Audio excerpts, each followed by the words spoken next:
back to Abu Dhabi, the capital of the United Arab Emirates, for the final round of the 2023 Asian Series. A race just 9 days to complete yet another tour around the UAE to the championships end of the racing today, and 3 automatic entries to the 2023 24 Hours of Le Mans. It has been 2 weekends, Oliver Gavin, of astonishing racing here in the UAE. More so than yesterday evening, where it was at times chaotic, at times really thrilling racing at the front, and at times perhaps confusing with the intervention of the red flag and the always the complexities of sports car racing's rulebook.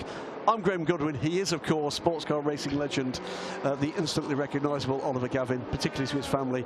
And we're half an hour away now from the grid setting off under green lights to complete this season. Ollie, it's been quite a journey. It has. It's been spectacular. It's been action-packed, and yesterday even more so. In that first 50 minutes, I think we saw more action. I think that we all saw throughout all of last season. It was very much a sort of a smash and grab at points yesterday. You know, just starting with the action going into turn 1.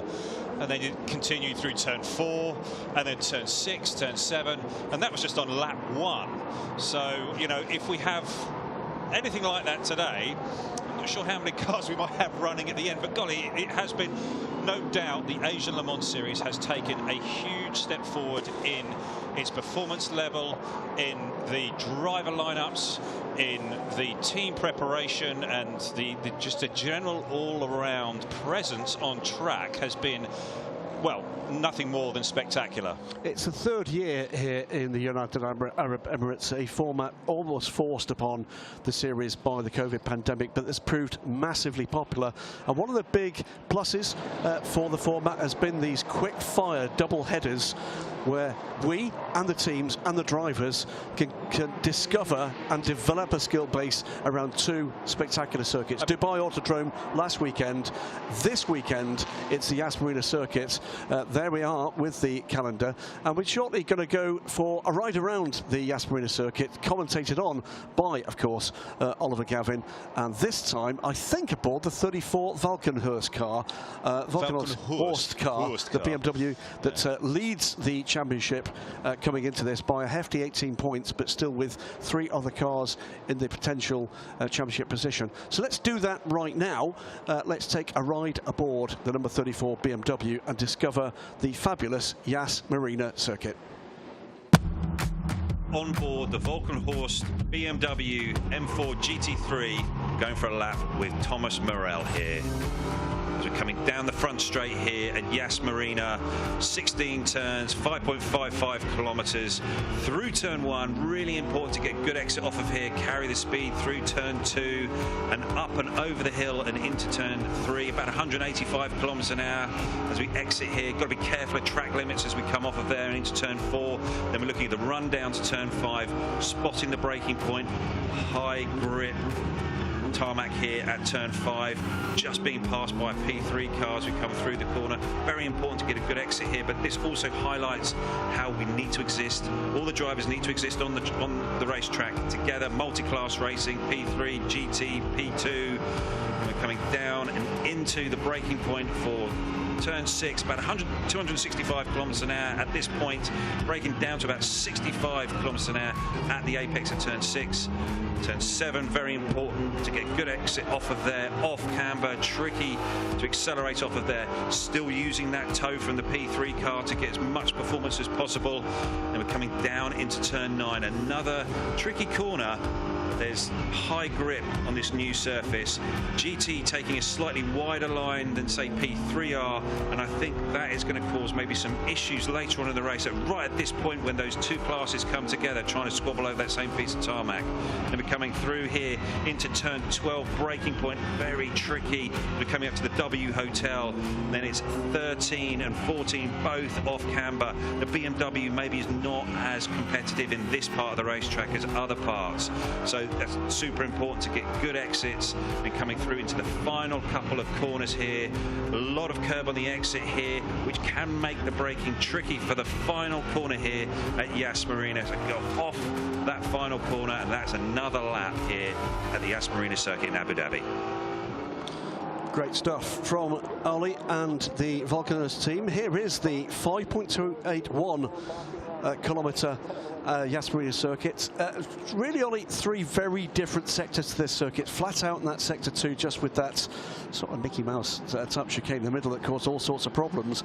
Very technical in sector 3. It is. And tricky, very clearly. The teams were finding sector 1 rather tricky to navigate without major damage to several cars as well. It is, and it's because it's that turn 1. Everything sort of seems to concertina together, and then you come up through turns 2 and 3, and it's wide open, fast flowing, and the difference in performance between something like what we're looking at right now, the Vulcanhorst car BMW, and say a P3 car or even a P2 car, there is big speed differences at that apex, and you all are squabbling over that same piece of tarmac. Multi-class racing, you've got to exist all on that track together, but this certainly caused some pretty big issues yesterday with a number of different classes coming together and having contact. Rodriguez Salas there, defending champion in the number 24 car. Astonishingly, Ollie, 8 of the 9 LMP2 cars, at least mathematically, can actually still win this championship here. That is amazing. It is. After 3 races that have had such diversity of incidents and accidents. Before we get into calling the grid, though, we're going to go and have a look back at qualifying for race 2, which happened yesterday morning here at Yas Marina. Green light for the qualifying session. Quick-fire 20-minute qualifying sessions, and it was the GT cars out on track first. The Hub Auto car, after an engine change, over 10 hours for this car. That did not stop Liam Talbot, the bronze drivers in every car, remember, taking a double pole position here at Yas Marina circuit. Great result for the team. Then we had the 24 LMP cars, LMP2s and LMP3s on track. The number 11 WTM by Rinaldi Racing Duquesne, luckless aside from qualifying this year so far, but again Torsten Kratz would claim a clean sweep of qualifying pole positions with a double pole again here in Abu Dhabi. Delighted with that result from Rinaldi Garage. And Ahmed Al Hati, a Mali driver from this region, on his first weekend in LMP2, an astonishing double pole for 99 Racing. Can he convert that into a worthwhile race result? Because this team, like almost every other in the class, is still in the hunt.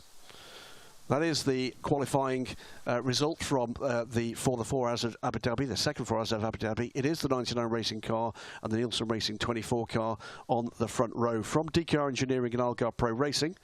WTM by Rinaldi Racing will start from 10th position. The 2 outer position cars will be shuffled forward with Inter Europe alongside them in the class. MV2S and Nielsen Racing also in the high-running numbers. Hub Auto Racing on pole position alongside the yesterday evening's winner, the 7 Haupt Racing car. 34 Vulcanhurst and the 21 AF Corsa cars make up row 2 in a still packed grid.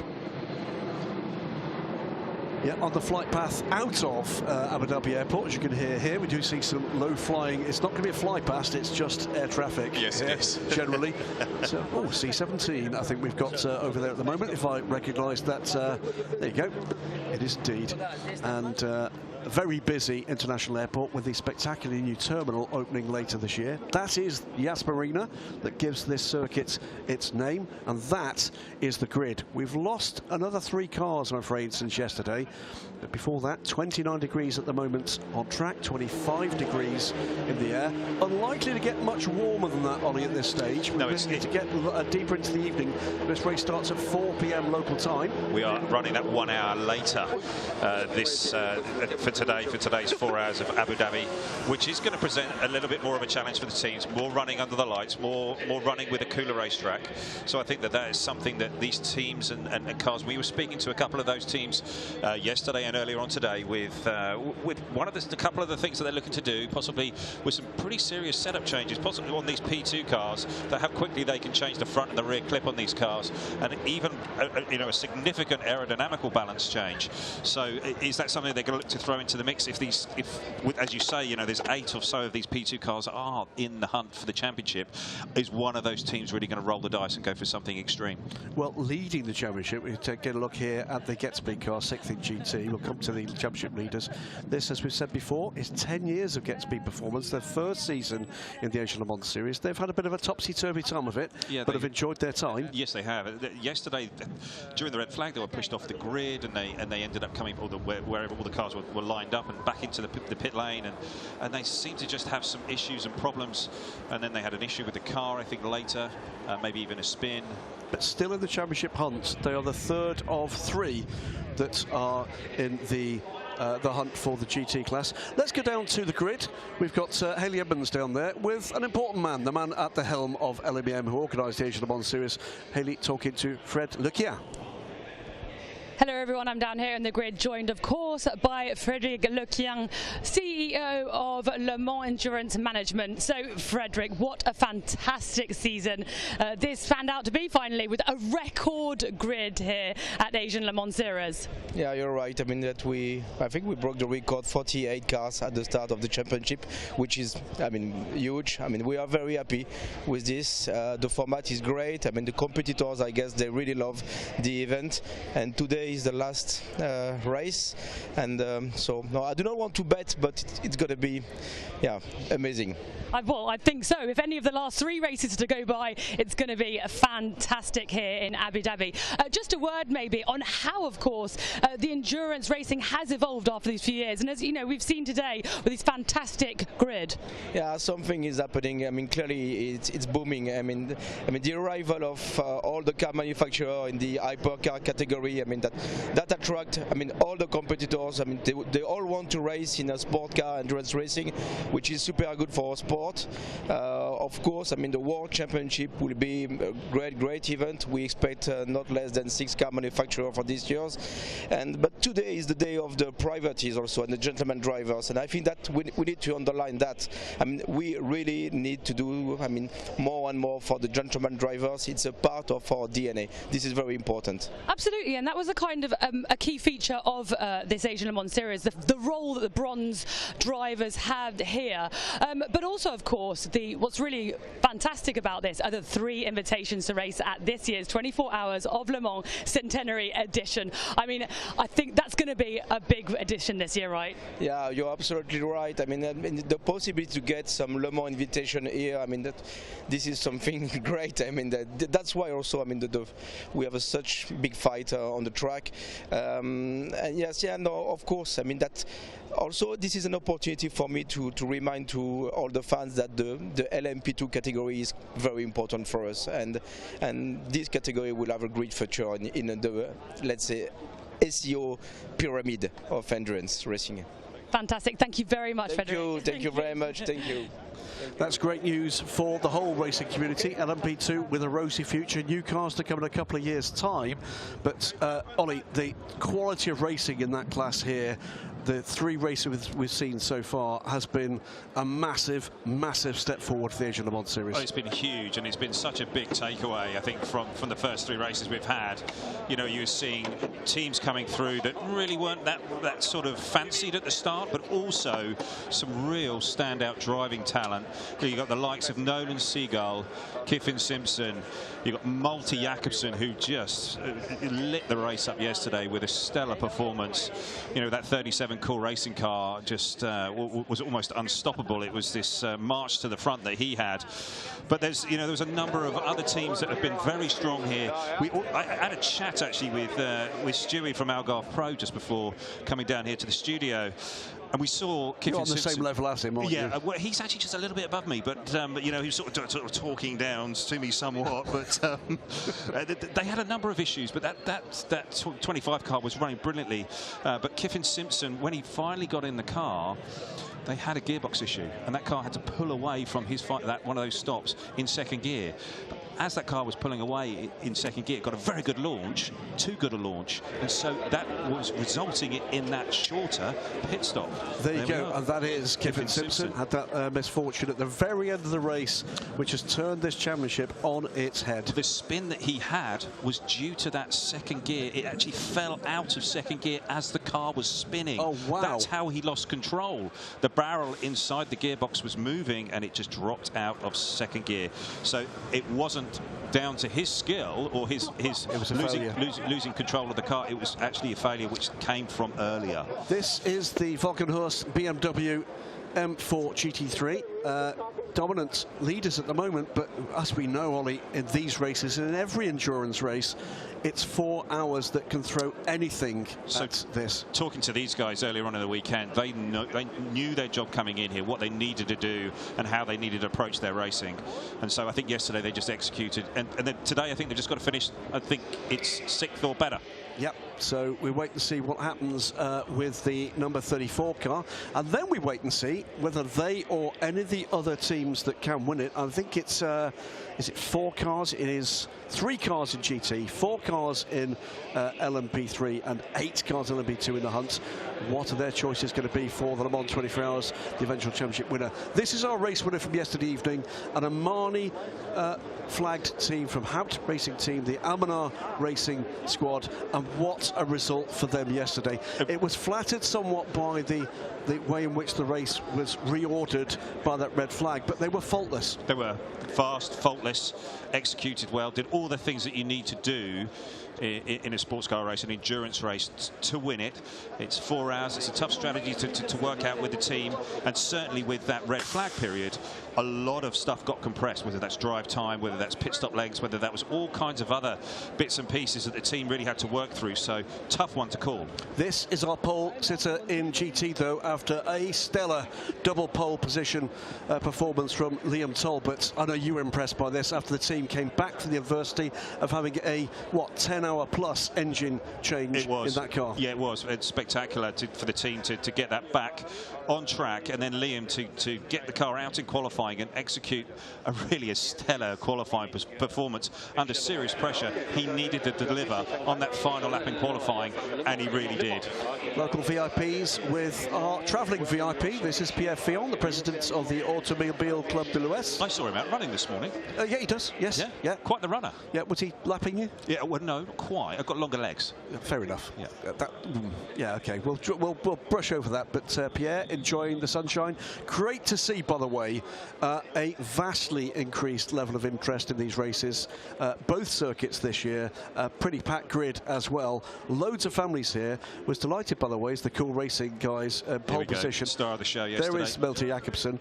How proud he is. How proud they are of him. This, by the way, is their other car. This is 15th overall and 6th LMP3, the 17 LMP3 car, and that car showing better form as this has been going on. It's basically them trialing their ELMS trio. Yeah, and they weren't too far away from a lot of the action yesterday. It seemed that they were always around something happening, and many an incident. Their car got touched a couple of times, but you know, I don't think there was a car actually on the grid that didn't have some form of contact or another yesterday. Sadly, they're not going to be in title contention, but for them it's going to be about winning this race, and that adds some more spice to this.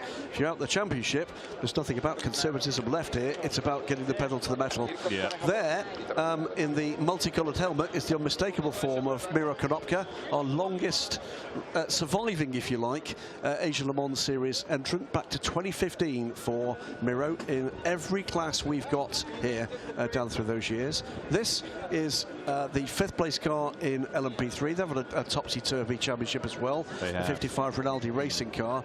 Matthias Lurton will start the 55 car, and they were out qualifying with a lost wheel. They've been up and down the timing sheets, and they're going to be looking to secure a much more solid run to the end of this race, at the end of this season, and to launch them into what they will hope will be bigger and better things in Europe later in the year.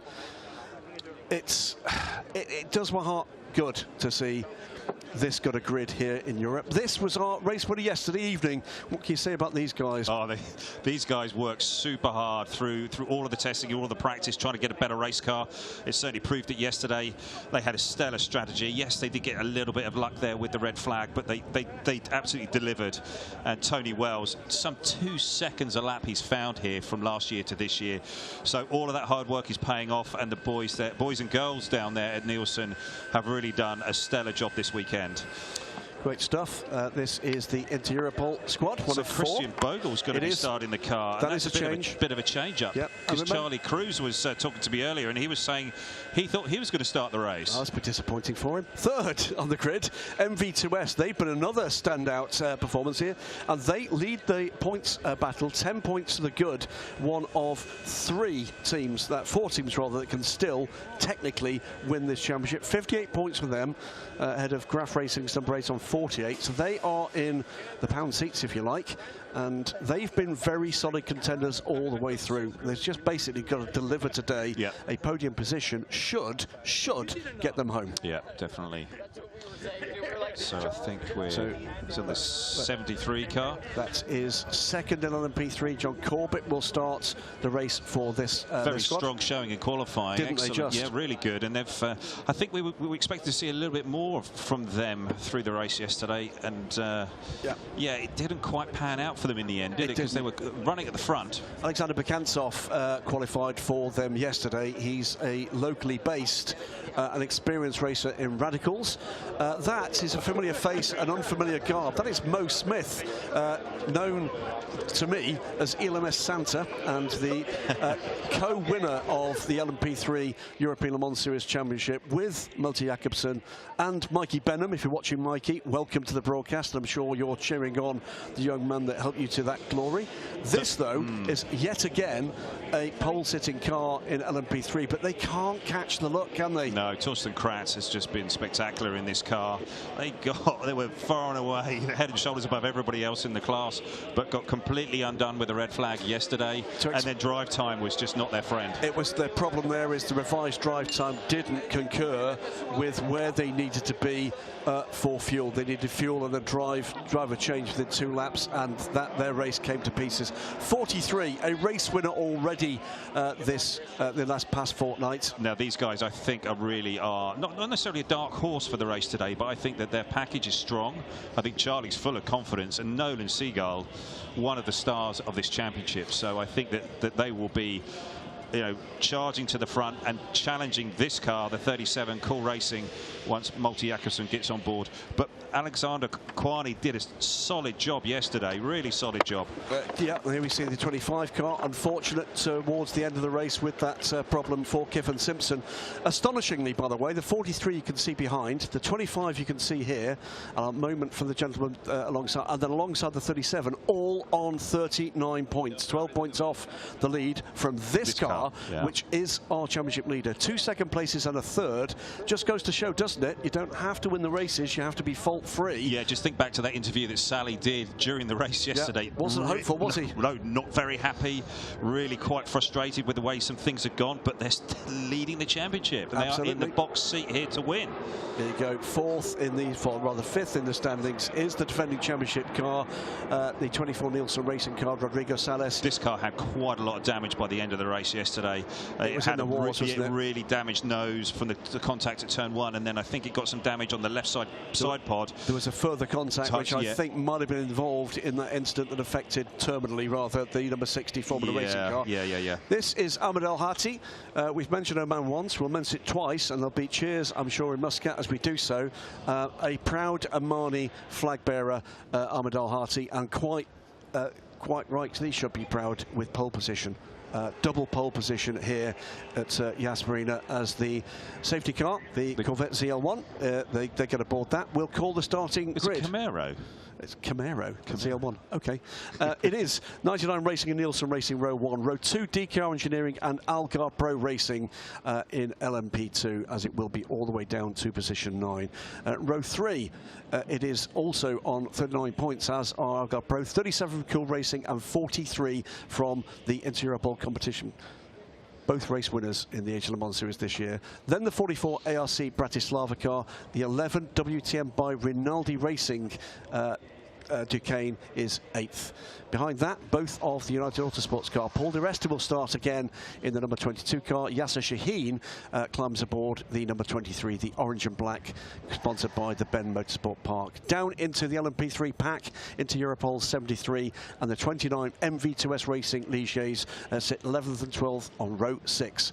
On row 7, it is a further pair of LMP3s, but this time it's a single Ligier for Nielsen Racing, last night's race winner, and the Rinaldi Racing Duquesne, the 55 14th. Row 8, Cool Racing 17, and the number 9 from Graf Racing, they're 15th and 16th. And then row 9, it is race winner in Dubai, DKR Engineering's Duquesne, alongside the second Graf car and the car that's in championship contention, number 8. CD Sports number 2 and Inter Europol's number 53 make another pair of Ligiers on row 10. And on row 11, it's the second CD Sport car, the defending championships running car of the number 1 and the 15 from RLR M Sports. Inter GTs and our pole sitter, the number 72 Hub Auto car, the final Inter Europol car, 7 HRT AMG and the 34 BMW make up row 13. And then row 14, it is the 21 Ferrari from AF Corsa, 99 Herbeth Motorsport Porsche. Row 15, another of the LMP3s, the 18 from 360 Racing, the 10 AMG from Get Speed. Row 16 is the second Get Speed car, the bright pink number 16, and the second Herbeth car, the number 91 that flew high and onto the podium yesterday. Row 17, the rejuvenated Bullet Aston Martin after troubles yesterday, and the 88 car from McLaren from Garage 59. The 19 Lamborghini makes the podium, the 33 Herbeth Porsche, the purple car, row 18. Row 19, Garage 59 second McLaren, and the car guy number 57 Ferrari make up row 19. And row 20 is the number 20 from Herbeth Motorsport, another Porsche and another AMG, the number 6 from Hout Racing Team with Michel Blanchimont starting that car. Row 21, D-Station Racing 77 Aston Martin, and it's an all Aston row with the 95 TF Sport car. That is the grid for today's race. 42 cars survive the first 12 hours of racing. We're going to have another 4 hours to go to call the end of this season, championship winners and the recipients of those 3. It's a bit of a struggle for the DKR car off the line there, but does get away. Yeah, it does. Those 3 automatic invitations for the biggest sports car race in history. Yeah. The centenary running of the 24 hours of Le Mans. 300,000 spectators expected on site, and tens of millions of TV viewers around the world will watch, amongst the 62 starters, 3 of these teams. Yeah, it is really quite the prize to chase after, and 3 of these teams will receive one of those invitations.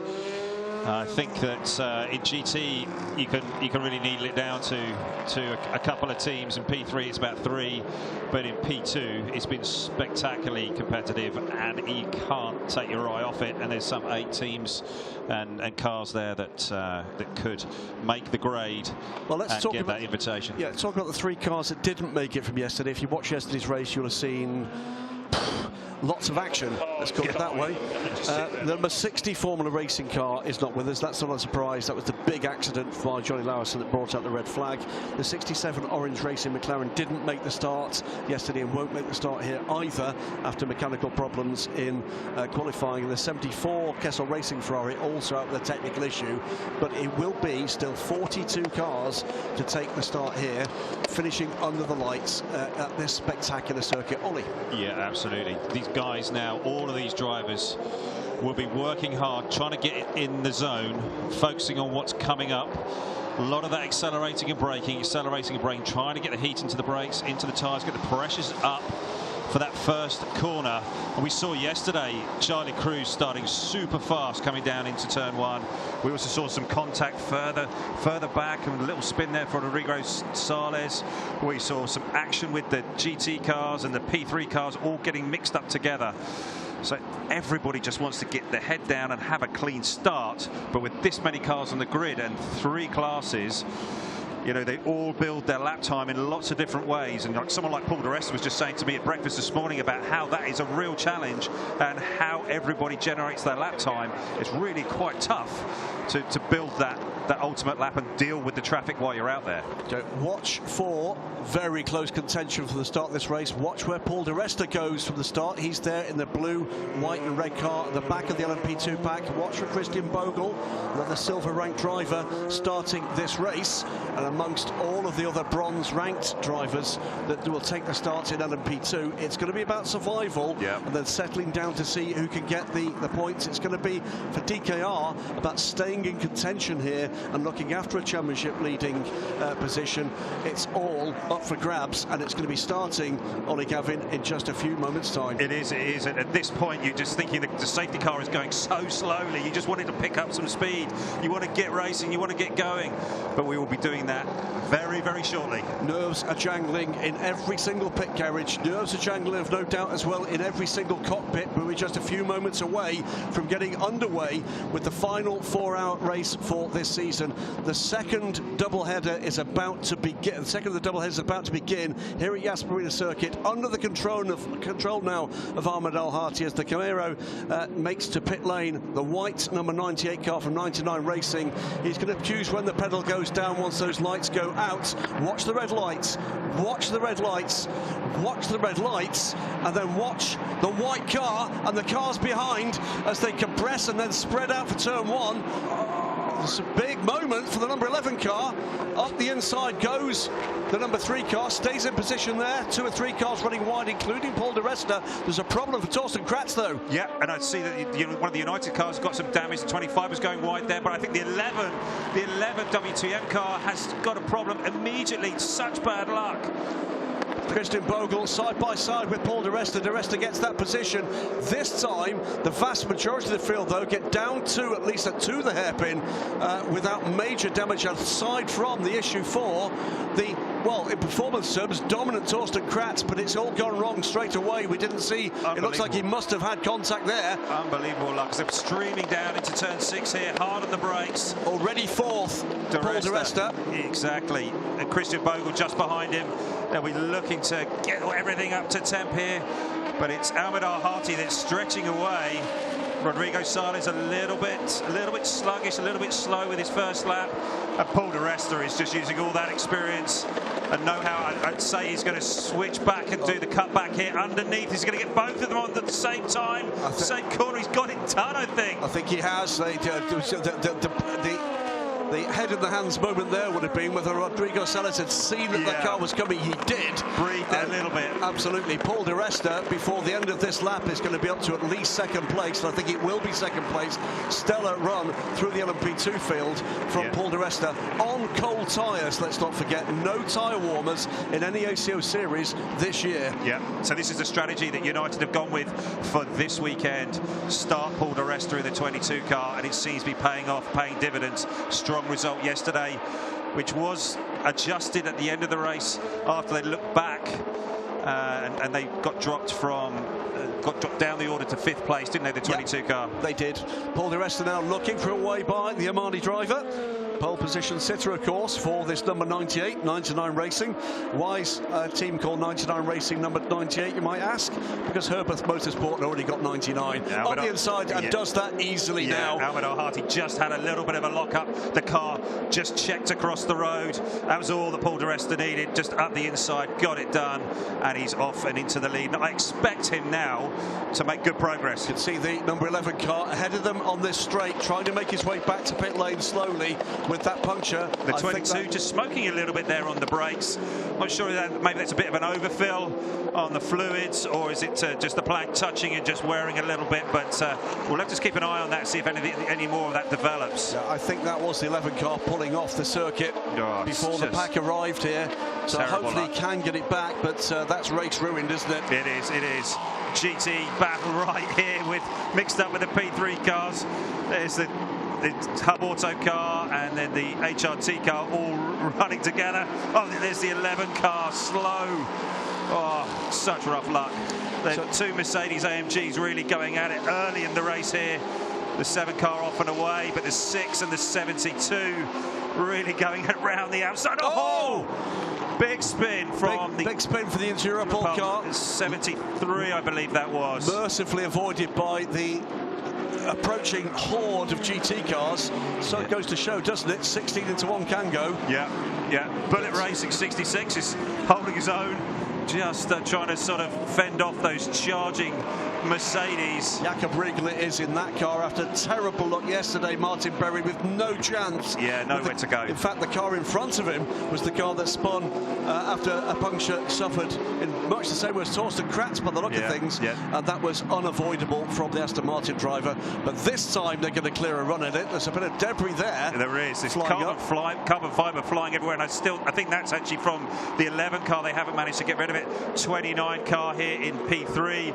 Out in front, leading by about 1.9 seconds from Tony Wells in the 4. Great start from Tony. Yeah, he'll be happy with that. They'll be on the hunt for a second consecutive race win. They're not in the title hunt after bad luck at Dubai. Starter motor, wasn't it? It was. They will, though, want to come home with a second win ahead of the campaign in Europe later this year. Still side by side. That's lots of squabbling. Default setting in GT is side by side at the moment. Porsche, McLaren, Ferrari, Aston Martin, more Porsche, more AMG. Yeah, that McLaren there is very slippery. The car guy car is there trying to get the toe. Oh, it's nip and tuck between all of these guys, and Bullet Racing just having to give the position there to the number 6 HRT car. Gets its power down so well. There's that Mercedes. It's a brutal looking thing, but drivers of these cars say, from the GT3 cars on the market, one of the easier ones, one of the most user-friendly packages. It's got a nice wide window for you to operate in. Making it back to pit lane, which is the good news for Torsten Kratz, but the bad news is it's taken him 3 laps to do it, and it's going to be a repair required for that car. That's brutal luck for them. Unbelievable. Unbelievable luck for them. Really tough. Well, the swan song in Asian Le Mans Series service for the Ferrari 488. By next year it will be the new 296, but the unmistakable form of the Ferrari, one last chance here for glory as we go back into LMP2. Pulling away is Paul Di Resta. Also pulling away from this little pack, by the way, is Ahmed Al-Hati. He's 3.2 seconds ahead of this trio. Into the box goes the number 11 car. So it's Di Resta 4.5 seconds ahead of Ahmed Al-Hati, 3.2 seconds ahead of Rodrigo Sales with Sally Jolic and Christian Bogle and John Falb right behind, and they're pulling away a little from Alexander Coigny. Yeah, I think Sally's going to get a bit frustrated there behind Rodrigo Sales. He'll be looking to dispense of him and get off and up the road and after Ahmed Al-Hati. But we've got the GT battle here. It's coming back to us. They're concertinaing up together again. All those cars, I think, are going to be together on the same piece of tarmac very shortly. Sally's just looking for the opportunity. Christian Bogle's there looking ready to pounce in the 43 car. I would expect him to be able to make his way by very shortly. He's a talented young driver from the next series. Dennis, in the next series? In the next series. That's bank turn 9, by the way. Still, a number of these drivers aren't quite sure what the best line into and through that corner is, and still positions changing down through the order in GT at every single turn. Yeah, Enrique Chavez is really going for it in the TF Sport 95 car. Oh, we've got the P2 leaders, or the battling group here. Rodrigo Sales with Sally Jolic looking to make his way by, just darting around in his mirrors, trying to unsettle him.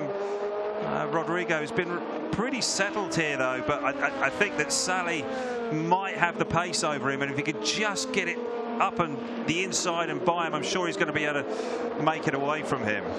Yeah, so a clean first lap with the exception of whatever happened in the group around the number 11 car, but aside from that, the carnage yesterday, a not that distant memory.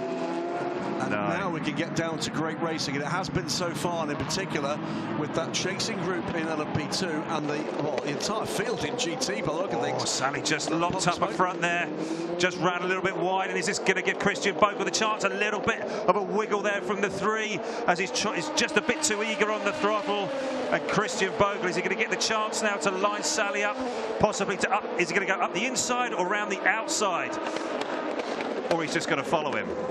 He's going to try it up the inside. It's not close enough, I don't think. No, Sally covered him off there, but Christian just needed to be a little bit more bold and just trying to make that pass stick. He's just following his wheel tracks. He's got to carve out an opening, and Sally did give him a bit of a chance, but Christian's really just got to push now. Sally's on. He's recovered from that little bit of a mistake, and he's right on Rodrigo now. Is he going to be able to get it done coming down into turn 1 where he was looking the lap before? It's so close in this class, and you can't take your eye off it for a second. Absolutely great. See Ahmed Al-Hati with the start-finish straight ahead of that group. Here is the battle for what is that 8th, 9th, 10th, 11th, 12th, 13th, 14th, 15th in that group. Yeah. And in amongst them, our championship leader, who will need to do better than this. Yeah, the 34, they just need to execute and just do a smart job. Don't panic at this point. Don't take any rash moves. Just be smart. You've got a long way to go. There's a lot of racing that's going to happen here. There's going to be a lot of incidents. I'm pretty sure of that after what we've seen in the 3 previous races. It's been action-packed. So just keep doing what you're doing, clicking off the laps. No low percentage moves. That bank turn 9, a new addition here at Yas Marina just a couple of seasons ago. Sally looking up the inside now. He's going to get it. He's going to do it. He's done it there under braking. Is he going to be able to? Yes, he is. Now under threat from the inter-European pole car behind with the line through there. Compromised for Rodrigo. Christian's already upside.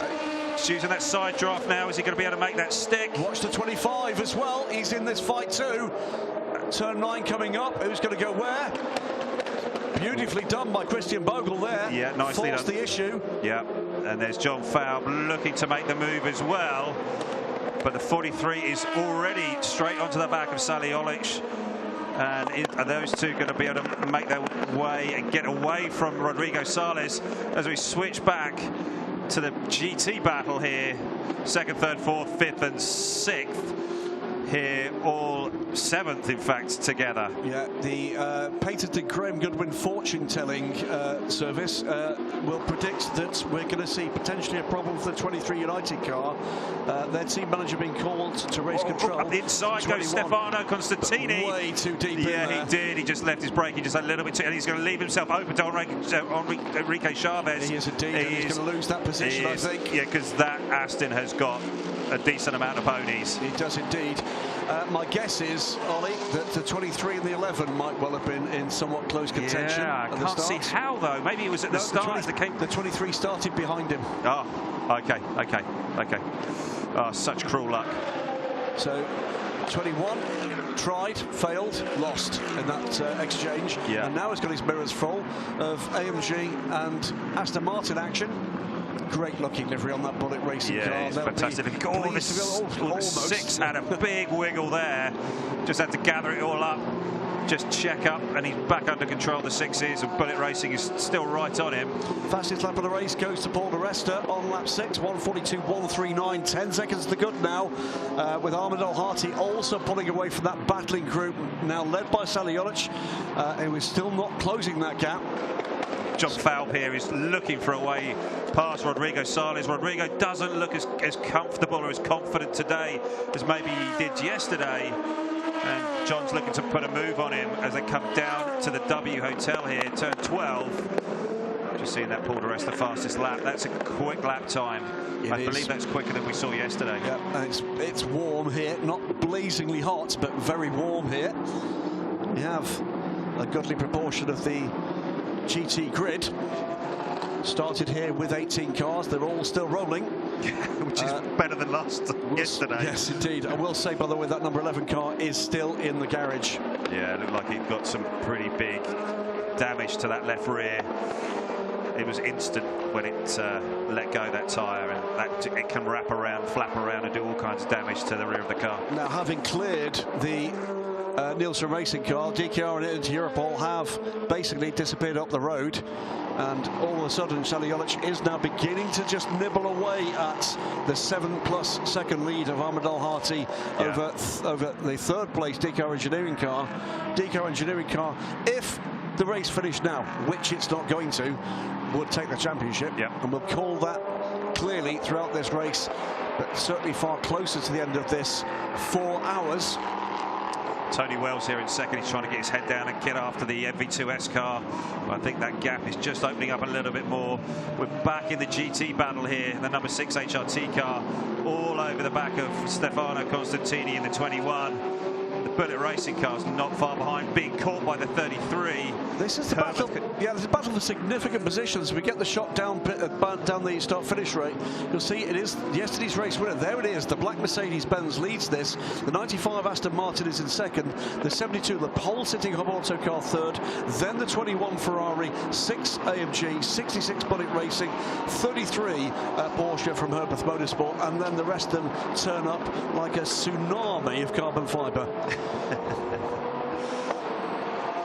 So just 14 minutes gone. There is our championship leader, number 34 BMW, unmistakable form there, and the leader in amongst traffic now for the first time. Paul Di Resta deals quickly with the first 2 of this 18-car GT field, and will deal with 2 more in just a few moments on straight line speed. But he's going to find that chicane very busy indeed ahead of him here. He is. And Paul was just talking earlier on about this and how hard it is. Everybody's going around about the same speed on the straight, so it's a real race on the brakes. You have to get the deal done coming into the corners, or you're using your momentum through and off the corners. He had a relatively clean run through there. He did, and now we'll be using that little bit of momentum now to catch the Herbeth car. Ahmed Al Hati here just checking up, and he's just got caught there with a bit of traffic. Yeah, it's cost him a tick or 2. Yeah, Saliolic will be liking that. And is taking time out of the number 98 car, the chasing number 3. Yeah. Everybody in this class, with the exception of the 44 ARC Bratislava. Oh, big wiggle! And almost off the car. Caught that well, in fact. Yeah, he just got in a little bit too hot there, just a bit too much load on that front axle. Lost the rear. It had a big snap. He corrected, kept it on the racing service, and just carried on. Should remind viewers that this is Ahmed Al Hati's first weekend in an LMP2 car. Yeah, it's pretty staggering. Did a great job. Where is the second place? Here is the DKR Engineering car. That's our third place runner. Is making progress through traffic quicker than Al Hati here. Yeah, he's going around the outside though of the McLaren there at turn 13. Not the standard line, and not the place you'd really like to overtake. He's up the inside of the Intereuropol P3 car. And yeah, he's taking some chances. But he's taken 2 seconds out of the advantage that Ahmed Al Hati had at the start of that race in traffic alone. So it's been a good lap from Saliolic. He's throwing the dice, isn't he? He is. Yeah, he certainly is. They can sniff a championship win here. Yeah. But he's also got Christian Bogle still in close contention. Yeah, it's been a smart move by Intereuropol by putting Christian Bogle in, just to getting him out there on track with these guys, starting the race in the conditions maybe he prefers. John Falk-Ballaway has gone by Rodrigo Sales and is in 5th position in the Algarve Pro car. Alexandre Kwani is still in touch with this group, but just dropping back 10ths of a lap. There is Charlie Eastwood talking to Saliolic, I'm sure. Yeah, that DKR pit garage looks pretty tense. Pretty tense, and I'm sure, and I understand why. You know, there's a lot riding on this. They've driven spectacularly well in this car, but they have been riding their luck at times. The question is, will that lucky streak break at any point? Just sometimes it just runs with you, and luck is such a big part of racing. It's a huge part of it. It's not what you do, it's what someone else might do. Now the 21 car there is under big pressure, and I've been calling that the driver there, Stefano Constantini, and I'm sure Simon Mann's family and friends have been shouting at the TV going, it's Simon Mann in the car, and it's not Stefano Constantini. It is Simon Mann, and Simon, multiple Italian GT champion. Last year made his debut in the FI World Endurance Championship. He'll be back again this year for the final race in GTE machinery. But he's doing a fine job. Isn't he just? Fine job. Coming down, I mean, what a train of cars coming down there into turn 1. Liam Talbot doing a great job. And that Hub Auto car is right in the mix. Look at that train. It's so we don't even have to talk about balance of performance, do we? Because the performance is spectacular, and even across the board here, as the number 98 car of Ahmed El Hati tries to make his way through this. Yeah, that's tricky. Because you're running around, he's just been running all the way offline. Oh, trouble! And that's a 23 car with damage. It's a drive-through penalty. Is that damage he's been carrying from the start? I think it is. The nose is just ever so slightly off as well. You can see whatever that is of the bodywork is just kicking out from the right front, and that will be hurting the performance of that car for sure. I'm very surprised they've not actually brought that car in for repair, unless they're just seeing no drop-off in the performance. But that is the drive-through penalty for Yasser Shaheen. That will be the 11 car, I'm sure. So Ahmed El Hati now just making his way through the rest of this GT pack, and he's spent pretty much half a lap driving offline. And that's affected him, because he's now 2.9 seconds ahead of DKR Engineering Sally Jolic, who's at the back of this pack of GT cars. Yeah, and Sally's going to have to get by them, but you know, is he going to be able to do it in a more efficient way? And he's going to keep the car online, and he's not going to pick up as much rubbish on his tyres. He's still behind this pack, and he's been caught by Christian Bogle as a result. There's Bogle all over the back of Sally Jolic. Just got one GT car between them at the moment. There they are. And it's so close. Multi-class racing at its very best. You're all squabbling over the same piece of tarmac, and it's tough, it's difficult. We've now got the P3 runners here, 17 and 18 running together. That is for third. It is Adrian Schiller and Sebastian Alvarez. 360 Racing, I was in their garage yesterday, and they were really confident about their performance. And it just didn't quite work out for them yesterday. It didn't. The 18's got it done. Watch this again. The 18 car, 360 Racing, have had all the luck in this series, and all of it really bad. Yeah, not good. So Sally has been held up pretty significantly here, and he's dealing with this traffic, which is a big, big part of being... Oh, whichever way he goes, there's a 3C car in the way. This time finds a way through. Yeah, Simon Mann's looking for a way past. Liam Talbot as well. Christian Bogle right there. Oh, it's just so close. This is why sports car racing, mixed class racing, is so entertaining. It's three races in this instance on track at the same time. They can interfere with each other in positive and negative ways, but there's never a moment to take your eyes off the action. Yeah, no, absolutely not. Christian was just in a little bit hot into turn 6 there, but got it gathered up. And Liam Talbot loses another place with the number 6 AMG going through as well. I think Simon Mann's got to the front of that queue, hasn't he? He has. So now what can he do about closing the gap? David Chavez, by the way, the CF Sport car, has gone to the lead in GT, unseen by us here. There it is. Very wide there by Sally Jolic. I think he got in pretty deep into turn 9. Gathered it up, though, but Christian Bogle has managed to make some good time on him. And is he going to be able to pounce here? Get it? No, he's just so close, though. Chavez has pulled away from the number 7 car that led from the start here, but his next challenge is going to be to deal with the passing, battling pair of Orica 07 LMP2 cars that are snapping at his heels any moment now. Yeah, they are going to be right on him, right on the gearbox. Sally comes through those last couple of turns well. Christian giving it a little bit of a flash to sort of still remind him that he's there. Sally's pretty experienced now. I'm not sure he's going to be affected too much by that. And by the way, that gaggle of traffic has cost almost all of the advantage that Sally Jolic had pared back on Ahmed El Hati, back almost to 7 seconds this time. Oh, that was so close. Yeah, the Aston Martin, the GT car at that point on the racetrack, it is using all the road. And Henry Coates Chavez had to breathe there to give those guys some room, because if he didn't, he was going to just drive him clean off the racetrack. Well, Enrique should know. Enrique certainly knows about mixed class racing. He's been a firm part of the FIWC. Here, though, battle now between the 18 car that's moved away from the 17 and now caught the 4. And this is for second position. Oh, he's going to try up the inside. No, not quite. Just be smart with it. A lot of racing still to go here. We're not even half an hour into this race. You just need to be smart with your moves. Report from Haley in the pits says Torsten Kratz report is that he was accelerating in a straight line, was hit from behind by the 23 car. Yeah, not happy. Such bad luck. Look up the inside turn 1, no room there to do it. Yeah, you just got to be smart here, boys. No rash moves. Yeah, Tony Wells, very experienced indeed in an LMP3 car. Sebastian Alvarez, it might be worthwhile getting on the radio for the team and just sort of giving Tony a bit of a heads up on who it is, because Sebastian Alvarez is a good driver. He's strong. He is indeed. Done well in Europe. Still, though, this battle, and it's a decisive battle, not just in this race, but in championship terms.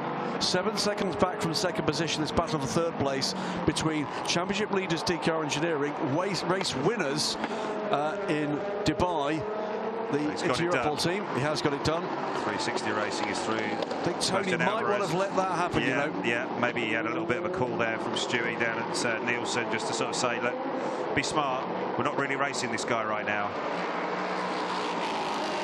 Just picking your battles, you know, that you can really fight and have and come away victorious with. There comes Paul Di Resta. He's now 25 seconds ahead after 25 minutes. That's significant, isn't it? And this alternate switch around with their strategy at United seems to be paying off dividends.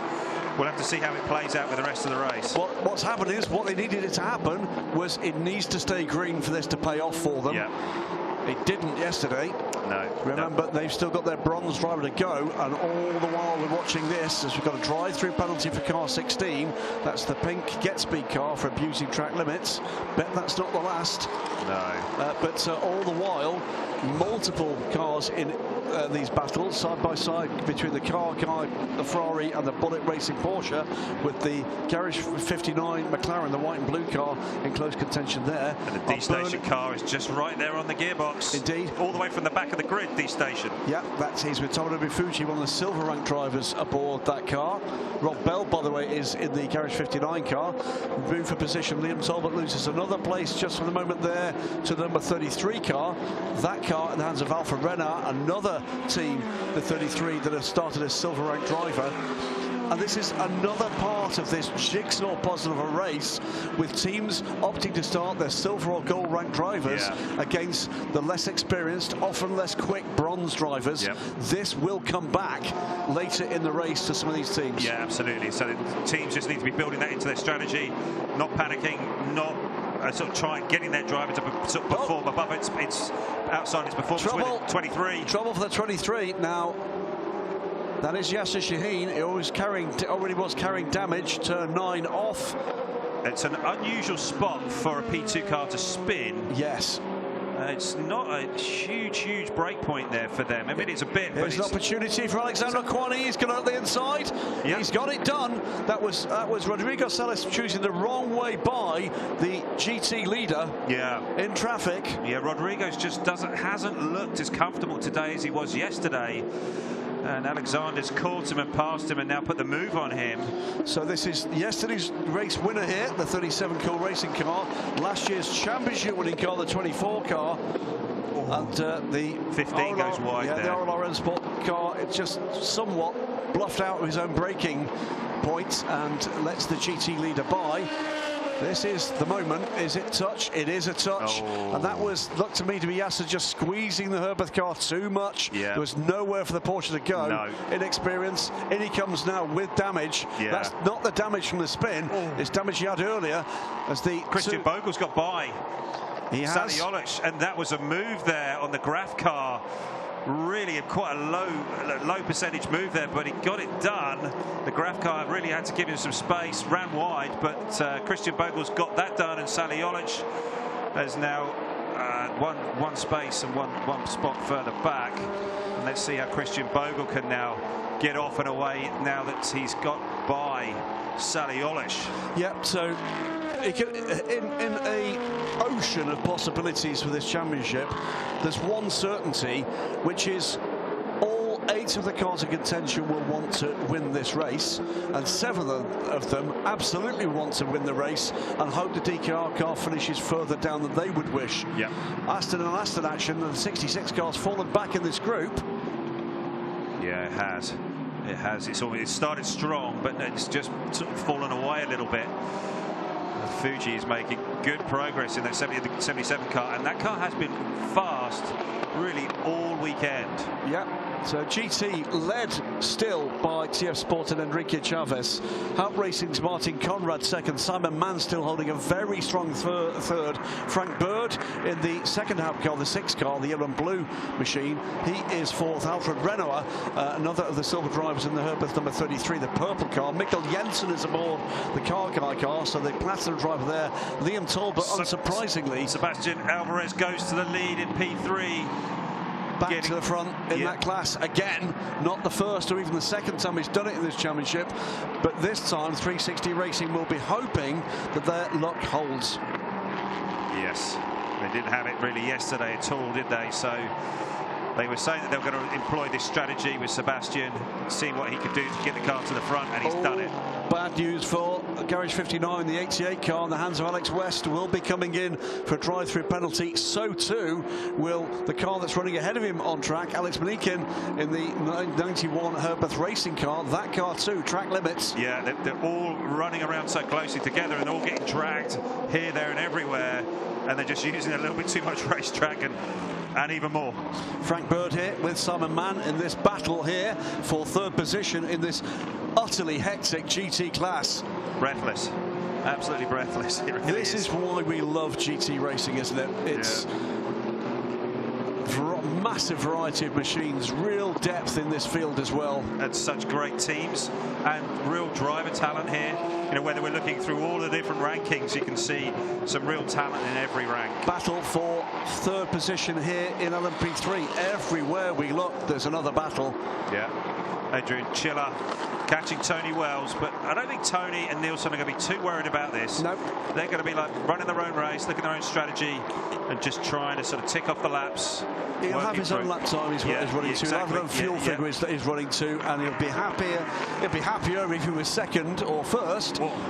Meantime, still further drama, still further battle. Mikkel Jensen trying to find his way at this point by Alfred Renoir. Yeah. We can have another car in this group that's going to be in trouble, though. Frank Bird in that yellow and blue car reported to the stewards for abusing track limits, and we're going to see that pop up, I'm sure, any moment now. It's going to be a drive-through penalty for that car. GT, it's almost like they can't help themselves right now. Looks at the inside. That's a late move. He makes it stick. Just, but is the Herbeth car going to be able to capitalise on this and get a really good run off? Simon Mann didn't really get the line up and the run off of turn 7. He's flashing his lights to give Frank Bird a little bit of a thank you very much, but you know, it's racing. It is, absolutely. That 6 car though will be getting a message at some point that he's going to have to be rolling down pit lane and giving up those positions. But look at the battle in this group, and another group, and another group behind that. Yes. Jensen looking every which way to get past the Herbeth car. He might just do it here. He's just going to throw up the inside. There you go.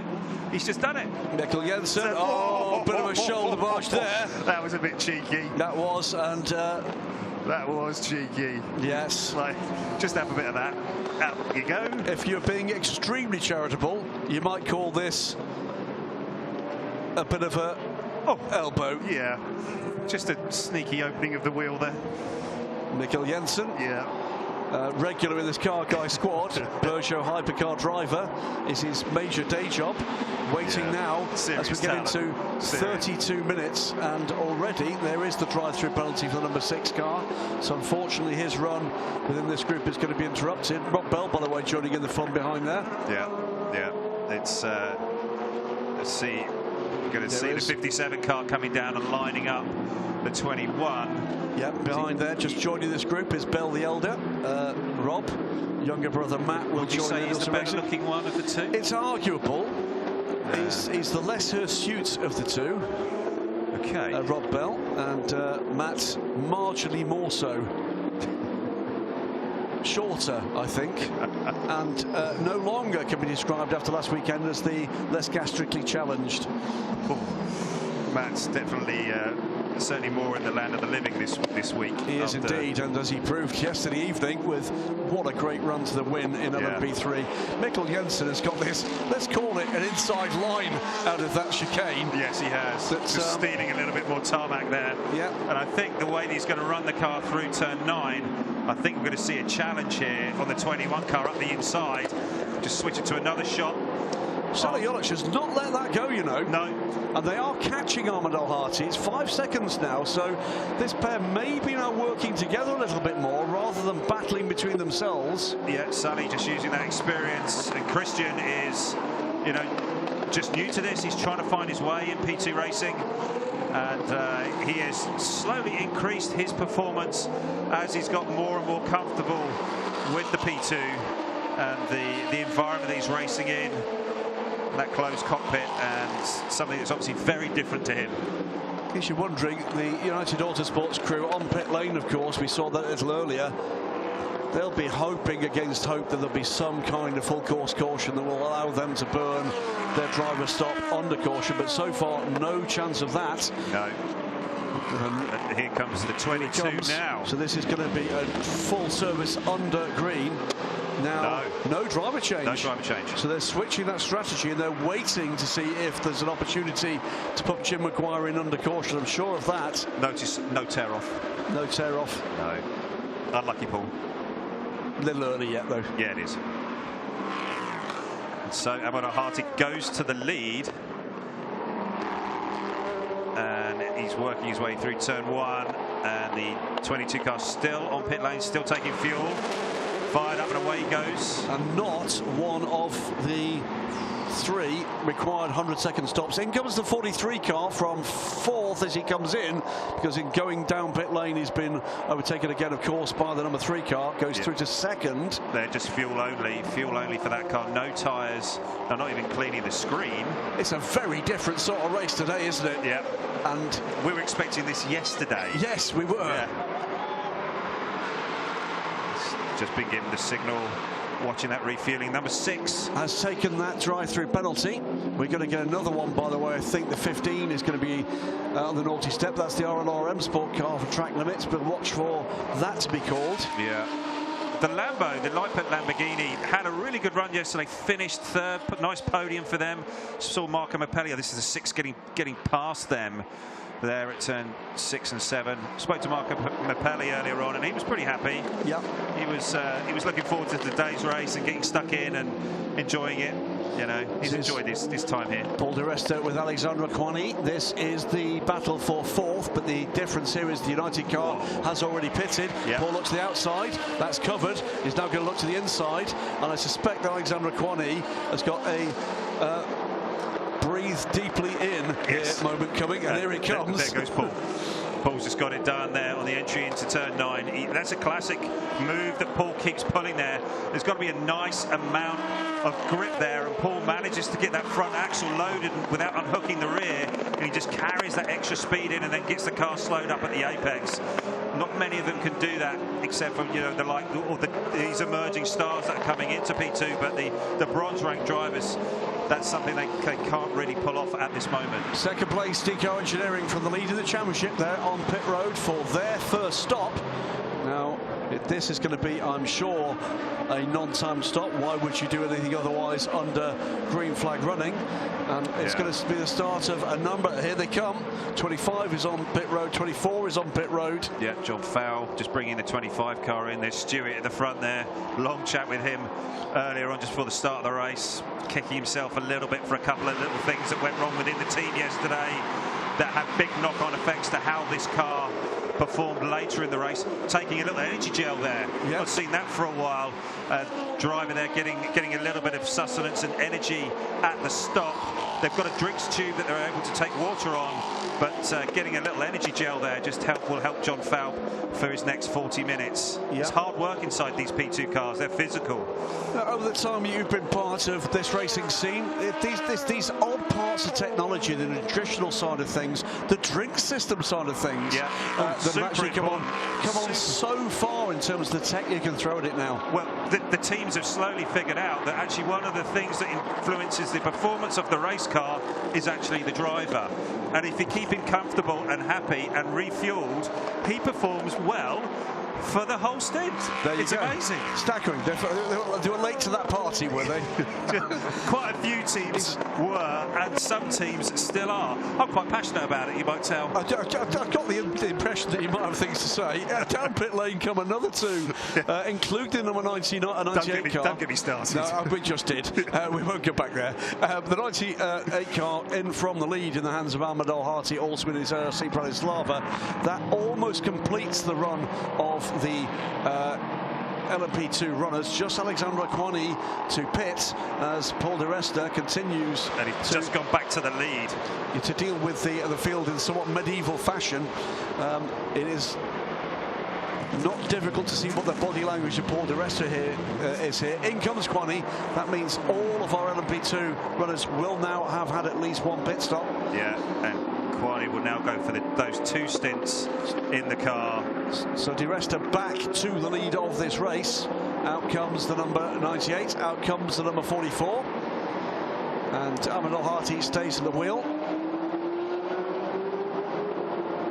It's been breathless stuff, hasn't it? It has, it really has. It's just catching my breath. Here comes Paul Di Resta down into turn 6. Hard on the brakes, getting that P2 car slowed up, and 98 leaving the pit lane, back out to the racing service. Oh, it is fast and frantic here. Well, if you're joining us for this final round of the Asian Le Mans Series from Yas Marina Circuit, you are very welcome. That's 40 minutes. We've got 4 hours of this. And, we're just going to get someone to pop into the booth and give us some cold towels because 4 hours at this pace. Yeah. Alfred Renau there trying to hold off the pressure from Rob Bell. Rob will be looking to put the move on this 33 car very shortly. I know they've been a lot happier here, Garage 59, with their McLaren. But they still have missed that outright pace to really challenge the Mercedes and some of the Ferraris for those podium spots or even the victory. But Rob's working away hard here. One word, by the way, for a car in this order. Leading the race is the TF Sport 95, then the 7.8 Chartier, the Hout Racing Team AMG that won last night, 57 Car Guy, 33 Herbert Motorsport, and 59 Garage 59. In amongst that lot, there is one bronze driver. It is Martin Conrad in second place. That is some performance here against a really quality field. Yeah, it is, and I think it just shows you the strength and depth in that driver squad. And I think that they're going to be another nailed-on prospect for winning here today. Well, you can add in, by the way, Simon Mann and Tomonobu Fuji, both silver-ranked drivers. So in the top 7, there is one bronze driver, and he's running second here. Up the inside from Rodrigo Sales, goes back up the inside of both. He'll hope that Simon Manasini has now. Yeah, he has, and that's that multi-class racing 2-lane approach there in turn 9, and it is tough, it's difficult. Oh, Tomonobu Fuji is just trying to get past Simon Mann there at a spot he can't really get by. He just breathed it, and he's fallen in behind the Ferrari again. But he's now got Yasser Shaheen still on him and looking to come by around the outside into 15. He's got it done. Yes, he has. But yeah, it's always a bit heart in mouth when you've got those sort of situations. Satoshi Yoshino watches on. The man behind D-Station Racing is his pro driver, Tomonobu Fuji, at the wheel of the 77 car now as Yasser Shaheen makes his way by Simon Mann. Well, if you're a fan of GT racing or you're a fan of pure racing car action, good news, you can have both here. And boy oh boy does it continue to serve up the entertainment. Nielsen Racing and Cool Racing here. The 4 and the 17, still a battle between Tony Wells and Adrian Chiller for third place in the order. Yeah, it's been going backwards and forwards this. They're looking at sort of seeing how they can get their strategies and what they're going to do with drive time, and they'll be coming up for about another 18-20 minutes before they stop for the fuel. First lot of refueling and what they do with their tyres, and whether they take a full set of tyres or whether they just take right side tyres. This is turn 5 here. Super important here for your exit and for your pace all the way down this straight, very long straight here at Yas Marina. Evenly matched, but if anything, a better run for Chilla there. Don't think he's close enough. Yeah, Tony's just kind of covering him off a little bit. Tony just making sure the message gets across that no way sunshine, there's no way through there. Tony, by the way, very keen indeed to send the message worldwide. He's not from Sunderland. Yeah, even though you said it the other day, you got quite upset. He did get very upset. Yeah, rightly so. Oh, Aston Martin almost side by side. Yeah. And it is Jakob Riegel looking to get onto terms with Tomonobu Fuji. It has not been the best of championships for teams running Aston Martins. They seem to be a magnet for trouble, but we've got 3 of them here, all running really well and well up the order. Yeah. In fact, all the 3 of them in the top 8. Yeah, it has been really, really tough on those. Up the inside, Rob Bell. Oh, yeah. Gets that position, gets it done. Yeah, he does. It was the 33 going to come back up the inside. I think he is. Rob just overran the apex there, but is he going to be able to get him back down the hill here through into 4, then down into 5? Just hasn't quite got the pace there. Rob's looking just to sneak up the inside. I think what he was trying to do there is to force the defensive move. Now try to see whether there's the cut back, but there's not the room to do it, or the traction to do it, or yet the pace to do it. But this is a close run thing. It is, it is. I also saw Rob just, he was coming into turn 1 there. He ran over those couple of bits of carbon. Just hope that doesn't give him a problem later in this run. Well, what a piece from the 2 groups of brothers we have here. Alfred and Robert Reinauer, twin brothers from Herbeth Motorsport in different cars. And Rob and Matt Bell, again in different cars, but in this case in different classes. Yeah. And is Rob going to be able to put the move on here? He's right in the toe. That McLaren is nice and slippery. But is it going to be the different lines here that Rob's going to choose to see if he can try and generate a pass? Better entry speed, but he's not got the traction off the corner, has he? That seems to be one of the big things here, is that he just can't quite get the power down as well as the Porsche, which is a Porsche strong point. 2 more cars, by the way, with their swan song in Asian Le Mans Series competition. That is the previous iteration of the Porsche 911 GT3R. Last time we'll see those cars here, and announced just this week an Evo version of the McLaren coming too for this season. Garage 59 confirmed to me they've ordered 3 kits for their trio of cars. Then what's happening here? Tony Wells has dropped back another spot, I think. That's the 55 car, isn't it? Yes. Yeah, he's gone down to 5th. He dropped 2 spots. Yeah, he did in a very short space of time, and maybe Tony was pushed off wide, or in defending to Chilla, maybe that upset him and he got back another spot. Yeah, 15 minutes outside their realistic fuel window. Sebastian Lurton, it is, in the Rinaldi racing car that's gone ahead. Yeah, Alfred Renault didn't really see Paul di Resta there as he was coming by. He had a bit of a wiggle as he came off 4. Right now, this is going the way of the strategy for United Autosports. All of the LMP2 cars pitted under green flag running. No advantage or disadvantage from that for any of them. 37 seconds to good now. Yeah, I think we're going to see Jim Maguire with his balaclava on and looking to, there he is in the United. He's there ready, poised. Like a medieval knight. Yeah, absolutely. Like a coiled spring. Absolutely. Ready to go. I'm sure the Maguire family would recognise that description of their elder statesman. Great, lovely guy. Would have been disappointed by that late evening penalty the car received. He was elated to have scored a podium finish here. That was taken with a pit stop infringement later in the evening. This time 43, Christian Bogle looks at the inside of the Volkenhorst car, makes that move very easily indeed.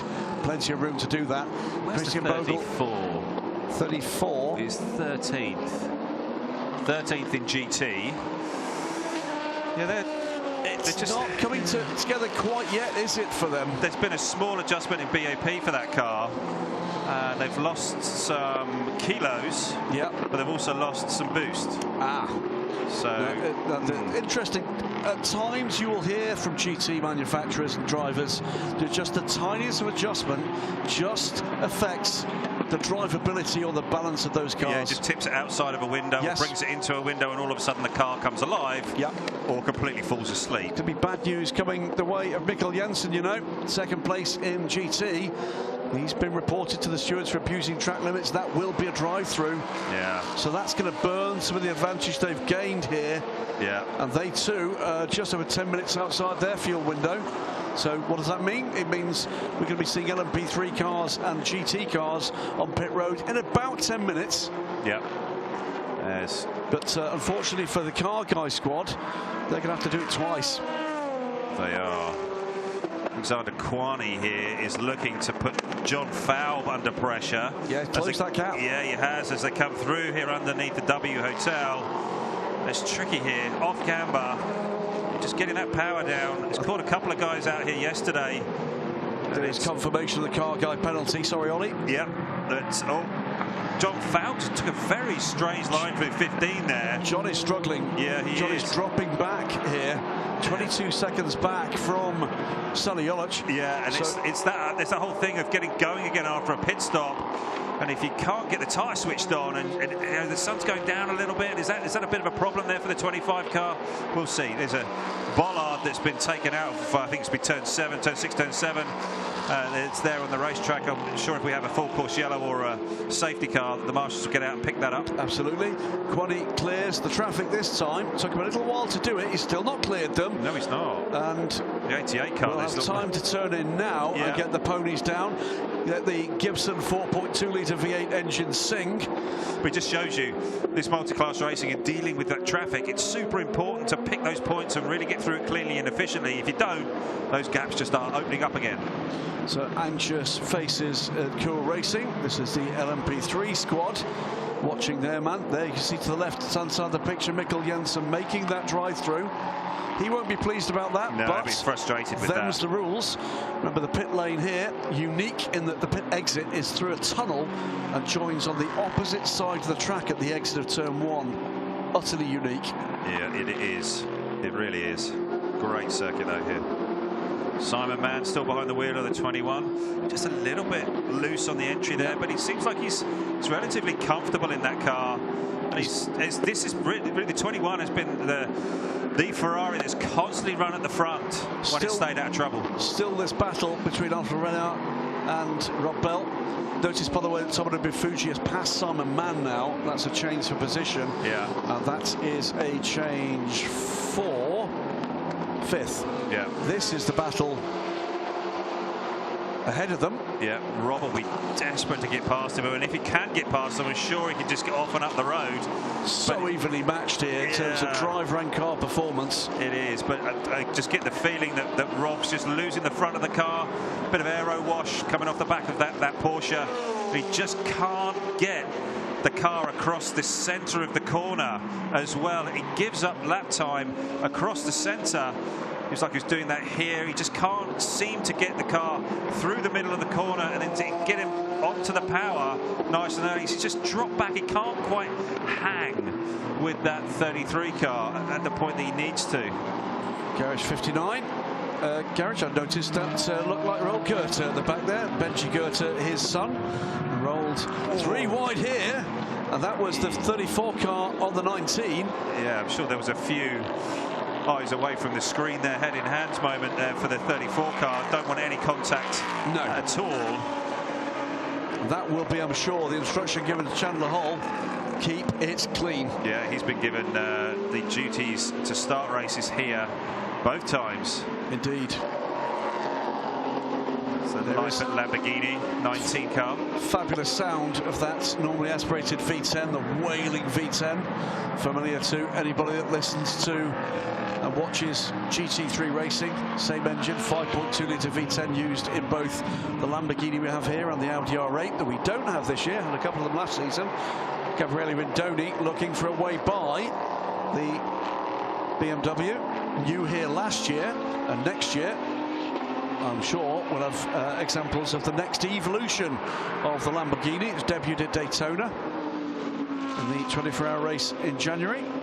Yeah, I think he's just lining him up here, just trying to find the right spot to get up the inside. I'm pretty sure, well, he's going to have a go now. and he's got the deal done. Chandler just opened the wheel, just let him have the line, looking after the car. And the Volkenhorst Motorsport BMW M4 down to 14th. Down to 14th. That seems rather low down the order to me. It does, but let's get through another couple of stints and let's see where we are. Looks on the inside here, he's not going to take the risk. No. That's one thing he absolutely is not going to do. No. Oh, Liepert Lamborghini goes very deep at turn 7, spent too much of his time on that straight. Now he's got a chance to get by, get alongside either side of the bollard. Yeah. Has he got the ponies to get on turn terms here before they get into that tricky turn 9? Yeah, this is what you really don't want. As you know, a championship contender, you just want a nice, easy, clean run, and then you start squabbling with another car like this, and you're like, oh, come on, just get on with it. Let's go. It's almost like someone was on the phone to him there going, yeah, no. It is a drive-through penalty for Simon Mann this time. That is our 6th place car. It seems like most of this lead group at some point have suffered this drive-through penalty. Yeah, and that's just going to bring cars back to the 34 car.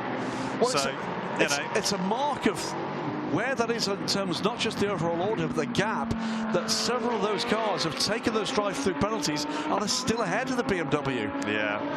Yeah, but the gaps, they're not that big in GT, and if the 34 car could just get itself going a little bit better, have a decent strategy, pit stops. It is a minute between the 95 car leading the GT class and this car, the 34, leading the championship. Yeah, it's a funny thing, you know, that we're talking about that BOP change, and has it just taken that 34 car outside of that window, and it's now a lot harder. Oh, big wiggle there from Rindoni on the exit. It's now a lot harder to drive and to keep the performance up. I don't know, well, guess we'll see as the race unfolds. Well, be interesting to see what the always, in my memory, Volkenhorst BMW team will do should they earn the automatic invitation.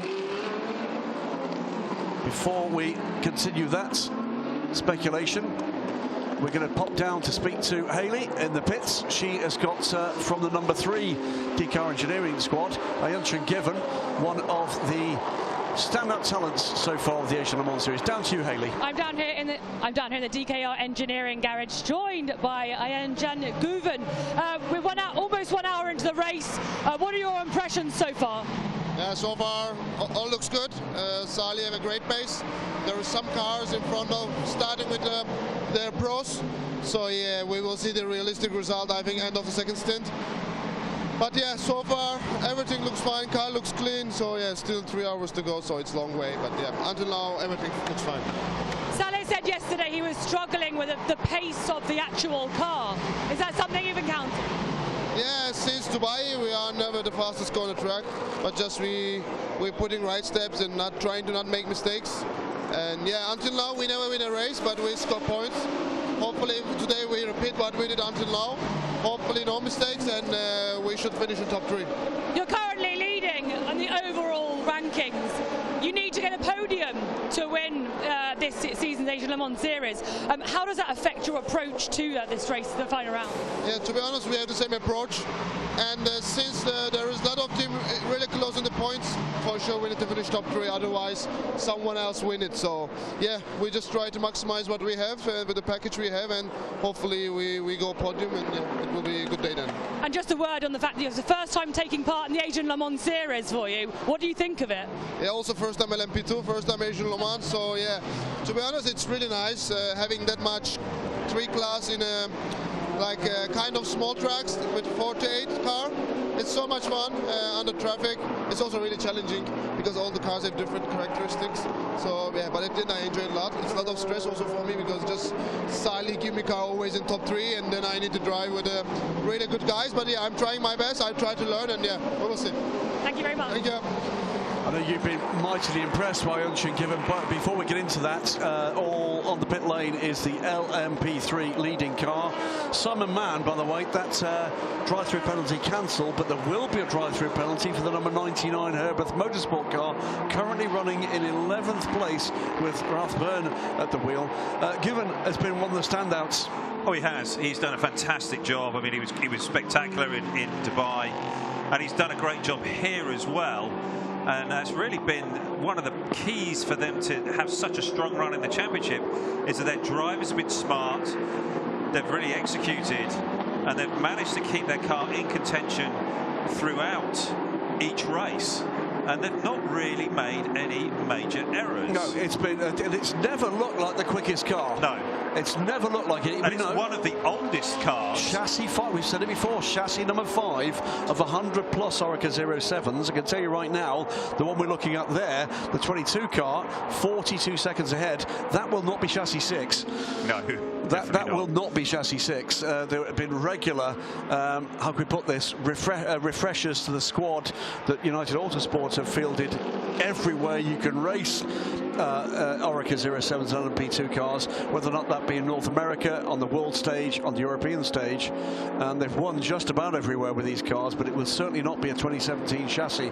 They've done a remarkable job. The one area I would say that the team has underperformed is actually on the pit stops. Yeah, they've given up time in the pit lane. Yeah. And I know your friend and previous team boss Kendi will certainly have noticed that, and I'm sure there will be a lot of drilling done before we get into European Le Mans Series action. Yeah, absolutely. And I think there's some other things that they've had to sort of compromise a little bit on, and it's not been the perfect preparation, but somehow that car, the DKR car, has just managed to ride its luck, execute good driver lineups, and things have rolled their way somewhat.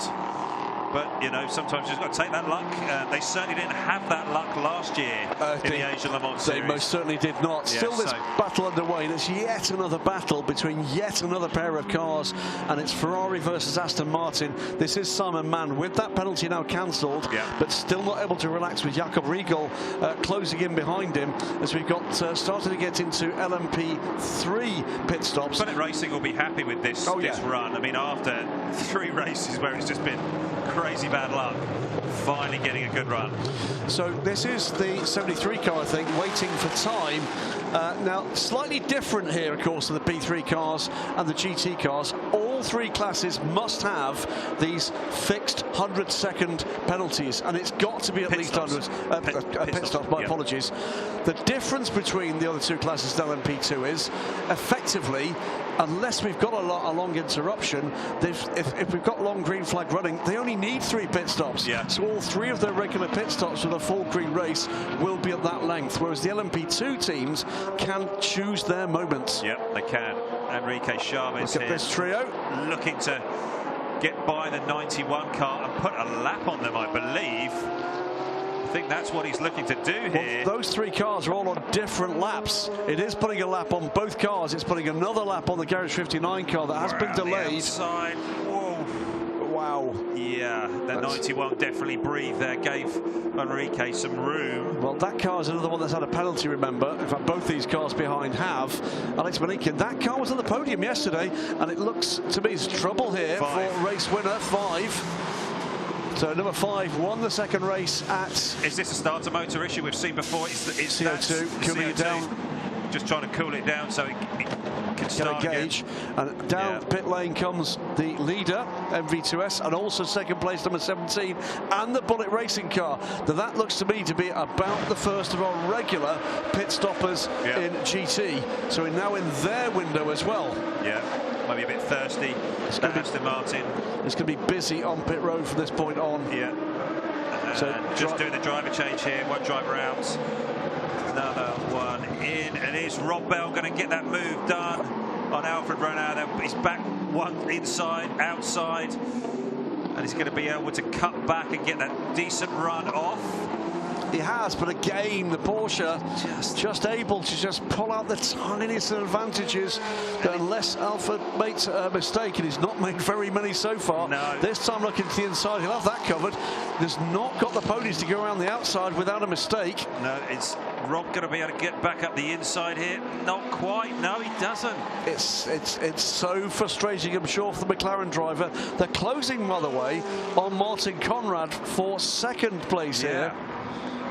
That gap has come down significantly, hasn't it? It most certainly has. Only 2.5 back now from him. But into the second hour here, and that, you know, we're into their fuel window. Not going to get that done, I don't think, before we get there. And that has been a very, very impressive first stint from Martin Conrad. Yeah, it has. He's up against here, you know, one of the team owners from Herbert Motorsport, knows this track, knows this car like the back of his hand, and against Rob Bell, a long-time McLaren factory driver. Remember Rob's first race in a GT car? It was a late replacement and a race at the Nürburgring in a car I know you hold very dear, the Aston Martin DPR9, one of your favourites, I know, Ollie. Oh, it's just been dropped, the car. Oh, no! Dropped on the ground without the right rear on it. Oh. That was a miscue. That was a miscue. Frustration there from the team. Big frustration, and they're all being held. They're doing their time stop, so that's the 43 car. There's still a problem there. I think there's damage. Yeah, I'm not sure. They're just going to do their time stop. All three of the cars in together. They've got to push it back to let that car go. So Charlie Cruz now on board, the 43. So it's not going to delay them, but has it damaged? Hopefully not. Odd choice to pit that car at the same time as the P3 cars. Yes, very odd. Wouldn't be my choice, but no. Maybe there's a good reason. Who knows? But communication when you're running that many cars, it's key. Yeah, still this battle underway. I can tell you that the current leader in LMP3, Rinaldi Racing, now pitting as it will cycle through these cars. CF Sport at the moment up to 12th overall in the lead of GT as the LMP3s work their way through their cycle, and we've got this long train of GT cars interspersed now with the LMP3s as we get into the regular GT stops. So that's the 99, the 19 behind we can see as well. Yeah. I think there's two of the Herbert cars. I think we're going to see the other Herbert car coming in this lap as well, and maybe 59. Oh, now comes the 7. Yeah. Well done, Martin Conrad. I am stunned. Yeah. What a great performance. Also the 33, also the 88 in what's going to now be a very busy pit lane indeed. Yeah. 15 coming in as well. They all peel off into their pit boxes. 91, 99 and 33 all when it's this busy in the pit lane, it's really, really hard to spot your pit box and just trying to make sure you've got a good guy out there flagging you in, just waving that board as hard as he can. After those pit stops for LMP3, by the way, 360 Racing cycle back into the lead in LMP3. There goes the 77 to its stall. Here comes the 21. 77 overshot its box. 21 just coming in now. It's all about just getting inside that box and that window there so the fuel hose can reach. Get that connected as quickly as possible to start the fueling. 72 and the 19 on its way and gone. That's the mark of the difference in the pace here. The 19 on its way out as the 72 starts its pit stop, and the 19 served a full 100 seconds. Yeah. That's the gap. All of these teams are looking to do these 100-second stops here. CD Sport Car was released and then not, and then released.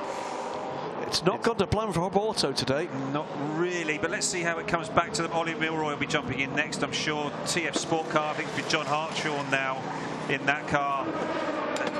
21 up on the jacks. It's a little slow there. The guy was trying to yank that left rear off. Got it off. Another car was involved in the chaos at the start of the race yesterday. Got hit on the start-finish straight at the start of the race. It did. Then was involved with that impact with the Bullet Racing car. They've repaired that car overnight, whilst the shattered corpse of its sister Formula Racing 60 has been put in a skip round the back somewhere. Just dragged out. Absolutely nothing left of that car. No. 21 is released now. 77 is already away. He'd be looking at his timer on his dash, just to make sure that he goes not allowed, I'm told, in-car timers. Really? Apparently that's why mistakes were being made. Wow. Oh, is that one of the Europol cars going in the box? It looks as if it was. Well, we are an hour and 6 minutes into this frenetic 4 hours of Abu Dhabi. Yeah, And we're going to look back shortly at the first hour. And it's a very different first hour from yesterday. Very, very different. So let's look back at the first 60 minutes of the second and last 4 hours of Abu Dhabi. From the very start, it was a much cleaner start, apart from impact between the 23 Orica, as big lock-up from the DKR number 3, but it was Torsten Kratz, who's been on the pace throughout this championship, who was in trouble with an impact from Yasser Shaheen from to the rear. That would count the 11 out of the rest of this race. Battles galore as Paul Di Resta, starting the 22 United Autosports car, dealt with the challenge of the other LMP2 cars. 8 of these cars still in the championship running, and very soon was past pole sitter Ahmed Al-Hati to take the lead in this race, and has not been bettered aside from a pit stop. This car now over a minute to the good after the first hour. In the classes, GT was frenetic throughout. Pass here coming on Leon Talbot, but almost being collected there, the Hout Racing team car, by spinning into Europol LMP3. But it's been cars, mates, drivers, different ranks of drivers involved in tussles in the 2s, 3s, 9s and 10s throughout the first hour. The 11 car after that hit at the start into the garage and has not yet re-emerged. Simon Mann, Jakob Riegel, Frank Bird and Ricky Chavez involved here in a 4-car battle. Sally Jolic and Rodrigo Sales tussled, and eventually the Turkish driver made good. Christian Bogle, the number 43 car, then looking up the inside to try to take that position, with John Falb trying to get involved as well. He would go on to have a long battle with his bronze-ranked colleague. 17 and 18 side by side, with 360 Racing moving up from the rear of the grid to eventually go into the lead. It's Frank Bird up the inside of Simon Mann. AMG on Ferrari with a Porsche and another Ferrari in the mix too. Yet more battles. This time Alexandra Kwani going a lap down to the 22 car. Into the pit stops, championship leading car and a race winning car. Also in championship contention, on and on and on with the pressure. The pace has been furious. The 43 car of Inter Europol there in the fight as well. And a stellar run from the bronze driver aboard the Hout Racing team number 7. Kept that car in second position through a melee of battles. Also still in contention is the 21 Ferrari. We're an hour and 10 minutes into this fight, and that's what it's going to call. I'm going to call it, Ollie. 38 laps done, a minute up now to the 99 Racing car from United Autosports, with DKR Engineering for the 15 or so seconds back. Algar Pro a lap down as the timing was called there, but it's on the lead lap. In LMP3, it is the 360 Racing car now in the hands of Frederic Jousset ahead of Jerome de Sadler. 17 seconds to good, the 360 Racing car, with Adrian Chiller from Cool Racing in third. In GT, on pit lane now from the lead, Hout Racing team, but it will be TF Sport that go back to the lead in the Aston Martin, with John Hartshaw now at the wheel, with Klaus Bachler and Martin Conrad. And 22 on the pit lane now, and Jim Maguire in the car. They're doing a full service here, the 22 United crew are just getting the new tyres on for Jim, and it's now we're going to see how their strategy unfolds, because it has been all Paul Di Resta, all 22 at the lead of the race, really from almost lap 1. So Paul has done his job, handed the car over to Jim, and let's see what Jim can do. 98 goes through, and that'll take the lead in P2 as Ahmed Al-Hati is continuing his excellent run in his very first weekend in P2. He has done a fantastic job. Brand new to this car and this team this weekend. Absolutely faultless so far, we'll say. And of course, fastest lap of the race went on lap 22 to Paul di Resta, 1:42.139. So when this all wraps out with the pit stops next time around, something like a minute plus of a gap to defend for Jim Maguire. One correction I'll make, with thanks to our unofficial strategist and advisor, and before Mrs. Bunkle gets excited, also unpaid, Steve Doc Bunkle, watching in from home, reminds me that the bulletin issued the in-car timers on pit stops, you can't have them in LMP2 only. Right. So in comes the 37 car. So you're saying I was right? I think we're going to say, I'll take one for the team first. Don't listen, Mrs. Gavin and the Gavin children. Okay. I'll just say you're thanks. always right, Ollie. Multi Jakobsen to the 37 car. Oh. This guy absolutely lit up the race. He was spectacular yesterday, absolutely spectacular. Well, that's LMP2 and dramas there. There were dramas at the very start in LMP3 for Torsten Kratz, and I've no doubt, hopefully he's calmed down before Haley puts a microphone under the nose of our LMP3 pace setter. I'm joined here by Torsten Kratz, driver of car for WTM Racing, by Rinaldi Racing, sorry. Just with regards to the start of the race, a very, very disappointing round 4 for you here after being on the podium yesterday. Could you just maybe go over, from your perspective, what happened? Yeah, it was quite easy for me. We got the green light, or the lights got off, so we do the start. There's a clear rule that you have to stay in the grid box line until you reach the start line, and no overtake is allowed at that point. So I was still on full throttle. I just shifted in the third gear, and then suddenly from behind there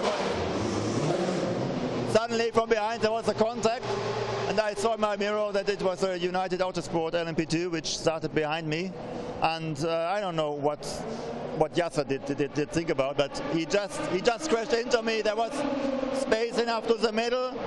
I'm not sure if he even was allowed to already move.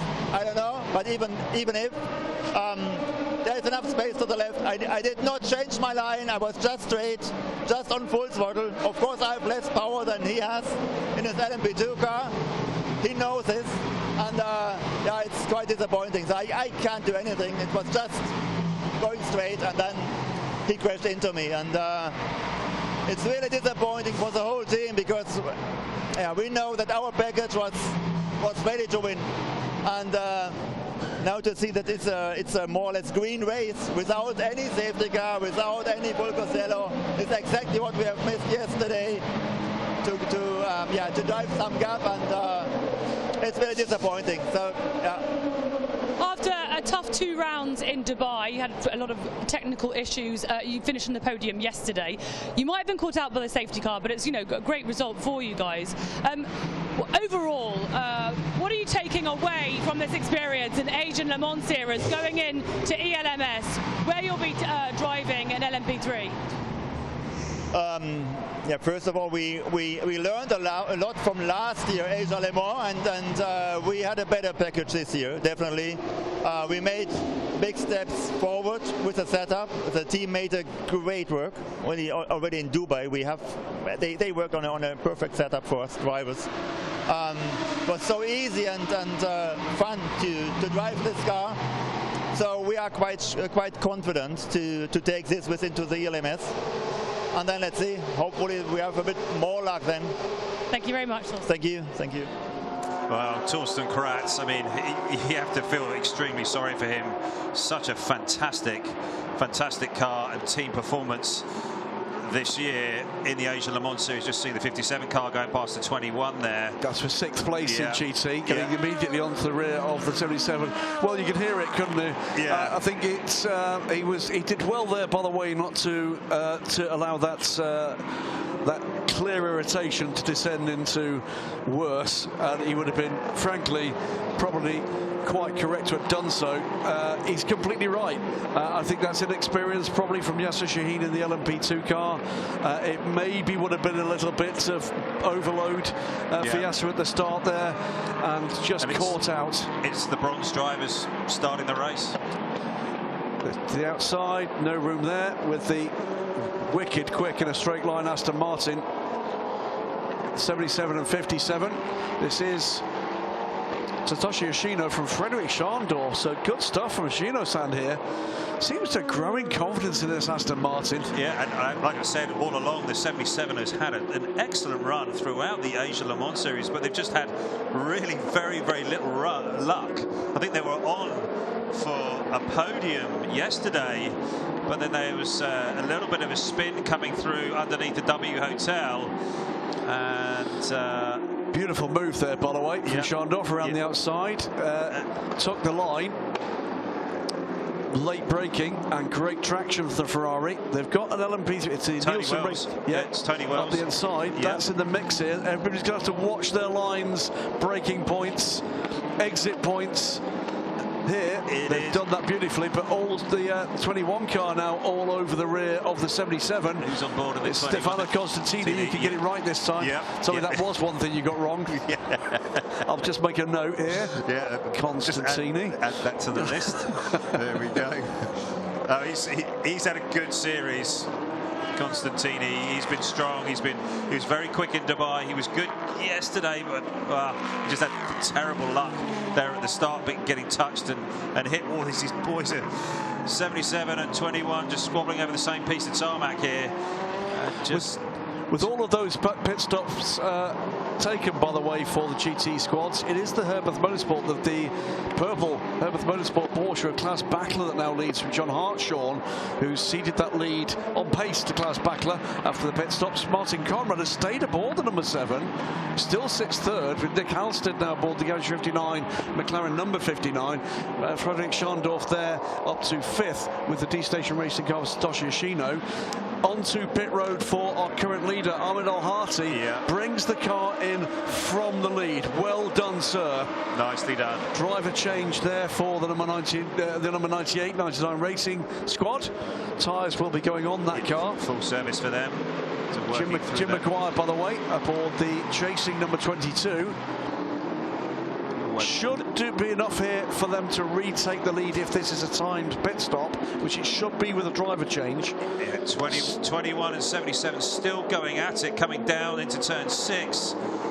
And Constantini is looking for a way past Fuji.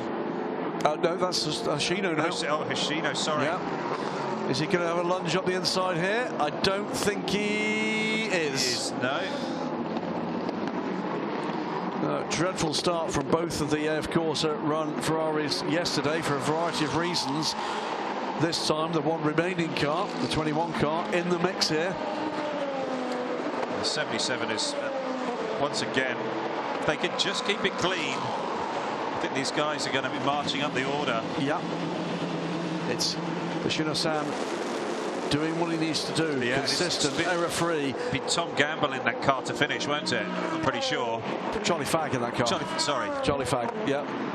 Yeah, we had Tom, didn't we, as a late replacement in one of the Garage 59 cars in Dubai. Now we had so many driver changes, it's difficult to keep track. Round the outside goes the number 25 car to take that pair. James Allen, by the way, is aboard that car now. And there may be bad news to come here for the 21. We had that was the 29 car, wide and off track, can't take position there. No, I think he might have to give that back. I think he's absolutely going to have to give that back. That was clearly off track. That is Jerome de Sadelier on Frederic Jousset for second, and the lead car is just up the road there, the Graf Racing number 8 car, a title contending car, and that's why the urgency is because it's a title contention with the 29. Just got to be smart. Either let it go, I'll be honest with you, because what you don't want is a drive-through or worse. No, I'm sure they're going to be looking at that. and he definitely was all four wheels off. So to complete the point, car 21 had a drive-through cancelled for track limits, but are again reported to the stewards for abusing track limits. That is our Ferrari in 7th place at the moment. And I saw the 34 car also being warned for track limits. They're up to 12th now with Thomas Merrill now aboard the car. 24 passing Jim Maguire. That is 4. That is to unlap, Yeah, it is to unlap itself.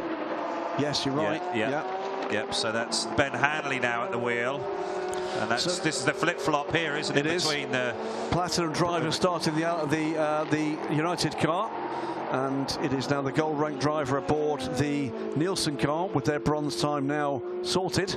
This is where it starts to come back, but it effectively means the advantage that Paul Di Resta has pulled out in his time is a lap and more over the Nielsen racing car, which currently sits in 7th. Yeah, and we'll have to see how it does unravel, and if it's who the brakes go for. So Charlie Cruz is 20 seconds back from the lead car, which is still Jim Maguire. Jim's just coming down here into 7, and he's just braking, and that Porsche is very close. Very close. Yeah, Jim just overslowed it there at the apex and caught the Porsche out, and that is something that can happen between P2 and GT cars, where that P2 has just got that extra braking performance. But it's lighter, it's just could put that braking performance down through the tyre, and the GT car just cannot get it stopped, even with the ABS systems. So Jim was very fortunate not to get contact there.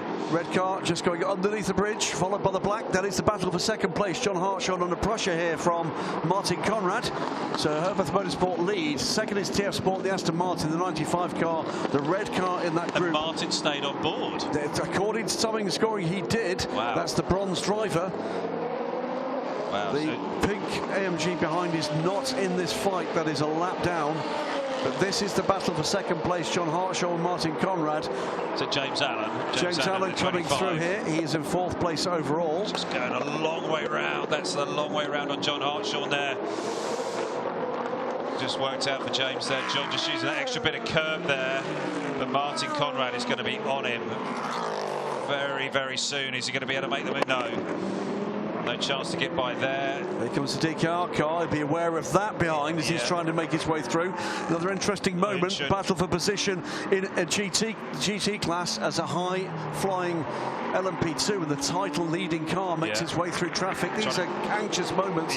Threads the needle, makes the pass. Off to the right-hand side there goes one of the LMP3 cars. We'll just go in front of us there was the Rinaldi racing car. Who's aboard that car now? That is Matthias Lerton still. Martin Conrad still looking to put the move on John Hartshorn. And Martin's losing time here. He'll be looking to make that move on John and get it done. Klaus Bachler is speeding away here in the lead. Yeah, he is. But the Herbert Motorsport car, though, still has their bronze to come, and Terrace Howe has not been aboard that car yet. So again, as Martin up the inside. John just going very wide there on entry. Way too wide. Now it's going to be a sprint. It is. Very similar engines in these two cars, by the way. Mercedes AMG and Aston Martin. Martin just trying to squeeze him over a little bit, and John's just giving him some back. Great racing. Martin has got it done, though. He has. It's just overrun it though, and John has as well, kind of following him and looking. That's what can happen is when you're looking at that car, or you're not looking at the apex. All of a sudden you overshoot, you don't turn in, and you miss your line. You end up following the car in front of you. He's got it done though. Martin Conrad moves forward and moves into second place. It's where he finished the previous stint impressively.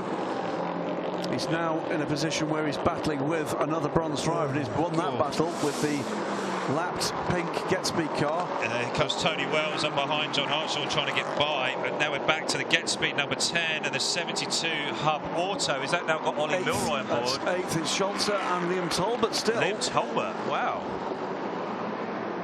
So, wow. The drive time is going to come into this reckoning. They are not going to be able to simply stop at the top of the hour. No, sure. So And with this race having run full green now for an hour and 25 minutes, strategy options are being ticked off, or rather crossed out, almost by the lap. Yeah, they are. And they will not like the prospect of having to do their stops under full green flag running. No, they will not. This is the most I think I've seen a Mercedes move around on track. This is great stuff. These boys are working these tyres very, very hard. The Michelins on these Mercedes AMG are getting a really good workout. But it's Florian Scholzer here and Liam Talbot who are really under pressure. This is Jim the lead. McQuarrie. Yes. This is the lead battle. Jim McQuarrie defending on the inside. Goes Charlie Cruz. No room there. Jim covers that one. Goes to the inside here as he must. But it's going to be the exit of this corner where Charlie Cruz will be looking to position the number 43 car. Yeah. See what he can do. Not close enough, I don't think, yet to get it done. Might have to be down into turn 1 or out of the final turn. Charlie Cruz is going to do it. Does it there. Yeah, that was coming. You knew it. So lead changes, 43 to the lead. Into Europol go to the lead of the race at the start of lap 48. The 43 car had that pretty big snafu at the stop, didn't they? Down on the ground with the right rear off, managed to get the car back up, got it on and away.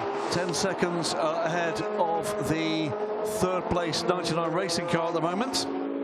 Yeah, what does this do for the championship? Is it still too early to start looking at all of that? 63, by the way, hearing from into Europol competitions, Earl Alexander. It's a starter motor problem for that car, which is the car you saw being pushed back into the garage. So bad luck for them.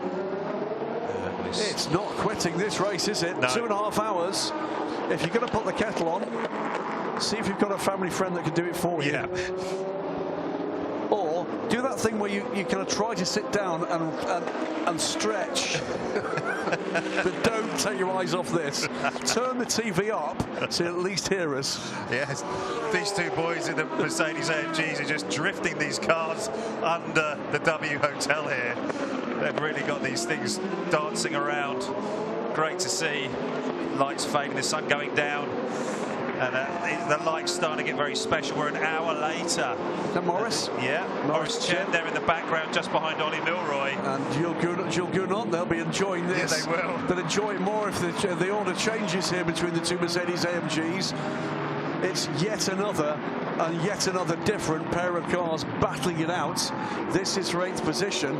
But remember, again, the two drivers that we saw sitting down there watching this, silver-ranked Ollie Milroy and platinum-ranked Jules Gounod still to come. There was a lot of pace still to come for this 72 car. Everything and anything can still change. We have lost just 2 cars from competitive running in this race so far. The 11 car with that hit up the rear at the start of the race, and the 63 with starter motor problems. Battle here. Well, this is the 29 car that's P2, and the 15 that's way down 12th. In 12th. And is he trying to unlap himself? I think he is. I think he is, isn't he? But Jerome Savalier, 12.5 seconds back, by the way, from the lead. Just drifting off there was the 15. Yeah, will not want to get himself involved with this. This is Jim McQuarrie under pressure from the lapped 44 ARC Bratislava car. And then just this, the third car in the order is the number 98 Orica from 99 Racing. So who's aboard the ARC? It is Laszlo Toth, the Hungarian driver. He does unlap himself from the 22. And round goes Liam Talbot. Round goes Liam Talbot. It's going to be, I think, a pretty quick recovery. If he can get the car turned around, he can. But that's going to drop him down the order. Here, then? What happened? Did Liam just got in a little bit too? He tried to just come back up the inside, and just the front axle got a little bit too much load in the rear. Just snapped around, had a bit of a spin. Almost collected the 10 and was almost collected by the 91 in that move. Yeah, just frustration boiling over a little bit there for Liam Talbot, just trying to get past Florian Scholz. That's Ollie Milroy exercised enough to stand up. Yeah, that's counts for aerobics, I think, in the office of the garage at the moment. 17 and 18 tussling away. That is for third position, and that has gone the way of the Cool Racing car. Adrian Chiller moves ahead of Frederic Jousset. Yeah, these two have been backwards and forwards, haven't they? It's been great stuff. Not Battles much between them. Literally everywhere. Drive-through penalty comes this time to Frederick Schandorf. It's the third place car in GT, yet more track limits. And that's the second one that car's received. So that is going to help Martin Conrad. He's staying in second, you know, for three reasons. He's been quick, he's been consistent, and he's made no errors, and more or less everybody around him has been down pit lane. Yep, and they've all been through drive-throughs and bits and pieces, and he's just been executing, just doing his thing. Oh, that was a little bit wide there from the 360 Racing coming off of the W Hotel, with Malte Jakobsen now coming up the inside of him, taking that final corner. And where are we seeing him? Cool Racing. He is in 6th position. He's 51 seconds from the lead at the moment. But they have got a significant disadvantage, because there are yet another LMP2 team that has done a stop in 99 seconds. Oh, that is rough. Yeah, it's tough to do, and you're relying completely on your engineer at that point. As you were commenting on earlier, they do not have that timing system inside the car, so you're relying on your data engineer to call it. And if they can't get that calculation right, then you're on your own. It's all going to be about pace now, because they are going to have to do another unplanned 100-second stop at some point. Yeah, they're going to be desperate that this race doesn't stay full green. Yeah. Now 3 hours and 32 minutes of full green racing. Yeah, which is unusual for us, because it seems like red flags have been everywhere for us. We did well to have 2 corners of it yesterday. 77 under pressure to the inside from the 73 car. That is the 8th place car in LMP3, Alexander Bekantsov. Battles underway, by the way, in LMP2. We'll get to that shortly. I think it might be a problem coming, by the way, for the 77 car. 5th place car, D-Station Racing, yet another car.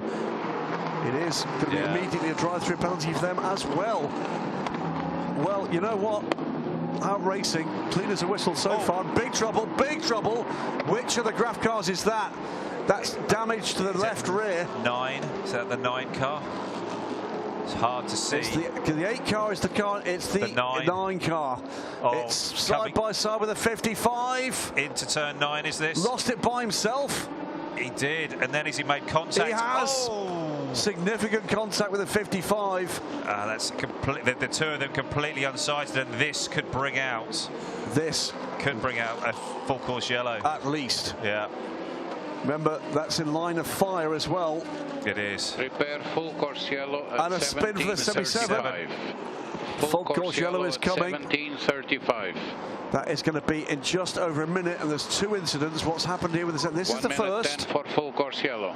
And he's come down, he just lost it, and the 55 unsighted. He's trying to drive back on track, completely out in his blind spot. Doesn't know where he is. 1 minute to full course yellow. 1 minute to full course yellow. And there's the 9 car stranded. Car stopped on the run-off driver's right, T12 also. What's going on with 77? Cannot get the car moving again. No. We didn't see why it stopped there, but whatever's happened, he can't restart the car. As he slid. Let's watch again here. Yeah, he's already lost it. To full course yellow. It's the second time that car has lost it in that corner. Yeah. Because it did it in practice and destroyed the rear end of that car. Yeah, it did. So whether or not there was cause or effect. Yeah, 55's going in the box. Another car. D11. Another car spinning there. Is there fluid down from that 55 car? Possible. There's a fluid line. You can see it clearly. There is fluid down from the 55 car. Yeah, absolutely. It's blown its radiator, and it's then distributing 10, all of that 9, all the way 8, around 7, to the pit lane. 6, 5, 4, 3, 2, 1. Full course yellow. We are under full course yellow.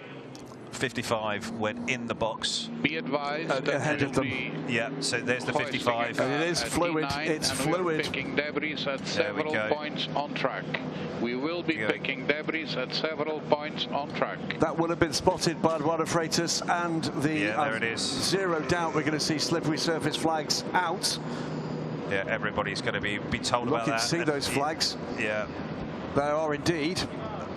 But unfortunately, not early enough for the 99 car to escape a spin. Or the 17. Wow. Desperately unlucky. That car back down into 4th. That car's done. The 9 will be playing no further parts.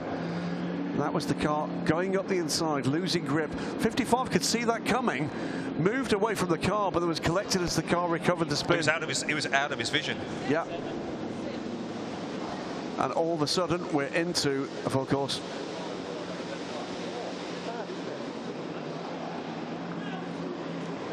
Let's go to the pits where Haley is down with Valkenhurst Racing. I think it's Chandler Hull that's down. There's Chandler Hull with Haley. Let's hear from championship leader. I'm down here in the Valkenhurst Motorsport garage, joined by the driver Chandler Hull. A complicated first stint for you. Just take us through it. Yeah, it wasn't exactly what we were hoping for. We lost some spots, but trying to protect the championship lead, so wasn't taking any risks and didn't put my nose in where I shouldn't. Now hand it over to Tom and let him do his big minimum time in the middle of the race, and we'll throw Nicky in at the end of the race, and hopefully he can give us a pretty good result, and hopefully we can get the championship wrapped up. So, of course, you mentioned the championship. You're currently in the lead. You need to finish at least 8th or better, of course, to win the overall. You're currently sitting in 6th, if we've worked that out correctly. I mean, how do you feel about, how is it watching, the last two drivers going at this Asian Le Mans Series? I think my heart rate is higher watching than it is in the car. And every move that somebody makes on track, is it there going to be a full course yellow? Is it going to be a safety car? Can we take advantage of it? Or are we going to get stuck out on the track and lose a bunch of time? So it never really stops. So just tell us, in Dubai, you won both races, poles, less performant here in Abu Dhabi. Yeah, I think Dubai, the track there suits our car a little bit better. Here, the third sector, we're not very strong compared to the others, and that's where we're losing a lot of time every lap. And because it's every lap, it just continues to compound, and we really struggle to claw back on the straightaways where we're typically stronger. Okay, thank you very much, Chandler. Thanks. I think we were just seeing there. Yeah, our sole female driver in this race who lost the car in that braking zone for turn 9, and could see how upset she is for this to be the end of their race and their season. Yeah. Should say, by the way, as we see the number 9 car being recovered here, up to 7th place now for that Valkenhurst car. So they're recovering time, and principally not just because of Thomas Merrill's pace, because they're not making mistakes. Yeah, that's it. And that sort of fits with the narrative they were talking about earlier on in the weekend. Just being smart here, just executing and just doing their job. Nothing crazy, nothing out of the ordinary. Don't have to fight people too hard. Great to see here in Abu Dhabi, one of our all-female crewed Marshall stations here. That's fantastic. It's great to see it. It is. And it's up and down the pit lane here. You're seeing females working on pit crews, engineering, tyres. It's really fantastic strategy. Yeah, it's really fantastic. Team managers, it's great to see it. Logistics, you name it. Yeah. And it really has opened up, and it's opened up so quickly. So if you are interested in a career in motorsport, have a chat with people in these paddocks, find out their routine, and see what you might be able to bring with your skills and your enthusiasm to a race circuit near you, a team near you. It's absolutely. We've said it before. It's a sport fueled by passion, and there's plenty of people in this sport with the passion. Absolutely right. Want to share that. So let's call it, as things stand at the moment, with pit stops underway across the board, of course, with the opportunity finally for a full course yellow after just over 2.5 hours. A lot of teams here really trying to take advantage of that and be on it. And then with the boys and the girls in the background, in the box, we'll be working through all of those strategy points. Absolutely. Seeing what they can do to get their car further up the order, and just trying to get a leap on all of their competition. So the brains trust is working overtime right now. It is full course yellow, remember, not a safety car, so the cars will not close up here. They're at a steady 80 kilometres an hour under full course yellow. 99 Racing lead the race on the outlap for Inter Europol 43 car Charlie Cruz. Then Algarve Pro Racing in the 25, third. DCar Engineering Engine Govan in the number 3 DCar Engineering car. United Autosports Jim Maguire now down to 5th, ahead of Cool Racing's Milte Jakobsen in the 37. On pit road right now, championship winners last year, Ben Hanley is aboard the 24, he's 7th. The 23 United Autosports car in trouble at the start of this race is down in the hands of Garnet Patterson, he is 8th. And rounding out the LMP2 field, it is Laszlo Toth, the Hungarian driver of the 44 ARC Bratislava car. LMP3, the 17 Cool Racing car we saw off the track a few moments ago, but that leads the race, ahead of the 8 Graf Racing car in championship contention, ahead of the championship leading MV2S car, that is Adrian Chiller, ahead of Francois Heriot and Jerome de Sadelier. Ross Kaiser in the 360 Racing car, well up in 4th place, that's the 18 car. Then the 53 car, the first of the Inter Europol cars, the highlighter coloured cars, Miguel Gustavo in that car, the Portuguese driver. Nielsen Racing, winners yesterday, 6th place at the moment in the hands of Tony Wells, with Matt Bell still to come. James Swetnam in the number 2 CD Sport car, 73 for Inter Europol competition. It's the leader who's on pit road in the hands of Alexander Kansov. Nick Adcock, the defending champions in CD Sports, and will not retain that title, I'm afraid. Andres Latorre in the 15 from LRM Sport. That rounds out the top 10 in LMP3. Then GT3 as the championship leading car, the 34 BMW is on pit road now as well. That is led by the Hout Racing team car, winners yesterday, and Al-Faisal Al-Zubair from Oman proudly stood on top of the podium. They lead the race at the moment from the Herberth 33 car, in the hands now of Antares Al, their bronze driver now aboard the purple Porsche. Car Guy, the 57 car, another of our Asian teams, Frederick Schandorf is at the wheel of that car. He's in 3rd. Get Speed from Germany with Florian Scholze aboard the number 10 car. Volkenhorst Racing pitted this time from 5th place, and their plan is beginning to come together with Thomas Merrill aboard the car when that car came in. Martin Berry from Australia is aboard the 66 Aston Martin. They sit in 6th. That's the blue and bright, well, red, orange, call it what you will, car. TF Sport, the 2nd Aston Martin in the hands of John Hartshaw. He's dropped back to 7th at the moment. He's on pit road too. Garage 59's Nick Halstead in the 59 car from McLaren is in 8th place. 9th of the F Corsa Ferrari. That has pogoed up and down the order in the last half hour or so, with pace to the 4, but also with penalty pulling them back. And Hub Auto Racing in the hands now of Ollie Milroy. Liam Talbot done with his time. They round out the top 10 at the moment. It will not stay like that for very long. No, it won't. We've just seen the 25 car coming back on pit road, and it looked like they were just stopping and holding. They will be burning, I'm sure, another 100-second stop under this full course yellow. Yeah, that could be what they're doing here. Full course yellow will end at 5:44:30 local time here. And it's 40 seconds from now. Yeah. I think that's precisely what they're doing. Yeah. They're giving themselves the opportunity to do something this team has executed well later in the race, which is rapid pit stops. Yeah, and they're just trying it's a gamble. Just getting the car cleaned up, just clearing out all the debris and all the pickup from inside the bodywork there, from shed tyre debris. They're throwing the dice in a very different way, and they will serve some of this stop under full green flag racing. It's coming in 4, 3, 2, 1 second. Up go the sound levels, up go the pace levels. We're back to green flag racing with 2 hours and 16 minutes remaining of this race and of the Asian Le Mans Series of 2023. Yeah, Charlie Cruz just coming off of turn 7 there. It's got it a little bit deep into 6. I don't think he lost too much time there. He's going again, and he's done a fine job actually throughout this series. He has surprised us, really did surprise us, but he did a spectacular job in qualifying there at Dubai, and he's now in the lead by some 5.9 seconds from 99 Racing. And Charlie will be looking to get back up to speed again as quickly as possible. Interested to see how slippery it is around here with that fluid that went down, and it was clearly water from the radiator and not oil, but it still could add to the slipperiness of that part of the racetrack.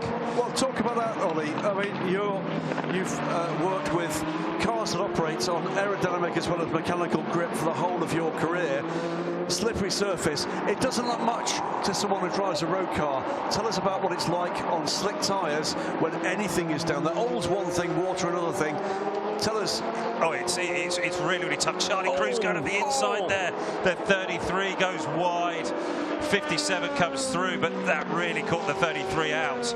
Not sure if he's still getting up to speed there. That's a switch of positions. You the two GT cars, yeah. And Terasau, the bronze driver. Let's watch that again. Yeah, so through turn one, Sean Duff looks to the outside, but then Charlie Cruz sees the opening, and Terasau going for the apex. There's no room there because it's full of Orica, but then the Ferrari driver saw the opportunity, called it correctly. Yeah, the 33 really opened the wheel there and gave Charlie Cruz the room. It was a low percentage move, but it paid off for Charlie Cruz. But it certainly is something when you get fluid like that water down at part of the racetrack, like turn 11, 12, 13, 14 there around where the hotel is. It really does bring that grip level right down, and it is just like hitting ice. Yeah, it really is. It just switches the grip off like a switch, and you are then really battling to keep control of the car. The gaps are our leading group. This is the lead battle. It's 1.6 seconds is the battle between the number 43 and the number 98. Under 9 seconds back, Anshin Govan is catching this pair, and then under 8.5 seconds, Jim Maguire falling back from Anshin Govan and into the hands of Milton Jakobsen, who is 17 seconds further back. The gap, first 5 cars, 36 seconds. Let's keep an eye on that. Yeah, and did Algarve Pro burn one of those? Yes, they did. They did do a full 100-second pit stop. That could come back into play later in this race. Yeah.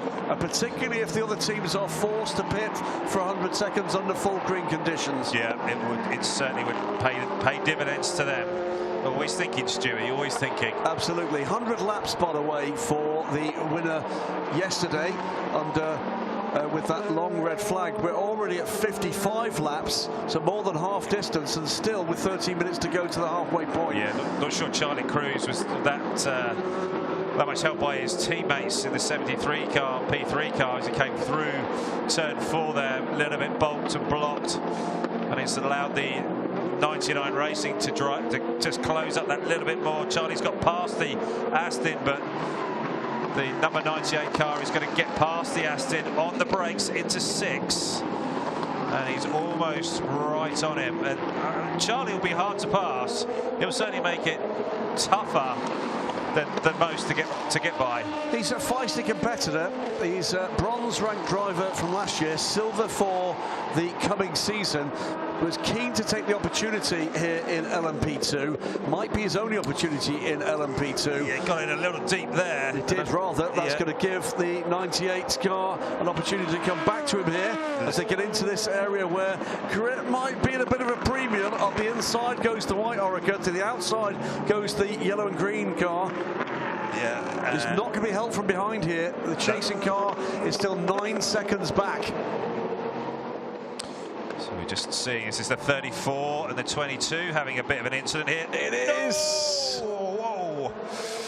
Now, hopefully that's not done anything to the tyre of the BMW, because that is the championship leading car. I think he's lost a bit of the diffuser off of the BMW.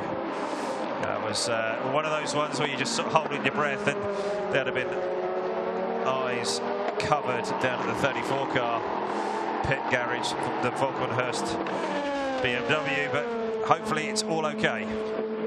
So 43 fending off 98. Where's the help from behind for Charlie Cruz? Cavalry isn't coming, Charlie. You're going to have to get this done by yourself. Gap is closing to Yunus Güven, the Turkish pro driver in the number 3 car, down to, and in fact she's just got caught in traffic. She's got up again.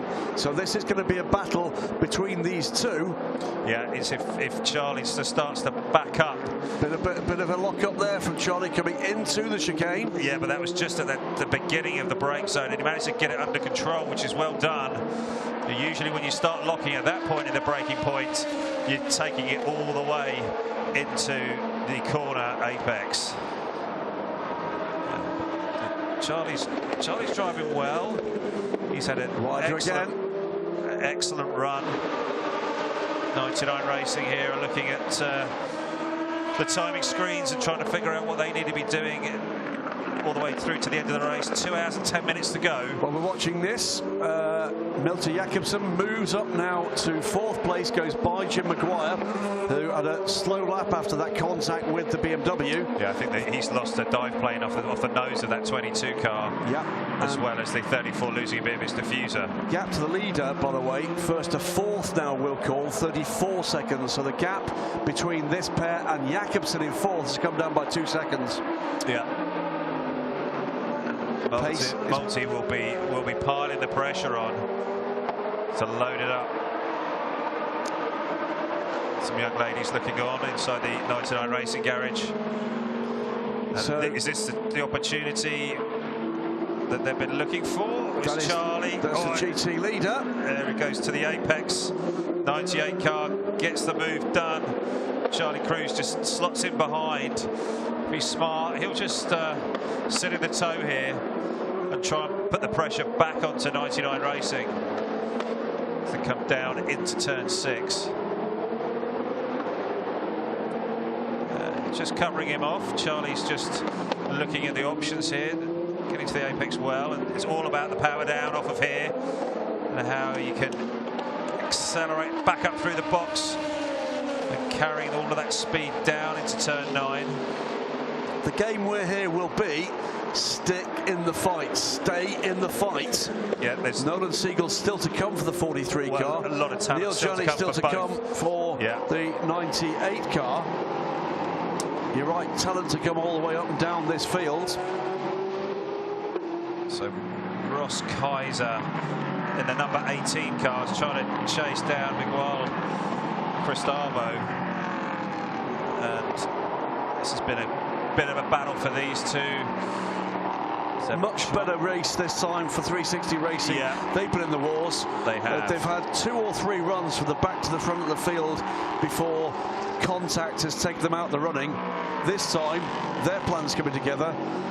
Faisal Zubair, by the way, in the lead in GT, putting in quick laps as well there to pull away from Frederick Scharndorf. They've got a 27-second lead, and that, for the most part, has come by not making mistakes. Yeah, again, it's just been keeping clean and just not making mistakes, not getting dragged into a fight with anybody else.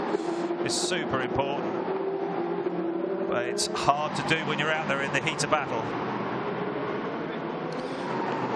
So not quite half distance yet. So yes, we've got twice as much action. Yep, we are 2007 to go, 55 laps completed. What a corker of a race. Yeah. That incident between United Autosports and Valkenhurst is under investigation. I don't think there's any doubt which way that one should be called. Ross Kaiser here looking to get the move done on 53. I think 53 were quite fancied earlier on in this series, but they've not quite been able to deliver. It's on him here, and traffic coming. Yeah, is Ross going to be able to use that opportunity? It's a team car ahead. Yeah, sister car. Is that not doing any favours. Or 63, I think. Yeah, out of the way now. But still, I think the damage has been a little bit done there, and is Ross Kaiser going to be able to capitalise on that and get the move done down into turn 1? Not there. Just looking to line up a good exit out of there, and there's Bullet Racing and HRT in front, and with the TF Sport car as well. And is this going to be something that is going to...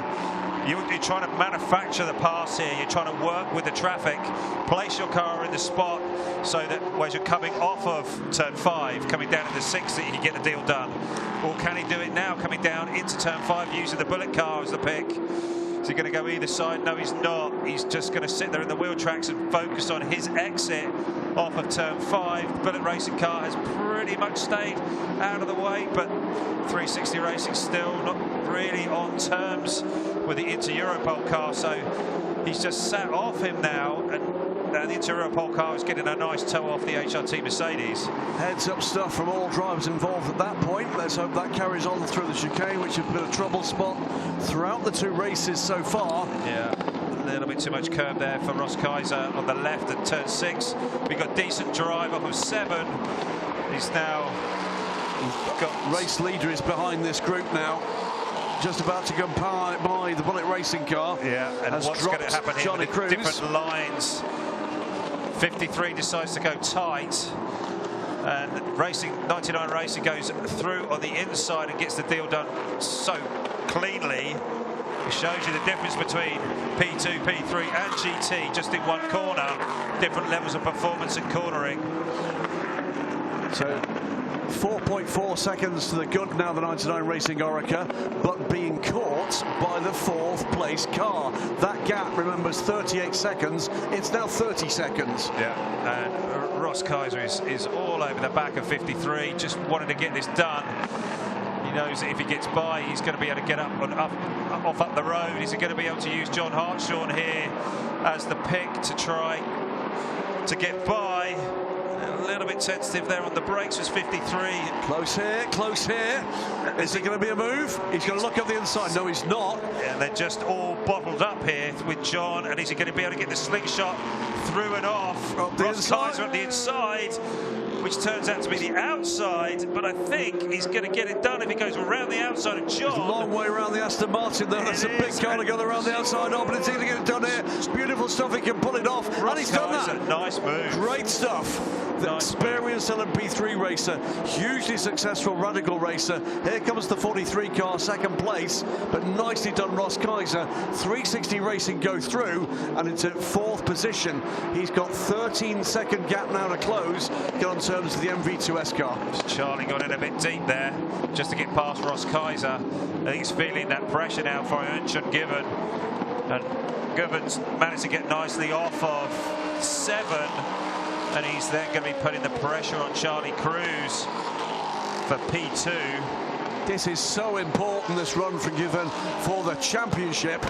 Yeah, he's been the inside there. He was just trying to nibble away at the back of the 53 car, just trying to get up the inside there.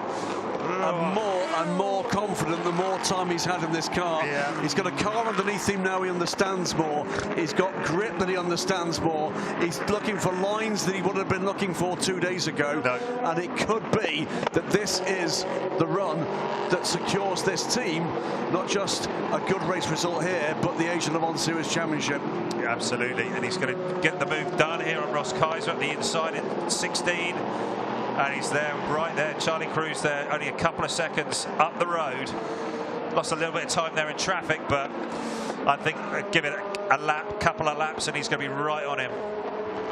So watching the gaps here, 10 seconds is the lead gap, the number 99, the 98 rather, from the 43. 2.5 seconds is this battle we're watching now between the 43 into Europol competition car and the 3 from Deco Engineering. And closing. 16 seconds back now from Ernst Given in the DKR car is the charging Milton Jakobsen. Just as significantly, the gap to the overall lead from the Cool Racing car that won last night, under 30 seconds now, and still with 2 hours to go. We just saw a shot there of the DKR box, and Kendi, the boss of the team, I don't think I've ever seen him looking so nervous. No, there'll be no fingernails left there. No. I don't think he's got the family here this weekend. I mean, it's a big. That's one of the big things about this Asian Le Mans series is the amount of families that we're seeing here. Huge. Yeah, from drivers and from team owners and from personnel, and it's fantastic to see people coming out here just get a little bit of winter sun. And worth saying, by the way, while we get just a moment, and it'll inevitably make a liar of me in a moment, so thank you from everybody at the Asian Le Mans series involved in the organisation, the teams, the drivers, etc., for the welcome we've had again for this 3rd year of this double-header. Big outbraked himself there from Jim Maguire, beginning to struggle a little bit here, the 22 car. Maybe that with that damage to the front end of the car. It's been another very happy couple of weekends for the Asian Le Mans series here in the United Arab Emirates. Yeah, it's been spectacular, really spectacular. Great racing and great fun off track as well. Yeah. The Lippert Lamborghini just running down through turn 4. Where are they sat at the moment after a strong run yesterday? They're moving up the order with Marco Mappelli at the wheel now of the number 19 in That's ninth. a mix-up, isn't it, for them with their strategy? Yep. Just want to put Marco in the car. Well, what's happened here? This is 22. That was a big lunge. Oh, and then Jim's just gone straight across. Can't take the position. Doesn't. Doesn't take the position. Lead going out. 11 seconds to the good now. Yeah, with the 98 car. Guven is going to want to get by Charlie Cruz if he can. Yeah. 22 is dropping down the order, now 7th. That's going to be the next thing to watch. It is going to be if Guven can get by the Interpol car, and that's absolutely not a move that Charlie Cruz is going to want, because that will be the wrong way around in terms of the balance of points. Yeah. He needs to stay ahead of this car and hope that misfortune strikes the number 3 car. So this is going to be hotly contested. It is. But this is going to hold up that battle, and it's going to pull Milton Jakobsen closer and closer into this fight. Yeah, you can see that Charlie Eastwood there in the DKR box, he's not got his helmet on, he's pretty cool, he's pretty relaxed, he knows Oyuncu Given's going to be working away behind the wheel here for quite some time, whereas I think Nolan Seagull will be in this 43 car as soon as Charlie's done his time. So this is Oyuncu Given here, very strong performer in the P2 class against Charlie Cruz, who is, let's say, a shiny bronze, isn't he? He's certainly, yeah, he's had a bit of polish on that bronze, without a shadow of a doubt, evidenced by the fact he's silver for this coming season. Yes. But Oyuncu Given giving nothing away here. Looking to force the error, looking with his race experience, with his punch, with his pace, to see whether or not he can just kid the 43 driver into making an error. Perhaps it's on the inside here, and this is going to be the move. Can he get the power down? I think he can, and that is going to be a new second place runner, and DK Engineering move forward into second place. 11 seconds is the gap to be attacked now. What are the gaps? 11 seconds, nothing, and 15 seconds. The overall gap first to fourth now, 26 seconds. Charlie just looking there to try and put the move back on Oyuncu Given, but I don't think that was really going to work. I expect Oyuncu just to get the pedal down and start driving away. He is quite the talent. Well, another tick on the board for DK Engineering, moving another step closer to this title. Around the outside goes Charlie Cruz after a little bit of a miscue into turn 9 there. Yeah, I think that he was lucky that it's Marco Mappelli on board with that Lambo, because he saw him, gave him some room. Not sure that would have happened with a less experienced driver. Watching, by the way, the progress as well of Ben Hanley in the Nielsen Racing car up into 5th now. James Allen up into 6th place. Pit stop infringement for that Lambo. Yeah, it's 5-second time penalty in the next stop. And remember, what still has to come into play is who has burned those long stops, and do they get to serve the remaining long stops under green or under caution? That could still play a part in this remarkably pacey final 4 hours here. Final 2 hours still to come of the final 4-hour race of 4 in just 9 days of the Age of Le Mans Series of 2023. MV2S, they're sitting pretty at the moment in the team's trophy. Some 7 points in front of the number 8 Graf racing car. This is a bit unusual line as they came down into turn 5 there by the 29 car. Just got to be smart here, taking all of those high percentage moves. Don't risk anything at this point. Just got to keep delivering, executing, working through your strategy. Stick with the program. Exactly, and just be smart. Really, that's so key. So Thomas Merrill, 4th place now, and his next target, well, by target I mean try to close or stick with the game with, as the leader goes around the outside of the BMW, is none other than Raffaele Marciello. I can barely remember mentioning Marciello's name. No. It's not been the championship that the number 10 car would have wanted to this point, but it can all still turn around. It's all going to be about whether or not this car, the number 34 car, can come home untroubled from this point. Yeah, and it seems to be running pretty cleanly right now. But it just takes just a little incident like we nearly saw with Jim Maguire on the back of that 34 car. You know, just somebody else making a huge mistake in your part of their accident. That's tough, really tough. But I think we're going to be going back to now look at the highlights for the second hour. I'll take a breath. You're going to take a breath. Deep breath in, as we've got cars on pit lane for LMP3 at the moment, because boy, oh boy, as the younger sister of the ACO family, the Asian Le Mans Series has put on a show these 4 races, that the European Le Mans Series and the FI World Endurance Championship to come absolutely are going to have something to live up to here. This has been absolutely amazing racing in Dubai and here in Yas Marina. It has. 17, cool racing, just looking to start that tyre change. Boys there primed and ready to pounce, doing the right rear as one of their main rivals. The number 8 Graf Racing is coming through turn 7 off of there nice and smoothly. Well, we're going to go take a look back very shortly at a frenetic first 2 hours ahead of the last 2 hours of the Asia Le Mans Series of 2023. So bring you those in just a moment or two. There's still that multi-class racing that Unsha given there, just trying to get through this gaggle of cars coming down into 11, 12, just by the W Hotel here. The 8 car, the Graf car. This is the one that's fighting with MV2S for the championship, and it's only 7 points between them. Unsha, just getting past the other championship contender in the other class of GT. They'll be giving each other plenty of space, plenty of room, not wanting to, as I've been saying quite a lot, squabble over that piece of tarmac. Well, let's take a look back after the first 2 hours of racing here. An hour and 53 still to go at the action for the first half of the 4 hours of Abu Dhabi. Bright sunshine once again, and contact to the rear of the 11 took out the pace setter in LMP3 for the very start, an incident with a 23 from United Autosports. It would be Ahmed Al-Hati defending unsuccessfully from ex-Formula 1 driver and current Peugeot hypercar driver Paul Di Resta. He would go away as we got into frenetic action in GT. Battles galore. 11 pushed into the pits with damage that would not see that car emerge. GT continued to serve up the battles and the drama.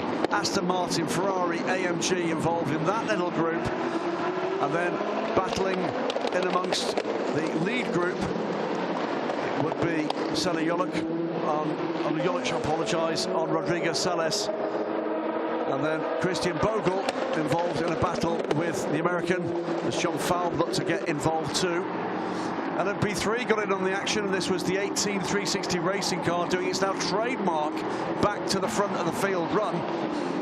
Yet more GT action, this time between HRT, Hub Racing Team, AF Corsa, Herbeth Motorsport, and the car guy Ferrari.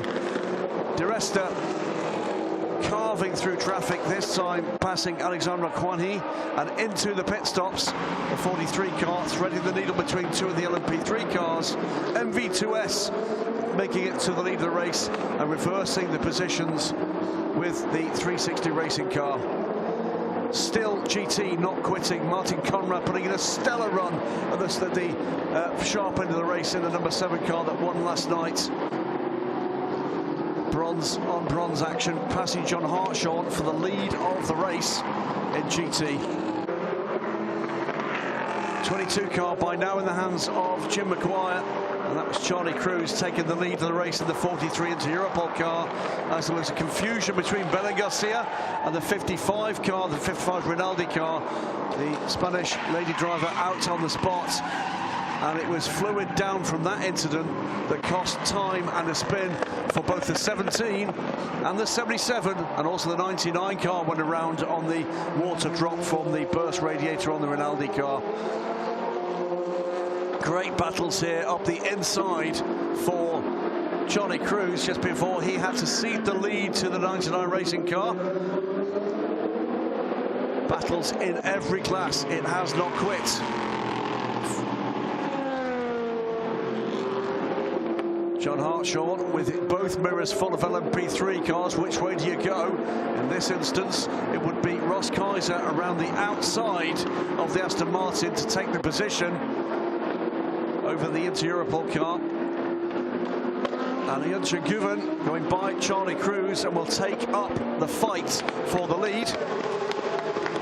That move appreciated by the Decar engineering crew. 43 drops down to third and is being closed by the rapid Milton Jacobsen. MV2S, are they on the way to the championship, battling with Graf Racing?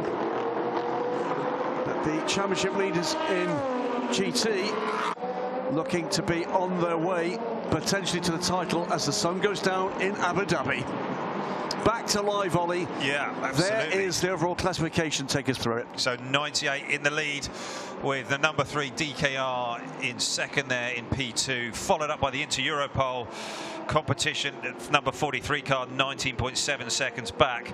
In P3 it's the number 8 in Graf Racing. They are in the championship fight with the number 29 MV2S Racing, and then 360 Racing having a really strong run there in third in P3, which is a nice fill up for them after a very tough Asia Le Mans series. In GT it's the Hapt Racing team number 7 leading the way from 57 Car Guy, and then the number 10 Get Speed Mercedes AMG. It's close. It is close. Volkenhurst BMW sitting there in P4 in GT, and that's all they need to do. It's what they need to do. It's really comfortable for them. We're not quite at the point where we can ask them the question, just exactly what car are you going to take to Le Mans, Volkenhurst Motorsport, but I can tell you that my friend and colleague RJ O'Connell has got that answer nailed in. Oh, so nice. watch for that at the flag if they do manage to bring it home. Well, I'm pretty sure if they do secure it, I don't think Nicky Katzberg will be driving that car. I think trouble, and it's trouble for the number 5 car. Race winner in Dubai, the Decar engineering car, so that's good news. They're cold springs there at Lippert Engineering. Charlie Cruz comes to pit lane now, and that is Milton Jacobsen up and now and into third place. What's the gap? Remember, 38 seconds, remember that? 20 seconds now. Wow. So he has closed almost half of the gap to the leader, Charlie Cruz, on pit lane now. He is just 6 seconds back from Guven. And has Charlie done enough of his drive time? Has he done enough? I think he probably has. Is it going to be known maybe not. I think he might need another. He might need another stint. Milton Jacobsen is carving again through the traffic. He is. Again, clean as a whistle this time. This is a switch, remember? It is Donald Siegel. So if Charlie has got to get back in, that'll be at the end of the race now.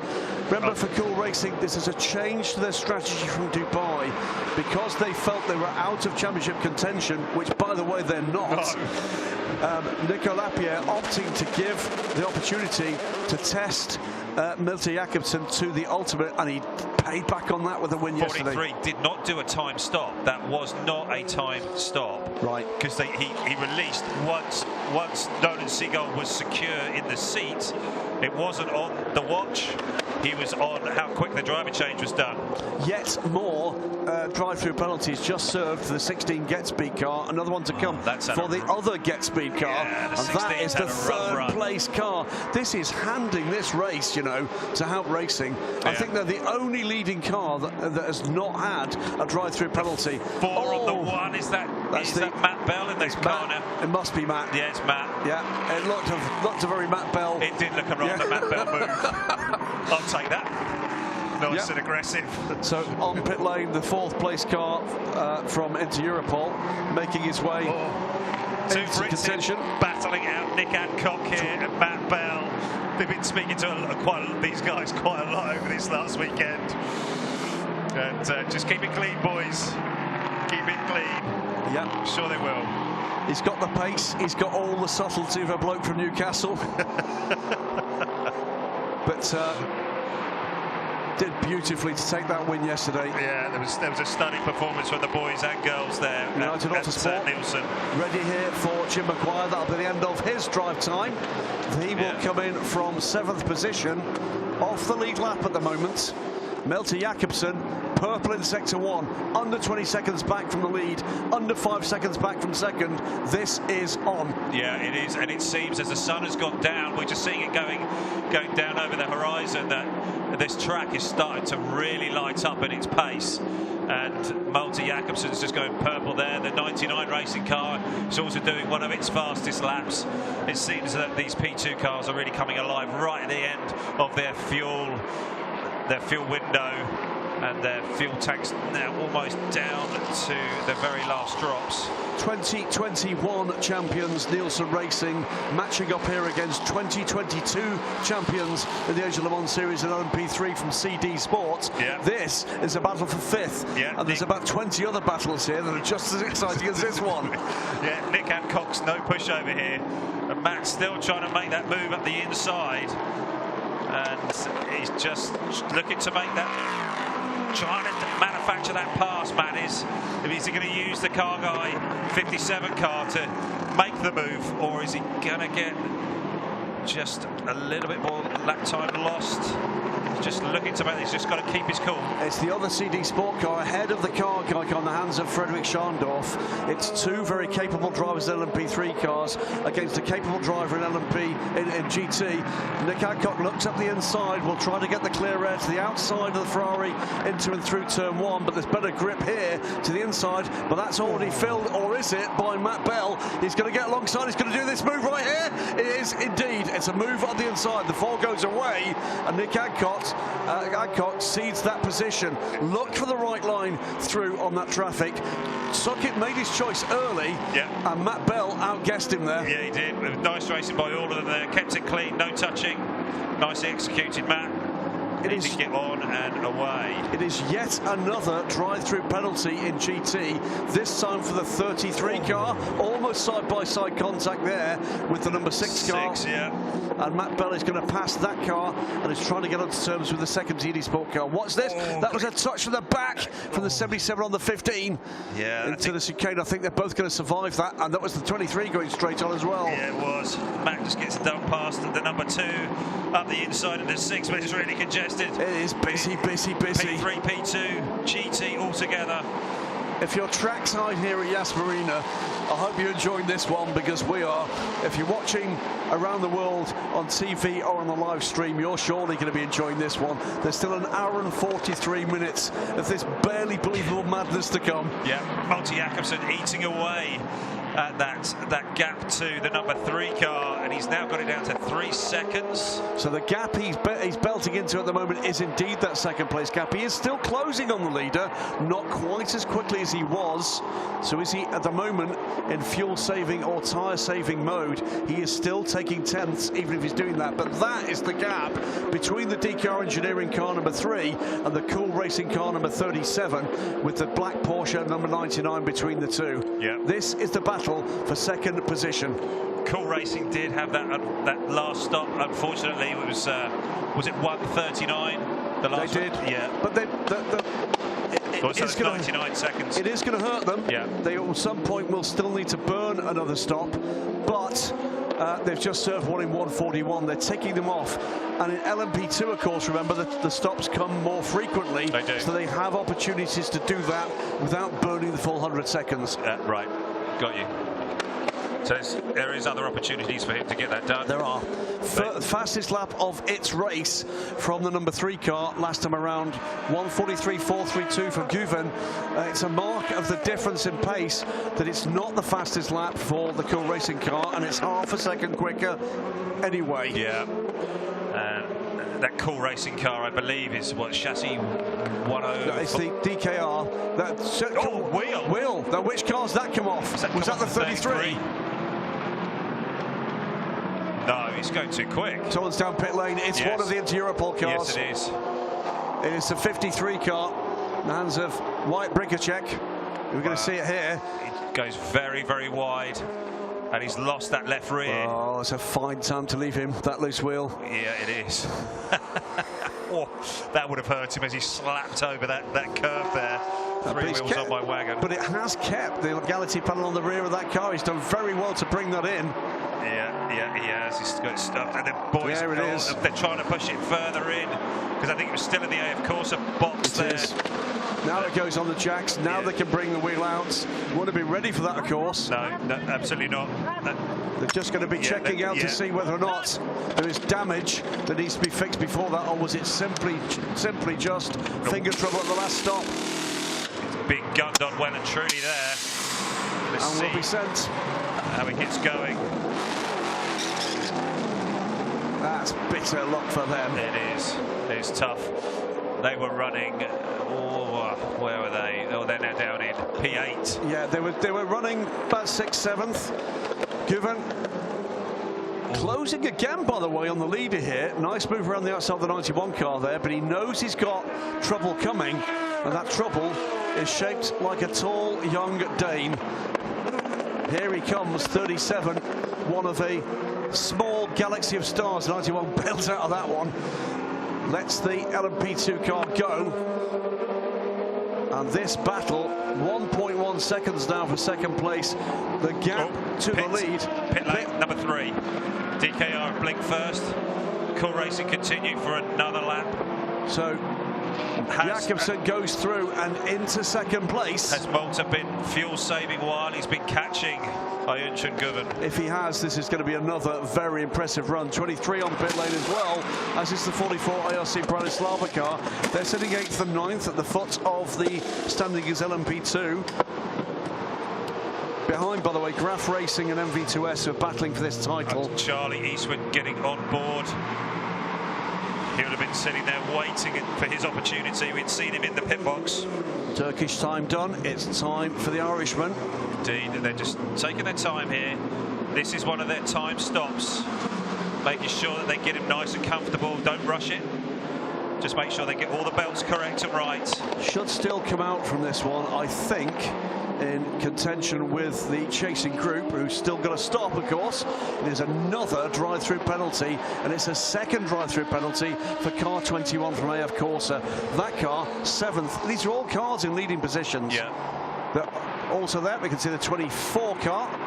Change from Ben Hanley to Matthias Besch, who was another star last night, wasn't he? He was. And rolling down pit lane as well was the Algarve Pro Racing car of James Allen. Are we about to see Kevin Simpson join the race? Yeah, and Kevin was dealing, when he was in the car yesterday, he was dealing with a lot of problems in that 25 car.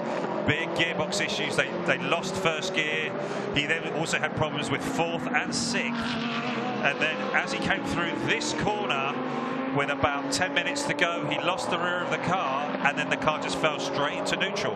As he was trying to catch the slide, the car went into neutral and he spun into the wall on the left. This is the battle for 5th between Ollie Milroy and Raffaele Marciello, as the AF Corsa car is next in the line behind these. Makes that drive-through penalty. There could be trouble for yet another GT runner. The Get Speed team manager for the number 10, the second car in this pair, being summoned immediately to race control. If you're not familiar with what that means, it isn't very often for a pat on the back and congratulations. No, it's generally not. Generally not. No. Generally it's not a good thing. We've got some bad news for you. It's not something like, we saw the way you took turn 10, it was wicked. That's not normally in the lexicon of race control. It will tend to be something more serious than that. Ollie Milroy here just trying to fend off Jakobsen on pit road as well. Marciello, one of the best GT drivers in the world. So it was a performance pit stop from both the 99 racing car and Cool Racing that time, both under the minute.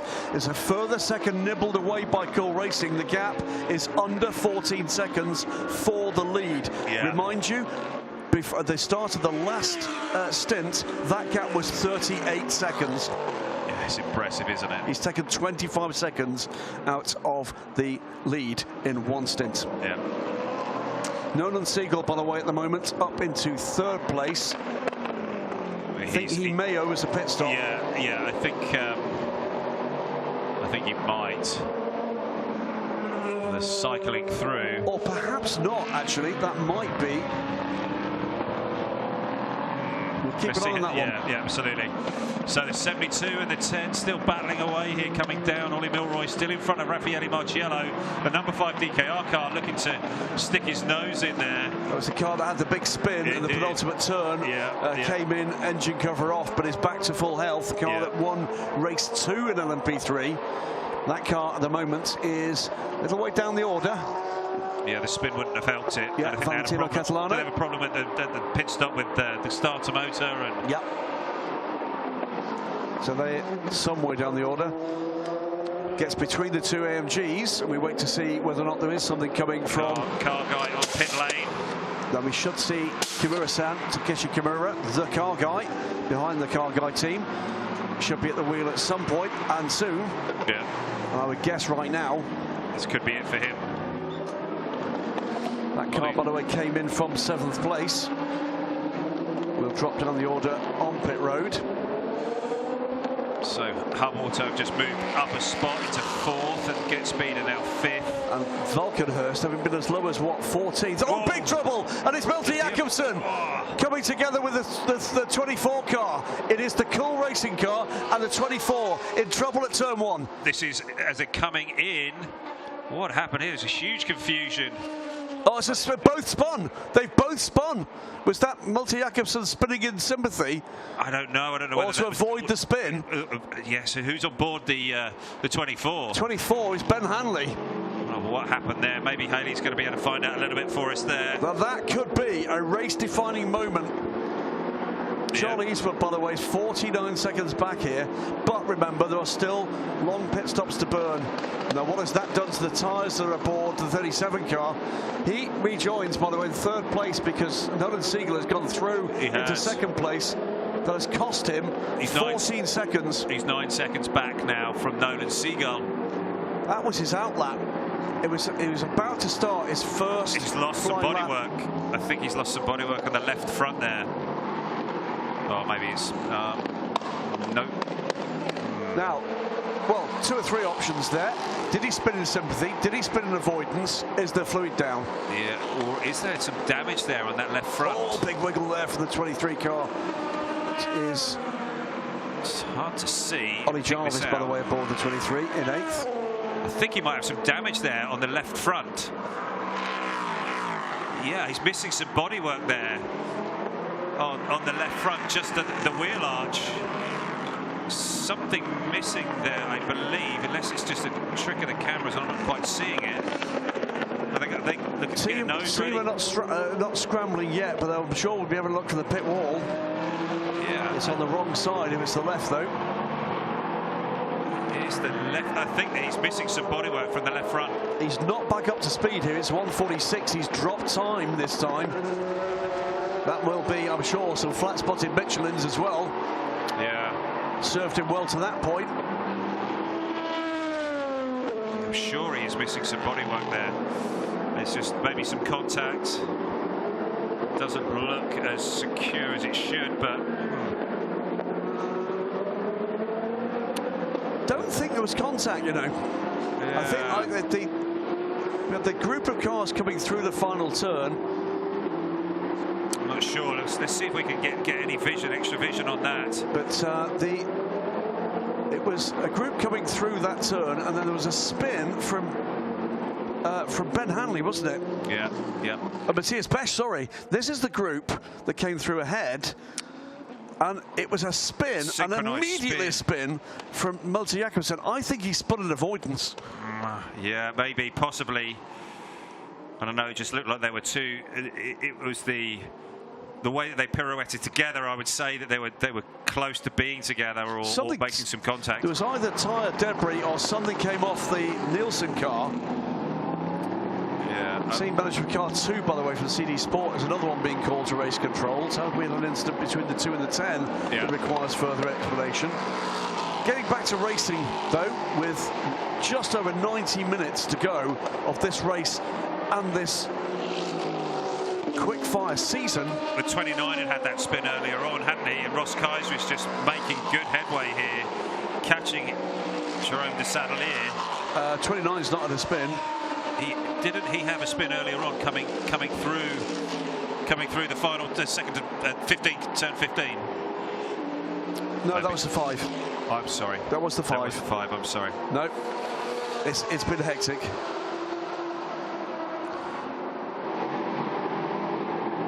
Let's go down to pit lane. A dominant performance from the Haupt Racing team. Haley's going to have a chat with Lucas Stoltz. The team clean as a whistle in the lead of a hectic GT class to this point. I'm down here in the HRT garage, joined by their driver, Lucas Stoltz. Now, Luca, I guess the stars were aligned yesterday after Dubai, where you said that maybe the pace was missing. Yesterday, of course, you won in your class. What made the difference? Yeah, I think in Dubai we struggled a little bit with the car, and we still figured out how to play in strategy. But yesterday was a really smooth race for us. I think all 3 of us did a faultless job. And yeah, in the end we deserved to win. And today the race is going really well so far, so let's see how it goes. So as I say, you've really kind of found that pace, and as you're leading currently. This is your first time in the Asian Le Mans Series. What would you say the biggest challenges have been for you guys here? Well, it's nice to be in multi-class racing because you have always action around you, and even if you don't have the pace like we had in Dubai, you still can play a lot with strategy, and yeah, it's always nice to watch, I think, for the fans. And what with regards to having to adapt to any rules or anything, or has it all gone smoothly as well? Yeah, for sure. ACO is really strict in pit lane, so you have to pay attention. But yeah, it's a really nice series. I'm really enjoying it, and I hope we get another podium today. Now, the beauty, of course, with endurance racing is the teams, and Jules Gounon, who you were driving with just a few weeks ago in Bathurst, which you won, you'll actually be driving up against him in your stint a bit later. What's that like? Yeah, I mean, it's always a funny situation because we race each other in so many races, and in some races you are together on one car, but yeah, we share the same passion, and whoever is the best on that day wins. So yeah, I like it. That's a very diplomatic answer. Thank you very much, Lucas. Cheers. Nice to hear that from Lucas Stoltz, a real pro, and he's had a lot of success. Number 3 car getting between a battle here for second position in LMP3. Yeah, it's... That's a very important battle, and it's an important battle because if the 360 racing car can get ahead here, that will mean 25 points for the Graf racing car, currently leading. If they stay there, 18 points for the 360 racing car, and 15 points for MV2S.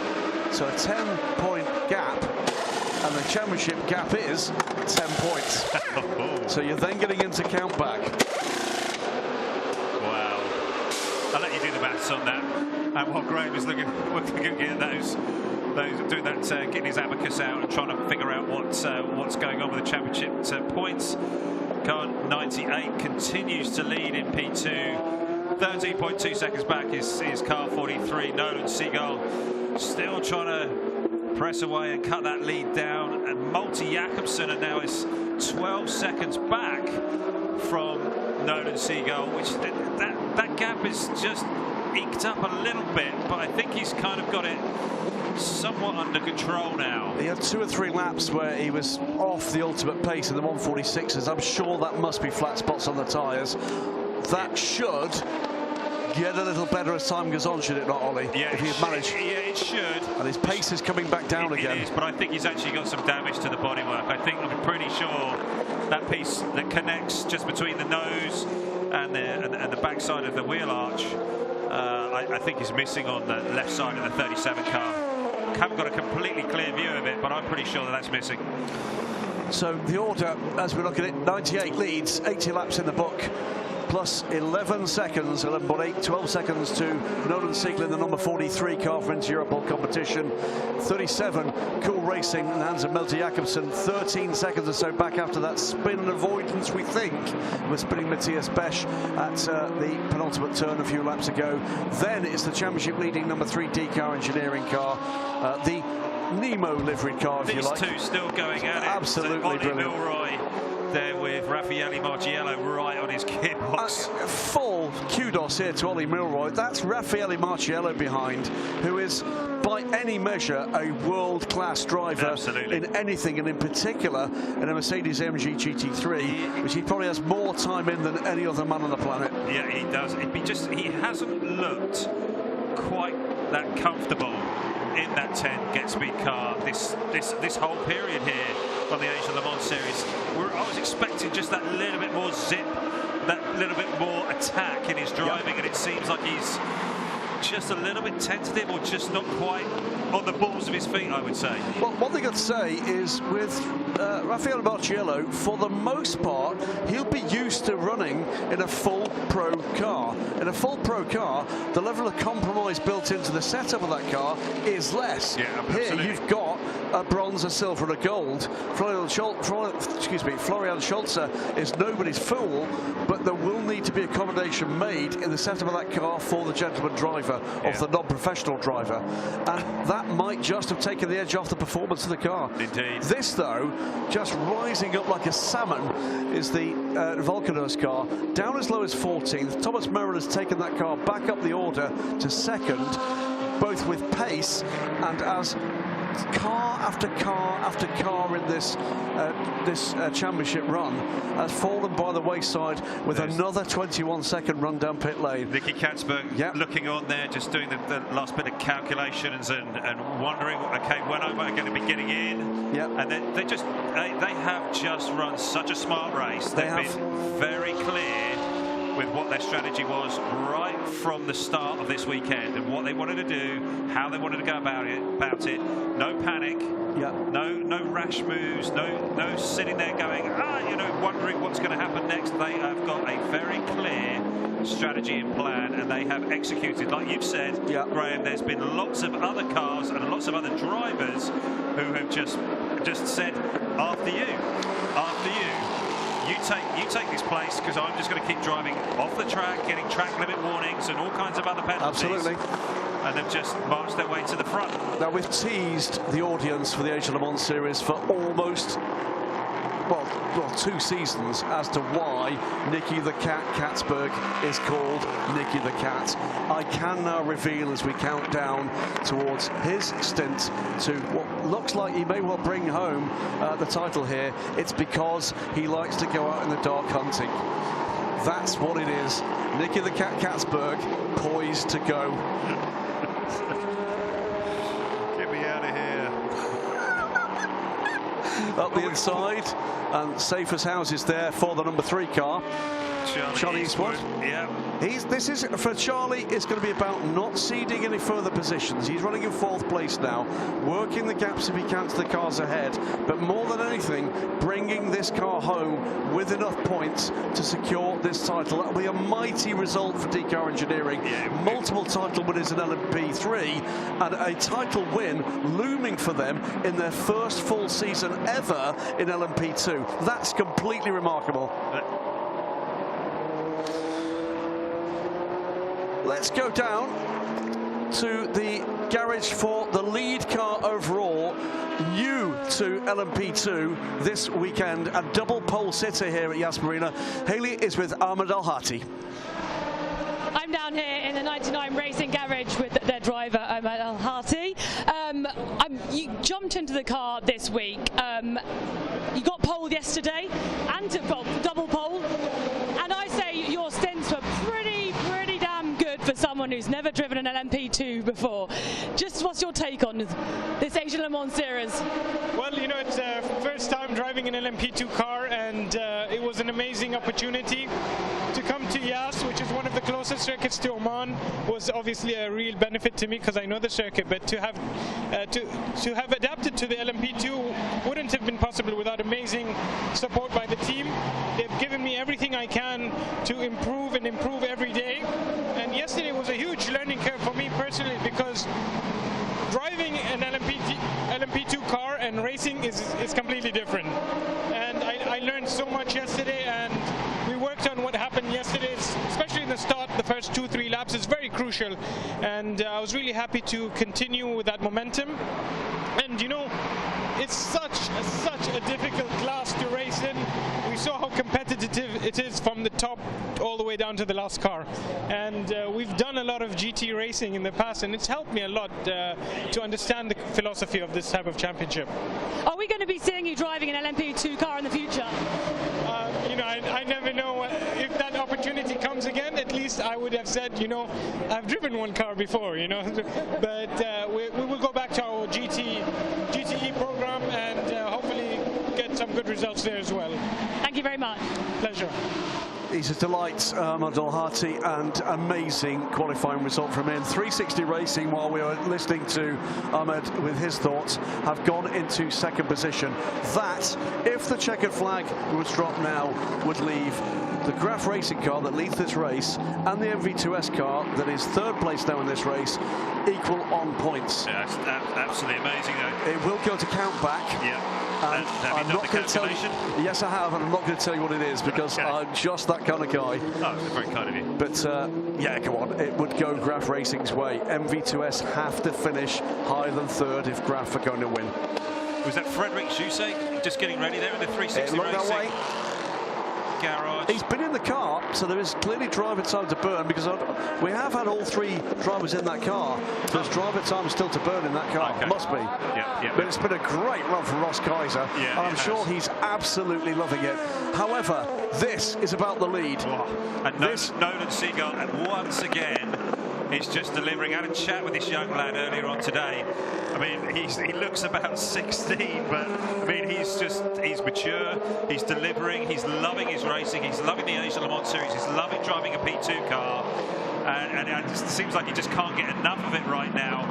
And he's a real fighter, and this lad won this team into Europol, that victory in Dubai. He was a big part of that. And looking here like he might do the same again after putting Neil Jardy under pressure for about an hour in Dubai. He's doing the same again to the same car, the 98 car, under pressure here. It seems that this 43 car just comes alive during the race over those longer runs. Bit of a lock up there. Yeah. This is going to be the opportunity for the pass to come on pace. It's a drag race almost. He's in the toe, goes to the inside, he's pushed to the inside, he's pushed further to the inside, too far to the inside, over the rumble strips of the cutout through. He's going to take that lead, and to the feet will come the Seagull family. I'm sure, listening and watching this as we are too, he takes the position. Can he hold it through? Yes to the first, yes to the second. He goes to the lead, 43 to the lead. Fantastic, brilliant driving there by Nolan Seagull, but this is not over. 98 is looking to put the move on. Nolan's got to be smart on which side he decides to take, and we're going to see a bit of a lunge here from the 98 car. Nolan's cute to that. He's got him covered. He's absolutely got him covered, and that was a ballsy move there. That's going to be tubby bye-byes now. Yeah. It's going to be goodbye from Nolan Seagull. Well, that was an absolutely magnificent run. There was a mistake there from the 98 car, went very deep, and then Nolan Seagull got a bit of the toe here, pulled out, and then he absolutely stuck to it. Now, was that one move? Well, I wouldn't say it was one, but he did not lift. Nolan Seagull kept his foot in, and he was committed all the way to the brake zone here after running down all that dirt and that muck all over the tyres. He's still got the car stopped, and look at that. Courage. He just absolutely put him in the weeds. Well, tell us, that was about 150 plus miles an hour of those rumble strips. Absolutely, and the car was bouncing in the air. The car was bottoming out. I mean, that was a pretty wild ride there, but he's just taking it in his stride. And look, he's gapped him by a good couple of seconds already. See you later. I'm seeing incident involving cars 24 and 37 at turn 16 under investigation. Team manager car 37 immediately to race control. Does that indicate there might have been contact before we saw the cars come into vision between the 24 and the 37? Yeah, I'm thinking did Milton Jakobsen hit Ben Handler, Matthias Besch? Yeah, I'm just thinking the way that they were spinning, what was happening there. There was something that happened, I think, coming off of turn 13. Nolan Seagull, by the way, has gone. And has the 98 car got a problem here? I'm not sure whether it's been an issue. Still 72-10 glued together. Ollie Milroy will be loving this. Loving it. And Maurice Chen will be as well from Hub Auto. He'll be loving to watch this back and seeing his car there, battling it out. Third place. And can Hub Auto really look to march up the order still? Can they get close to, where are they in terms of pace? They're not far back from Thomas Morel. No. About 11 seconds back. Not sure they're going to be able to catch the 7 car. We've still got over an hour to go. Yeah, at least one more stop here for all of these cars. Absolutely. Ollie Milroy has had that 10 car in his mirrors, well, it seems like for about the last 45 minutes. Well, we're watching this player, by the way, the lead car. Just running a little wide. Is he going to get the deal done here? No, he's got the inside line for the next turn. He has, but it's side by side. Oh, dear me. Absolutely. Raffaele Marciano's coming on the inside. It gets it done. What? Now that is a move. Yeah. That's very, very nicely done. No contact. Well, knew exactly what he was doing, and it just absolutely glided the car up the inside there into turn 13, 12, and got it through into 13, 14. A lovely move. 18 on pit lane, as is the Graf Racing car. MV2S for the moment goes through and into the lead of this race. That is a driving standards flag, black and white flag for car 98. After that, I'm sure that was that move to the inside. Yeah, it was how aggressively he pushed him all the way. Jules Gounon here, getting ready for the 72. This is teeing up something very special to the end of this race. It is. It's going to be amazing. There comes Ollie Milroy, and Raffaele Marciello teed up that move about 35 minutes ago. He did. Ollie done a brilliant job. Fine work there, Ollie. Well done. Big pat on the back then for you. 98 car on pit lane. That's Siegel to the lead. Jakobsen 2 second. Charlie Eastwood at the moment up to third. The gap for the lead, by the way, is 25 seconds. Now, at some point, these cars are going to have to burn their final 100-minute stop. 100-second stop. 100-second stop. Yeah. And it's who's got those left. Yeah. That's going to be the defining factor. There's still some twist in the tail of this. Was the 25 earlier on in the race. They were burning those 100-second stops. Could that bring them back into this? They are over a minute back. Hub also going to work here. Full service for the Mercedes AMG as they come round to do the left rear. 7 back on track. They seem to be complete control of this race in GT. Drops to third at the moment, but the 6 cars going in the box. Wow. The number 6 car, and that is some way down after troubles earlier. Yeah, did have some contact. Did have contact? It did have some contact, a little bit of an off. He's on a penalty as well. There goes Raffaele Marciello. Yeah.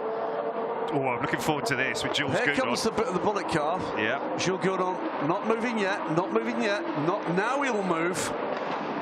Then there's Nicky Katzberg. See the helmet there? Full crack. He's running there. So full crack. Full crack. Here it is. On the visor. Full crack on the visor. We'll repeat it for a second and final time. Finally, this is why he's called the Cat. It's the night time, and he's been let out the front door to go hunting. You're going to murder it. So number 10 coming off of pit lane here with the bullet car right in front. And I saw Jules Gounon not far back.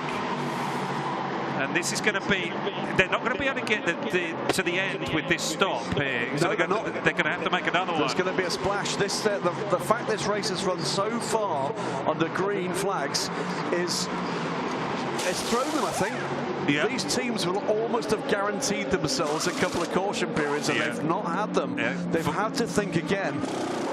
Great livery, by the way, on that car. Really, really special. Fantastic. If that's one of yours, Andy Blackmore, if you're listening in, chapeau, sir. 34 Volkenhorst car now down on the ground. BMW getting ready to release out of the box. Here is Nolan Siegel. 28 seconds to the good now. Is this going to be a second race win for Inter-Europol competition? When I spoke to them earlier on in the pit box, they were super confident. Oh, dear me! My word! That was the 16 car coming to the pit lane. Wow! That's why you don't cross that line, by the way. Yeah. Nolan Siegel just got on the wrong side of that 16. cost him. Could have cost him a lot more dearly than that. Yeah, but he was aware enough to check up and to try and keep out of it. It's confirmed it is a drive-through penalty for car 37, Cool Racing, the second place car, for the contact. We didn't see, but that's what it was. It was a contact to the rear on Matthias Bescher, Melter Jakobsen. Oh, that's a tough one after having such a great run yesterday. It's just not quite worked out for Cool Racing this time. No. 29 on pit lane. They're going to go at it full service once again. MV2S. It's another one that could go any way here. Yeah. This is so tight in LMP3. Go to the wire, and there's Matt Bell coming through. Is he going to go to the lead? He is. He is going to go to the lead because he's not stopped yet. Just coming past the 91 Pure Racing Herbert car. Again, the LMP3 cars will need another stop here.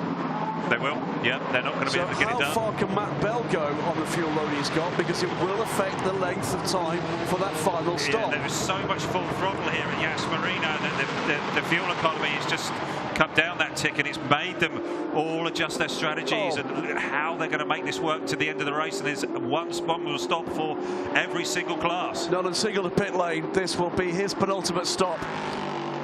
Do not move away from whatever screen you're watching this on or trackside. Yeah. This is looking like it's going to be an absolute cracker to the flag. Cool Racing, Melter Jakobsen. Now, is that his drive-through, or is this his routine stop? He would normally have gone longer. So we'll wait to see whether or not this is, I think, his drive-through penalty. It is. Yeah. Just getting it done. Let's see if we can have a look at the front of this car to see if there is any bodywork damage. I don't think there is, you know. Let's have a look at the car at the end of the race. I'm pretty sure that there is on that left front. So 43 gets a new set of boots. Here comes the 3 car from D-Car Engineering. This will close the gap, by the way, from Charlie Eastwood to Melter Jakobsen. Eastwood not at pit lane speed limit. There comes Jakobsen out of the pit lane as Charlie Eastwood comes into turn 1. So that gap is going to come down very substantially. Kiffin Simpson, meanwhile, he's motoring, and he's in 4th place at the moment. Another star of the show of this Asia Le Mans series here, 2023. Kiffin Simpson has really been spectacular when he's been out on track. This is known as Seagull, just waiting to get off the box and back out on track. Was that one of those 100-second stops? We'll see. For Inter-Europol competition, I think it probably was.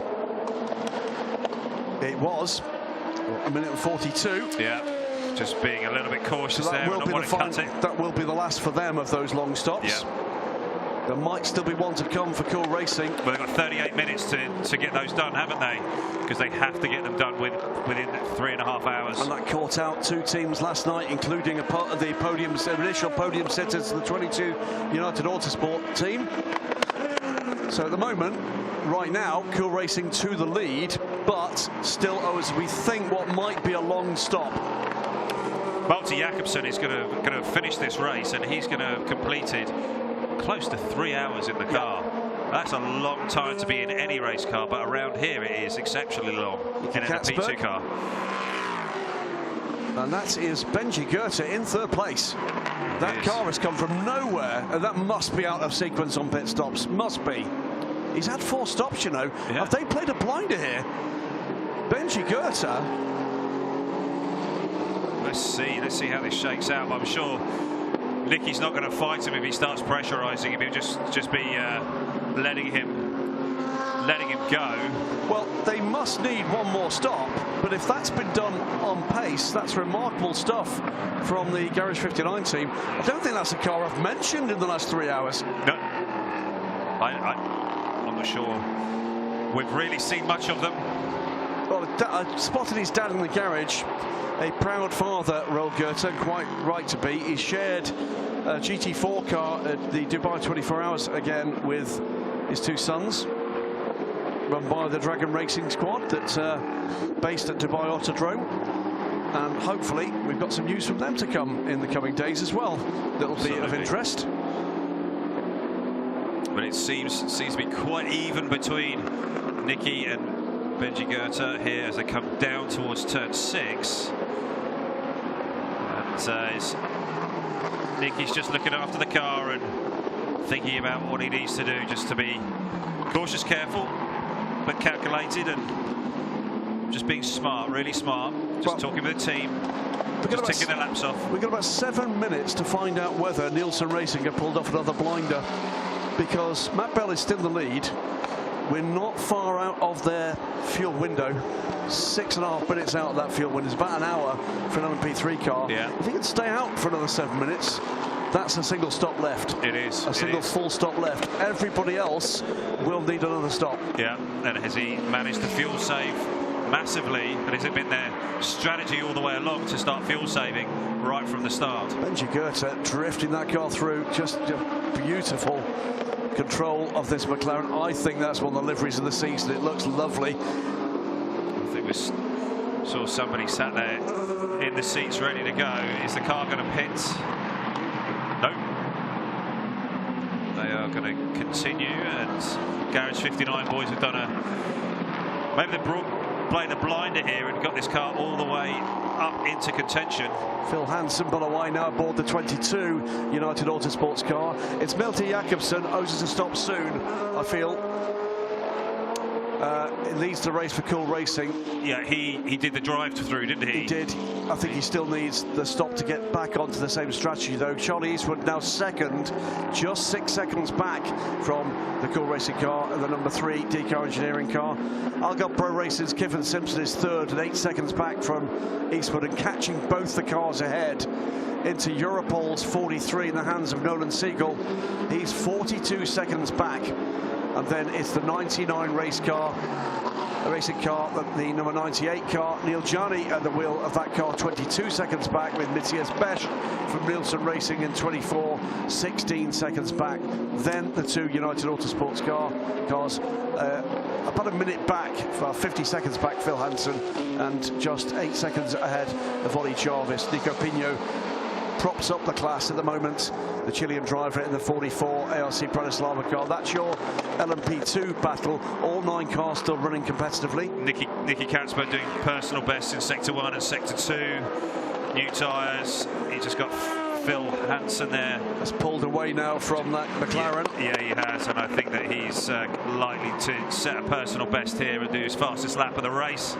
I don't think the 22 is going to hold him up much. Nicky's just getting in the groove, clicking off the laps, bringing this thing home. Drive-through penalty confirmed for car 91. That's a car that's already been in the woes on that front. Way down the order, 14th. Yeah, they had a very good run yesterday, didn't they? They did, to the podium. Yeah. But not. Yeah, I believe that was fastest lap of the race there for Nicky Katzberg, their fastest lap. He is 42 seconds back from Lucas Stoltz. They have a little bit of a BOP adjustment just before the race today.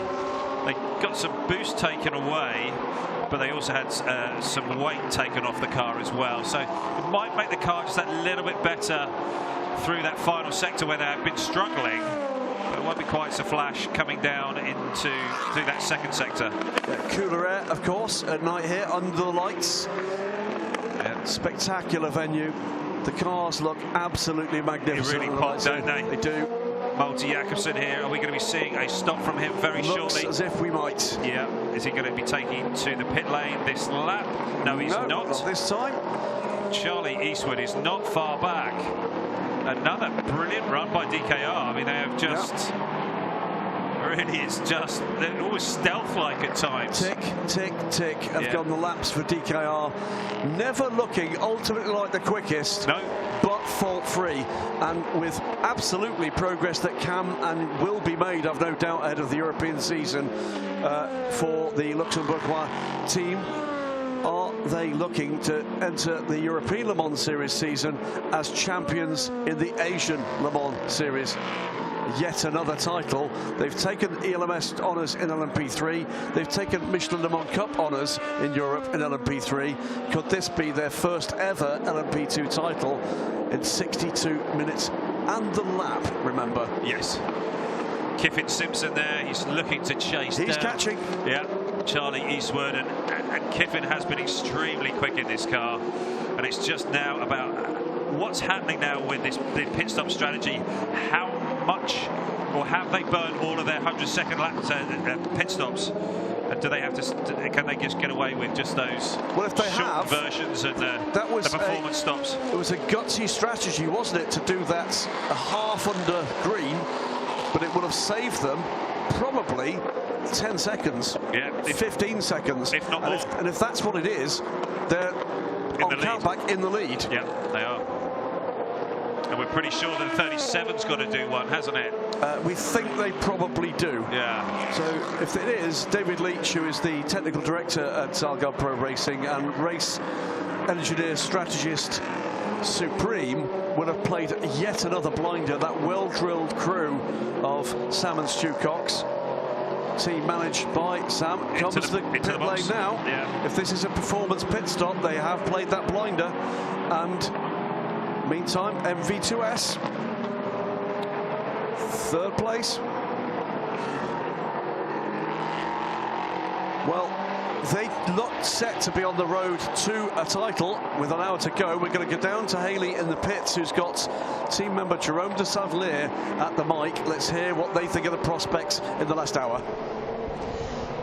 I'm down here in the MV2S racing garage with Jerome de Savlier. Now, Jerome, it's really heating up, I want to say, with regards to the overall championships and such like. What, 1 hour left to go. Can you just tell us about how this race has gone so far for you guys? It's gone pretty good. We played it very conservatively. We were careful in traffic with the GTs, with the LMP2s, because we're kind of on the defensive. So we're ahead 10 points. That doesn't mean the championship is won now.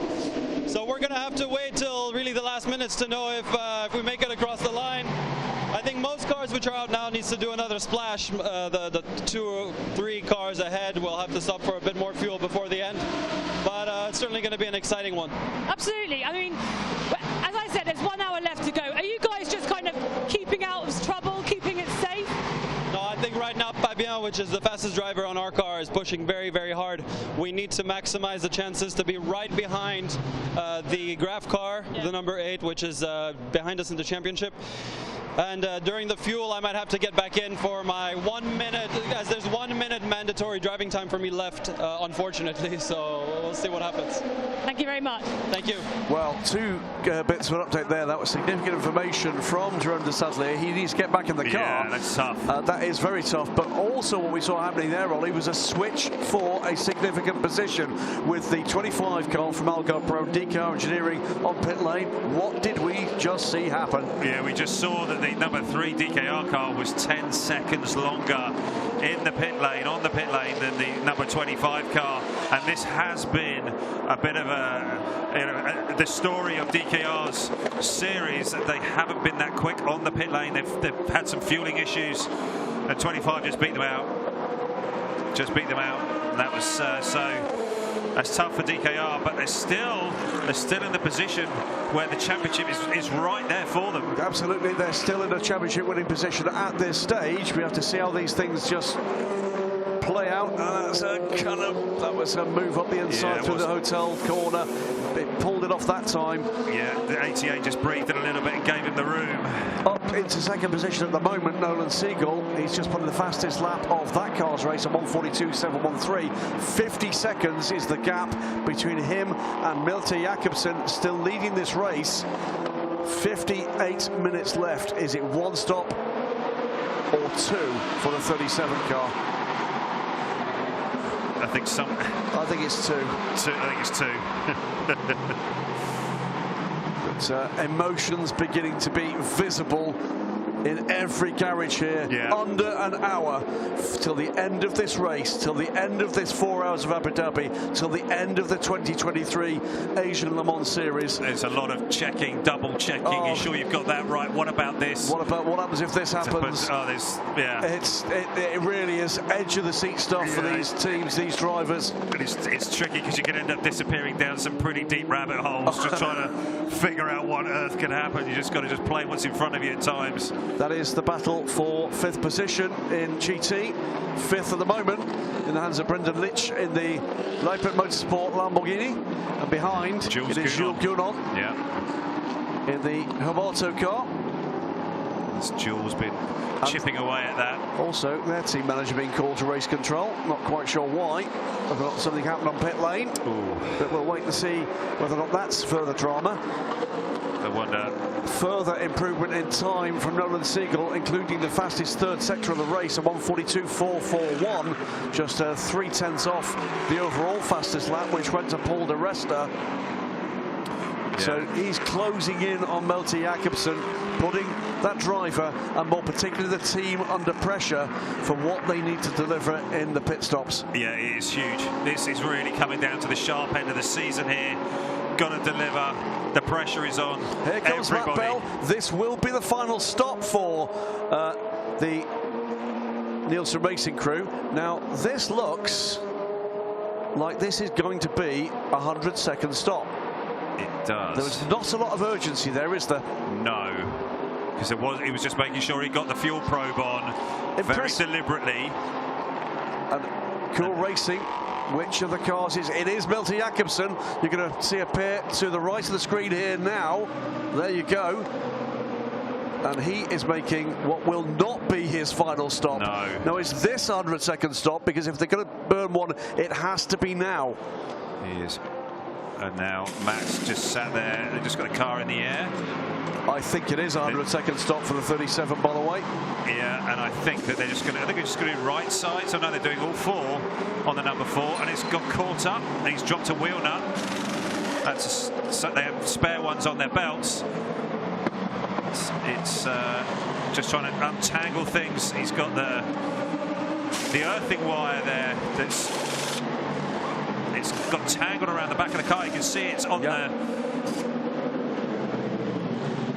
air gun. It's a slightly scruffy pit stop, isn't it? It is. It is a slightly scruffy pit stop. And are they looking to do the fronts as well? So the leader on the pit. It's a front. It's a nose change. Yeah, he damaged it. He did damage it in the contact with the 24. So Matt's off and he's gone. There is Matthias Besch behind. He pits from what is 7th position. It's Europol already to the lead, by the way, here. And remember, this Cool Racing car will still need to pit again. Yeah, and it is. He had some trouble getting it fired there. He's rolling. Yeah. I don't expect this to be 1 minute and 40 seconds. You don't? It seemed to be longer than that. Or maybe my nerves are jangling. Yeah. It is going to be Malte Jakobsen emerging in 4th, but it was bang on 1 minute and 40 seconds. Wow. Absolutely precisely. That's impressive. So, but he's going to emerge in 5th position. 17 car in pit lane as well. From the lead. Both the Cool Racing cars come in from the lead of their classes. Yeah. So Cedric Contreras. 24 going in the box. Oh dear.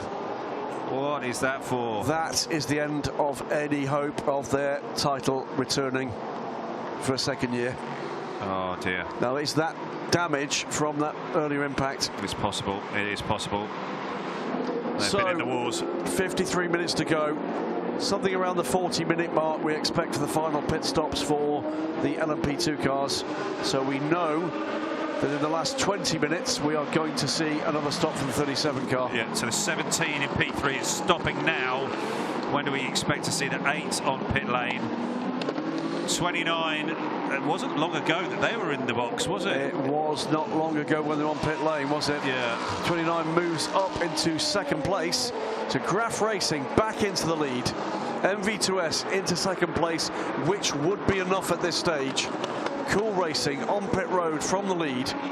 And then 4th place at the moment. Frederick, as you say, you're absolutely right. It was Frederick getting ready to get back in the car in the 18 car from 360 Racing. Yeah. Nielsen Racing and Matt Bell, he is rolling. Yeah, let's see how this all shakes out after the pit stops. It's so difficult to call. There's action everywhere, up and down this field. It's been another great race. Yeah. So, CD Sport car battling away here, trying to get through the traffic. We've got Jules Gounon there in the Hub Auto car. Do we have any more report on what happened? Nothing. It's a black and white flag abusing track limits for that car at the moment. Whether or not that was, sorry, that's the 10 car. 10 car, yeah. No. We just have a report of being called to race control, but nothing around whatever the issue was. I mean, Phil's up there arguing about that right now. Maybe Morris has gone up, who knows? Debating. Let's say debating. Yes, okay. I don't think you argue with them, you debate. Yes, with Eduardo. It's not like politics. No. So through comes the Lamborghini. 3 LMP3 cars and the Cool Racing LMP2 in that gaggle.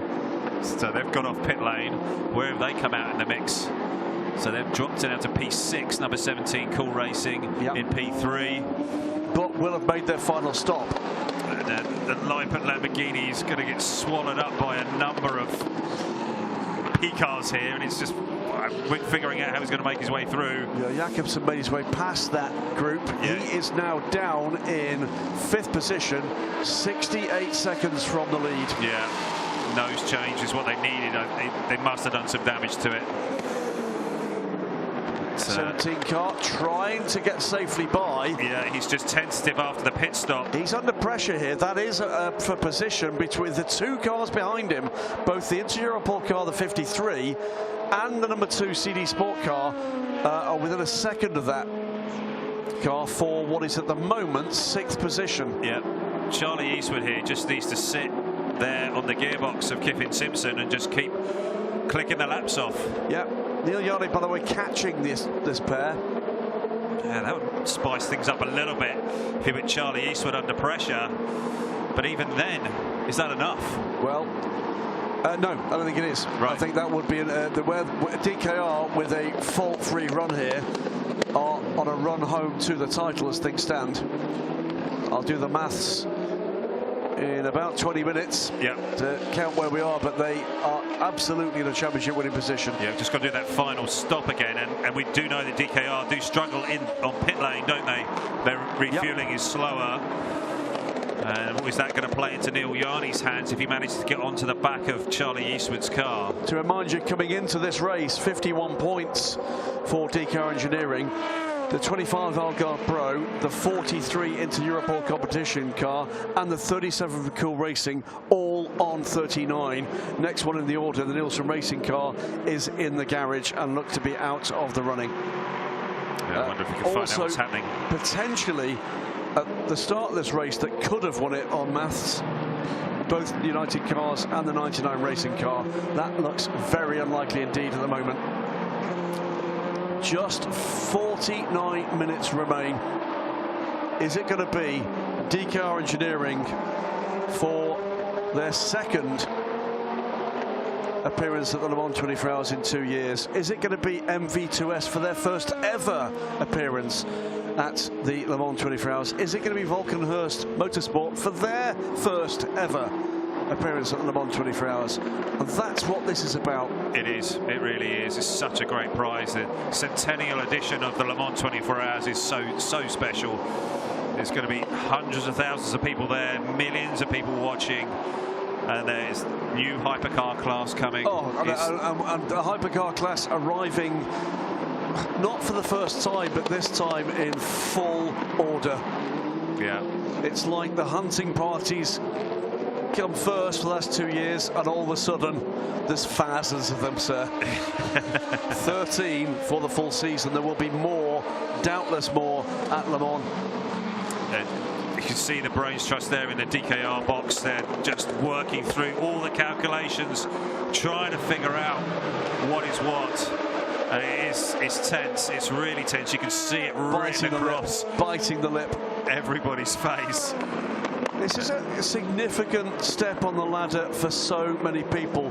If you're a gentleman driver, this is a real international title, and you've seen over the last 4 races, Ollie, just how tough that's been to win. If you're a young driver, this is one hell of a tick on the CV. It is massive, massive. And you know, when you're looking at the driver lineups and the teams that are here, very established, you know, and experienced teams and drivers. And if you're a new driver coming in and you've been able to lay your marker down and pull off some performances like, you know, Charlie Eastwood's done, and you're looking at Kiffin Simpson here, and you're looking at the likes of Nolan Seagull, and and others, they've just been spectacular. Don't know what happened there, but Miguel Molina was not happy about something there. As the 25 car came by him, there was a lot of flashing of lights from the 21 car.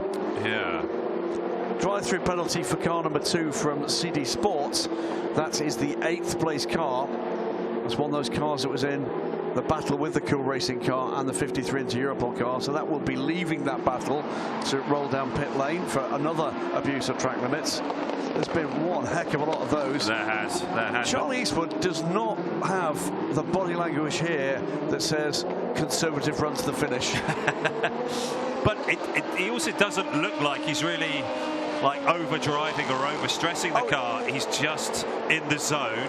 He's trying to put Kevin Simpson under pressure. Is what he's trying to do. He is, and he's just trying to make sure that he can just keep clicking off the laps. And it's like, I don't want to get any closer than this. Yep. Because he knows if he does, he's going to start losing performance from the front tyres, and he's going to start washing out, and he's then going to have to start sliding the car, using the car more, and also the tyres underneath him, possibly more fuel. Oh, it's Kevin Simpson there taking a chance up the inside of the 91 car, and he had to breathe it there, and that was... He's closing him. Yeah, he is closing him here. Yeah. This is Charlie Eastwood making it look as if 2 second places in this championship in 2 races isn't enough. Kevin Simpson actually needs to turn his night lights on. That's what he needs to do. These cars in front that he's passing will see him better. He's only got his day running lights on. You see him flashing them then, or he just needs to run with them all the time. Neil coming. Yeah. That's why Charlie Eastwood is pushing on. It's not about Kevin Simpson, it's about Neil Yarney. Yeah. He doesn't want to risk losing another position. Yeah, absolutely. Stewie needs to get on the blower to Kevin Simpson and tell him to turn his lights on. The problem is in sports car racing, there's not anybody coming the other way that can flash you to tell you. Oh, right, yeah. No, okay. We can be thankful for that. Yeah, absolutely. It's complicated enough already. Wow. Yeah, I would say Charlie Eastwood is going to have to start getting on it. And Kevin Simpson's just catching the traffic in the wrong spots. He's going to get him. He's going to go by him here at this rate. Charlie Eastwood is catching Kevin Simpson. There's no doubt about it. Here comes Neil Yarney. This is now a 3-car battle for second place. And remember, there are podium positions up for grabs here. There are race wins up for grabs here if anything happens ahead to into Europol competition. And there is a championship up for grabs here. But to do that, that DCAR engineering car needs to come home and continue this error-free run. Yeah. 44 minutes to go. We are getting very close indeed to the final fuel window for these cars. That final stop is going to be super important. And if anybody else has got a 100-second stop to burn, it's got to come in the next 14 minutes. Yeah, I'm sure Kendi and the boys and girls down at DKR are going to be nervous about that final stop. It's been their weak spot throughout the whole of the series. Is that why they're pushing this hard? Have they got a 100-second stop to burn? Is that why he's pushing this hard? Not sure. We're seeing a lot of brake dust coming off of the 25 and certainly off the front brakes, and when they're running so hot like that, they do wear very quickly. I'm just wondering if they've got a bit of a braking issue on the 25. Just seeing it popping out the side of coming out of the wheels, those front wheels, that extra bit of brake dust, which is unusual. This is quite a heavy braking track. Lots of hard accelerations and heavy braking. This coming down to the braking point, the biggest braking point on the racetrack. Yarney's closing. This brake disc, it seems pretty even maybe between the 3 and the 25 in terms of front rotors, but let's see. Let's keep an eye on that. So we're almost in the window here. If there's going to be a 100-second stop, it's going to be very, very soon. Yeah, it is. I'm just looking back at the P3 class, and is Matt Bell going to be able to make it to the end without another stop? If so, it's another blinder. Yep. Another blinder from Nielsen Racing. And it's going to be a handy leg up as well for MV2S. Yeah. I think Matt is currently, what is he, 1 minute 30 back on the number 8 car. That's close. It's going to be tight, isn't it? It's going to be close. If they've got to stop again, it won't be a minute 30, will it? But it's not going to be far off a minute. No. Plus the time on pit lane. Yeah. and no room to stumble. Another cracker of a race. Well, it seems like Kiffin Simpson's got the message about the headlights. Yep, Sally Jolic there, and offering a few thoughts. Not showing immediate signs of it. Goes outside. Has he got him? He's done it. He's got it done. Oh, no, big wobble. Big wobble. And here comes Neil Yarney. Still on the inside. Wow. Is he going to get it done? He's got it done. He's got it done. I don't think he has. It's not completely done because Kiffin Simpson drove around the outside. And now Kiffin's going to be getting the toe off the 15 car. Wow, wow, wow. That is extraordinary. Into turn 6, and Kiffin Simpson somehow is still in front of Charlie Eastwood. Heads up stuff from Charlie Eastwood. This is Watch this again. Looked like he got it done there. Hadn't. Charlie Eastwood got to have got out of it there. It was the CD Sport car cut across him. Looked like he got it done again. And then again, Kiffin Simpson in traffic. Still going at it. And V2S involved here. They can't afford to get too tangled. Here comes Charlie Eastwood again. Going to thread the needle again with another class contender involved here. This is so anybody that wants to put conservative run to the finish into this sentence, other than in the context in which I'm about to abuse it. Wow, Charlie Eastwood. Absolutely brilliant stuff. Charlie Eastwood going really hot there into turn 12, just lighting up the right front on the brakes. Brilliant opportunism from Charlie Eastwood twice. Brilliant heads-up driving from Kiffin Simpson 3 times. Absolutely. In what was effectively one extended move. And Neil Yarney just sitting there watching it all happen in front of him. I've seen this tell before, he says. He's just, I'll let these two go at it. I'll wait here. You get on with it. Abusing track limits, I don't think it's going to be a good end to the evening for the 99 car again. Reported to the stewards for abusing track limits, number 99. Number 98 rather. Oh, it's car 99. It's car 99, not team 99. Finally, I made that mistake, and it's the Herbert Racing car, not Neil Yarney. Sorry, Neil, if you're listening, which I've no doubt you are. Tuning in on YouTube. Well, a little bit of a breather with these guys battling it out. 40 minutes to go. All this time, Nolan Seagull is just driving away at the front, isn't he? We're having no fun in this commentary booth at all. No. This has been absolutely brilliant stuff. It's been fantastic. Just Kiffin Simpson there, just getting caught up behind the TF Sport car. Where have they ended up, TF Sport, after their very strong run at the beginning? 12th. Yeah, 12th with Johnny Adam. Johnny Adam in the car now. So 40 minutes to go, and they're up the inside of the 95 for trying to get a quick run through here to get back again onto terms with Kiffin Simpson. Absolutely brilliant stuff. It's been 3 great races, now a 4th great race. It has. It's just been absolutely brilliant to watch. But I'm a little perplexed by the sort of lack of pace from the 25 car. I thought that he would be really stretching his legs. I'm not sure if that car's got a bit of a problem, and the way that Neil Yarney's caught up to them and then Nolan Seagull has got away. I'm not sure there's something going on with the 25, or have they got something else up their sleeve? Is it tyres? Is it fuel? What is it? Yeah. But you're right, it's not quite the pace. It is the racecraft we've seen from Kiffin Simpson, but it's not quite the pace. Around the outside of the Lippert Lamborghini. Of the 3 cars, by a billion miles, the most aggressive. That's a long way, a billion it's miles. It's a long way. It is a long way. It's Charlie Eastwood that has got the body language here of a man on a mission, which is very odd, bearing in mind he's the one man that doesn't need to be. No, but is that pit stop playing on his mind, Sally? They know that there's they've not got another radio problem, have they? I don't know. There's something going on here that we don't quite understand yet. A little bit of a slide there from Kiffin Simpson. I think his tyres are going away, you know. Yeah, but the tension is really, really telling here. When you look inside those boxes, particularly in DKR, they don't look happy. They don't. But they're sitting in the best spot right now. The only thing I can think is, do they still have to burn another long stop? That was a good run around the outside at turn 9 there. He's not quite got the run to do anything. I don't think Charlie Eastwood has got the legs to get past Kiffin. but he might take an opportunity here with the number 10. He's going to sling it up the inside. Almost showed the nose of the number 3. He did, and there's Neil Yarni. Now he goes to the outside. There's a drag race to 15.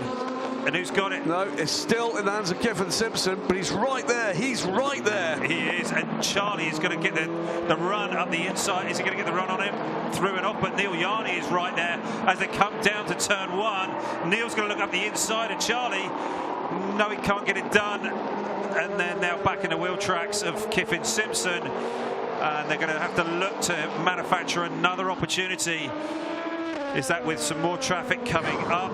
There's a P3 car just up the road. Is that the Cool Racing car? It's the 360, I think. It is 360 Racing. Oh. Trouble for the 63 car on pit road. But we'll get to that in a while because they can't take your eyes off this. No. There it is. Yeah. That car looks like he's tried to leave but hasn't been able to, as he just massively overshot the mark. Yeah, here we go. Oh, sorry. That's 360 Racing on and Kyffin Simpson. Now he's got some clear air on Charlie Eastwood, and now it's about can Neil Yarni. Is Neil Yarni going to be able to use this? So 360 Racing, by the way, back in 6th place now with Frederic Jousset. We're inside the window now. We are right inside the window for these final stops. But we're also only 6 minutes away from the point at which you can't do a 100-second stop again. So if anybody has one of those to burn, they've got to do it within the next 5 minutes. 5 minutes, haven't they? Yeah. So they don't fall over into the trap that United did. Yep. Yeah, United did last night. Oh, you know, are we seeing here with the race being that hour later, just a little bit more night running? The circuit's cooled down a little bit more. Are we seeing a couple of these cars just not? Maybe the 25 cars just not performing quite so well in the cooler track temps. In comes the 98 car. This will be the final stop for the 99 Racing car for this season. And is that then just trying to get the jump, the leapfrog, because they were getting held up behind the 3 car. I think trying to get that nice, clean pit stop done, out and running again, and leapfrog the 3 car to help their 25, the sister car. So it's been another 4-hour race for those that talk about. Getting a tear off. There it is. There it is. Beautiful. Hashtag tear off. It's been another race into the night here. That those that talk about modern LMP2 racing, oh, this Formula Aura car, sit down and watch this, because sorry, but you're wrong. It's been fantastic racing in LMP2 throughout this season. It's been really good racing in the other 2 classes, but it's been a display that I've thoroughly enjoyed the last, what is that, 15 and a half hours, side by side again. Just looking for that side draft, and there is Charlie Eastwood looking for the toe of the P3 car, but he can't quite use it. Charlie's going to go round the outside. Is he going to make it stick? No, it's just the P3 car just moved outside, and that managed to hold its line. It would have been a different story. He's still there. Oh, brilliant racing here. Oh, the blue Charlie, flame flicking out that exhaust on the overrun. Absolutely brilliant stuff. Charlie still going. Kyffin Simpson completely honest here. And there's Nicky Katzberg in the 34 BMW just thinking, just get by, boys. I want you to go by. I don't want anything to do with this. Oh, and Kiffin's in. Pit lane. Now, watch the pace here of Charlie Eastwood. He's got just one LMP3 car. That is Kyffin Simpson, by the way, behind the Ferrari. Yeah. That's 2 cars, not 1. Yeah, and I think the Ferrari might be going a little bit slow for Kyffin Simpson's liking. The way he's weaving around. There's big Stuart Cox. And this is still in the window. Yeah. For 100. So I don't think they need it, but they might. Yeah. But my only guess, because of the way that Charlie Eastwood has been running here, is that they still do need one. Yeah, we're just guessing here at this point. It is a guess. Oh, we've got tyres. Tyres for the 25. Wow. I wasn't expecting that. It's all 4. He must have been struggling with them. The fact they've got new tyres left. Yeah. Is with 32 to go, 32 minutes, and they're going new tyres. Is this then a 100-second stop? I think it might be. Well, we'll soon see as it's dropped off the jacks if that car goes. It didn't look like they were really hurrying. It's a time stop. It's a 100-second stop. Wow. Into Europol on pit lane as well from the lead. I'm really surprised by that. Really surprised. There is Nolan Siegel from the lead. Is he going to have to do the same here? Algar Bro on the pit lane, the 22 United on pit lane. Well, are they all having to come in for these stops? 2 minutes until that time elapses. They will have been waiting to see whether or not there was an opportunity under caution, and there just hasn't been. Is it one full course yellow we've had in this race? And now Stewie is going to be on his data engineer. Still no stop. Wow. There is just time for him to do it if he stops again in the next. This is through to the lead for Charlie Eastwood, isn't it? Yeah. Surely they've done the maths down there. Surely they know what's happening. And this is something that they've taken into their calculations. Who's coming off pit road now? And here comes the 25 car. DKR is gone, isn't it? Kiffin Simpson. Yes, he has. He's down at the hairpin. He's got new boots on, and it is going to be a charge, a tear to the flag. So it's going to be, according to the man I have been trusting throughout this race to keep an eye on, such as you knows for 22. Contact. Is that after the contact that Jim Maguire had? Yeah. Don't believe at this point that the number 3 needs anything other than a rapid fuel stop, and that could secure a win for that car. Wow, that was... Well, it's completely flip-flopped it. Absolutely I thought it was amazing completely stuff. the other way around, unless DKR are now going to come in. Into Europol did not need a long stop. 56 seconds on the clock for them. Waiting for the final stop for Malte Jakobsen up in third, but will need to stop very soon. So what's going on at DK Engineering? Well, we can find out with Haley, who's down with Sally Jolic. Looking nervous a little while ago. He's down with the Turkish driver in the DK Engineering pit right now. I'm joined here by Saleh Yolak, a driver for DKR Engineering. I don't envy you right now because there's 30 seconds left to go. There are some huge battles going on out there. I mean, how are you feeling? Yeah, all right. I mean, it's a bit stressing knowing we lose so much time, every single pit stop. So still all to play for. We will see. Absolutely. You did mention the pit stops. You think that's made a big difference? Is that where you've lost the time? Yeah, huge. I mean, every race we lose like 50 seconds in the pits compared to our rivals. So, I mean, if we're going to win this, it's going to be not even as small. It will be a big miracle, honestly. Yesterday you were, visibly disappointed with the pace of the car. Today, looking a lot more performant. The pace has maybe come back? No, actually, after my stint, yes, but when it cooled down, the car was way more competitive yesterday. But today, I think it's less than yesterday, to be honest. Like yesterday, when it cooled down, it was better. But today, it's a bit on back foot again. But it's not where we lose. Where we lose is the pits. So let's hope for the best. All right, thank you very much. Well, he seems cool. He does. He seems calm. He thinks they've got this under control. He's slightly downbeat about this. He is pretty downbeat. He doesn't seem like he's that confident about their position. They have to make one more stop, but it's just how long is it going to be, and how good is it going to be? Well, it's too late now if it's 100-second stop. They're within the final half an hour, and that's not permitted. My good mate Steve the Doc Bunkle tells us they do not need 100-second stop, is his belief. Yeah. So whatever they need, it will be a splash of fuel for as long as that takes to get them to the flag and no more. So right now, Charlie Eastwood leads this race by 15 seconds from a now charging Malte Jakobsen. He too, though, will need a final stop, which will be fuel only there. 3 seconds ahead of Nolan Siegel, who has made his final stop. That is looking right now as if Inter Europol look well set for the win here. Neil Jani is 47 seconds back from Nolan Siegel, having made his final stop, with Kiffin Simpson a further 5 seconds back from Neil Jani. Wow, it's just so difficult to call here and how long this stop's going to take. How long is it going to take for the 3 car and for DKR to get that final stop done? It's going to be hugely pressurised. This is MV2S coming towards us, lights flashing. That's got the inside of the 360 Racing car who turned in. Looks like they're through and away. 360 Racing didn't let that one go. That is Frederick Jusset, he's 6th, MV2S in 2nd. As things stand, that would be enough for MV2S to claim the title.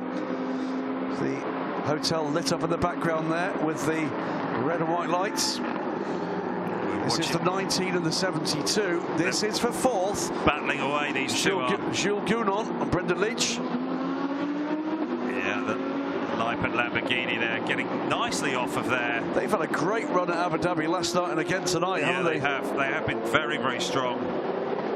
Brendan Leach has got Jules Gounon right in his wheel tracks. In this class, Valkenhorst, my apologies, yes. Motorsport, in the hands of Nicky Katzberg, the 34 BMW, 2nd tonight, and in a dominant championship position. That will be good enough if things stay as they are for the next 26 minutes and 26 seconds and a lap. It's it's almost like we're just waiting for this pit stop for the number 3 car, DKR car, just to see how it all unfolds at the front of the race. Malte Jakobsen also has to make a stop, and it's Nolan Seagull who's sitting in the pound seats right now in P2, looking like they can just have a clean run to the flag. We believe as well, remember, that the top 2 cars in LMP3 do need to make another stop. Yes. So it's Ollie Milroy. Do we think that Matt Bell does? Do you think no, he pitted within the window. Wow. So they've gone with a standard top of the hour stop. I'm pretty certain both Graf Racing and MV2S need that stop. Yeah. Jules Gounon here just looking for an opportunity. And is this the 15 car going by them? Is he going to get by them? Coming down into turn 5. These 3 are for position. Yeah. Neil Gianni. Oh, it is Neil Gianni. Round the outside of the 15. Which way is he going to go? Round the outside of... No, he doesn't do it there. He is. Round the outside of the 72. And he'll hope that Jules Gounon has seen that. The pace of the Oreca should now get him towing up behind the Leipert Lamborghini, and is Jules Gounon going to be able to use that to slingshot by? I don't think he's quite close enough. No, not there. Into the pit lane for the final time. 25 minutes on the clock, less 20 seconds. It will be fuel only. He knows it. The fuel guy knows it. He didn't get it on that well. There's a couple of seconds there. The pressure is on that guy. So much to execute that. It was such a pressurised point on the team to be the fueler. Charlie they practice it and practice it and practice it. Nervously looking to the inside mirror. He is. He's just looking to see when he pulls off, and it's down, and it's done, and it'll be gone. Yeah, come on. Now he's gone. Cool Racing through into the lead for the moment. They will need to pit. Into Europol competition through to 2nd place. They have already pitted for the final time. Where is Neil Gianni? This is our leader, but needs to pit and is about to put a lap on the 25 car. 56 seconds, was it? It was 56 seconds. Seems long for this point in the race. It does. They don't need that much fuel to get to the end. So there's work to do on the pit stop routine for DKR, but there's been nothing wrong with the car they've put out. No. The grand old lady of LMP2, this is Chassis 5, 2017, this car raced for the first time. Used to be owned by Graf Racing, by the way. Yeah, Neil Gianni, I think he is about 4 seconds back. I think that's right. Kevin Simpson under pressure from Malte Jakobsen, who surely must be down pit lane soon. Yeah, I think he's coming to the box this lap. Not this time. Not this time. Shows flash of the lights to Kevin Simpson. He won't be keen to let him by. No. Goes the inside of the LMP3 car. Is that enough? He's got up the inside of Simpson. And he does put the lap up for the moment on the 25 car. 25 car's just not looked that happy. It just has not, has it? It's not got the ultimate bite. Something going on there, but we'll see. Got a bit of a download on that at the end of the race. Yeah, 146 last time around from Kevin Simpson. Not dramatically different from Milton Jakobsen, but he's made the move and up the road he goes. Yeah, they have new tyres on that car as well, didn't they? Yeah, they do. Yeah, and that's the thing. It's a little bit. Have they just not been switched on yet? Yeah, and maybe the cooler temps has just hurt them. I don't know. Just not got it going. There is Matt Bell in front in the number 4 Nielsen LMP3 car. 22 minutes to go. Yeah. We are going to see the other runners in P3 having to come in for another stop. We're at that point, by the way, with these pit stop times where anybody that has fallen foul of it is about to hear their fate. So we'll come to that in the final 22 minutes of this race. Yeah. As we come into that, we'll keep an eye on the action with the 43 car making its way through traffic, including the 23 car. A few conclusions from you. Let's start with the GT class, and we'll call the championship as when we get into the final stages of this race. But a few conclusions from you, Ollie, Gavin, about just the entertainment levels, the competition, the depth, the quality we've seen in GT. It's been amazing. It really has. It's been fantastic to watch. Gripping. And it's been a full class of GT. You know, we started off with some 24 cars. We've unfortunately lost a few with contact and some incidents and accidents. But we've had just amazing racing. And that's all the way through the rankings. We've seen some stellar performances, you know, from Stefano Constantini in the Ferrari, the 21 car. We've seen amazing driving from these guys from the HRT team. And from this number 7 car, which is the class of the field yesterday and also today. They have just read the race brilliantly, had great pace. Martin Conrad, amazing. Martin Conrad, absolutely. He has been very, very strong in this car. And then you can't really look past the Volkenhorst operation there with that BMW M4 GT3 car, which is really was the class of the field there in Dubai, and they have just come here and been smart. And here's Nicky Katzberg, who has just got in the car, new tyres, and just driven around, being smart, executing, and staying out of trouble. Yeah. And that's just a pro, absolute pro, and just delivering to these guys. Fingers crossed, a great result for them to be able to. They'll deserve it. Yeah, absolutely. And I think, you know, we talked about the Dubai races. The initial thought was maybe a big BOP advantage for the BMW, but when you look at the times, it was drivers rather than BOP that was making the difference. There's no doubt they've had an exceptionally strong driver lineup, and that's gone a long way to these guys securing this championship. But, you know, they're just taking advantage of what's out there and finding the right guys. Under 20 minutes to go. A few words while we watch Nicky Katzberg burning up the laps here about LMP3. We've had some cars with huge pace and bad luck. Yes, We've had some cars that have just got stuck in. Graf and MV2S seem to be welded to each other every single race. Every move they seem to be making, they're always there just trying to sort of put the move on each other. But a word, I think, first for the WTM by Rinaldi squad, who've been the class of the field in terms of pace. Torsten Kratz has just led from the front every single race and had zero luck, absolutely zero. And that's hard to swallow. And today, I mean, he gets hit from behind before the race even starts. That's how bad the luck has been for them. But then when you look aside from them, you know, Nielsen executed brilliantly yesterday. Looked like they could be able to pull something off similar today, maybe. But yes, Graf and MV2S have also been stellar. Into Europol as well with their 53 car and 73 have also been kind of there or thereabouts. 360 Racing as well. They've also had some very strong runs, but they've also suffered terribly with bad luck. But that's multi-class racing, and you have to exist out there on the track. You have to deliver as a team fully, whether that's the driver lineup, the engineering, the strategists, the guys in the pit lane, the fuel man. Everybody has to do their jobs because this is fully a team game. And it's been like that from the very start in Dubai. 2 4-hour races there, which we said, both of us, raised the bar for the levels of performance we've seen, particularly on P2 in the Asian Le Mans Series. The third race with that long gap there, but still didn't lack drama in terms of the racing when we got into the final stages. And this one, which has been more or less full green throughout with one full course yellow. In comes Malte Jakobsen from the lead. We'll call this one as we watch it. Yeah, and is Nolan Siegel will go through into the lead. He just let the 24 car go by there. He didn't want to sit there with him behind him. Which, by the way, is back out the garage, very obviously. Yes. Here is the final pit stop for Cool Racing for this season. Away will go the young Dane. Another smart stop there by Cool Racing. I just think that that spin and that nose change really hurt them. Now, where's he going to come out?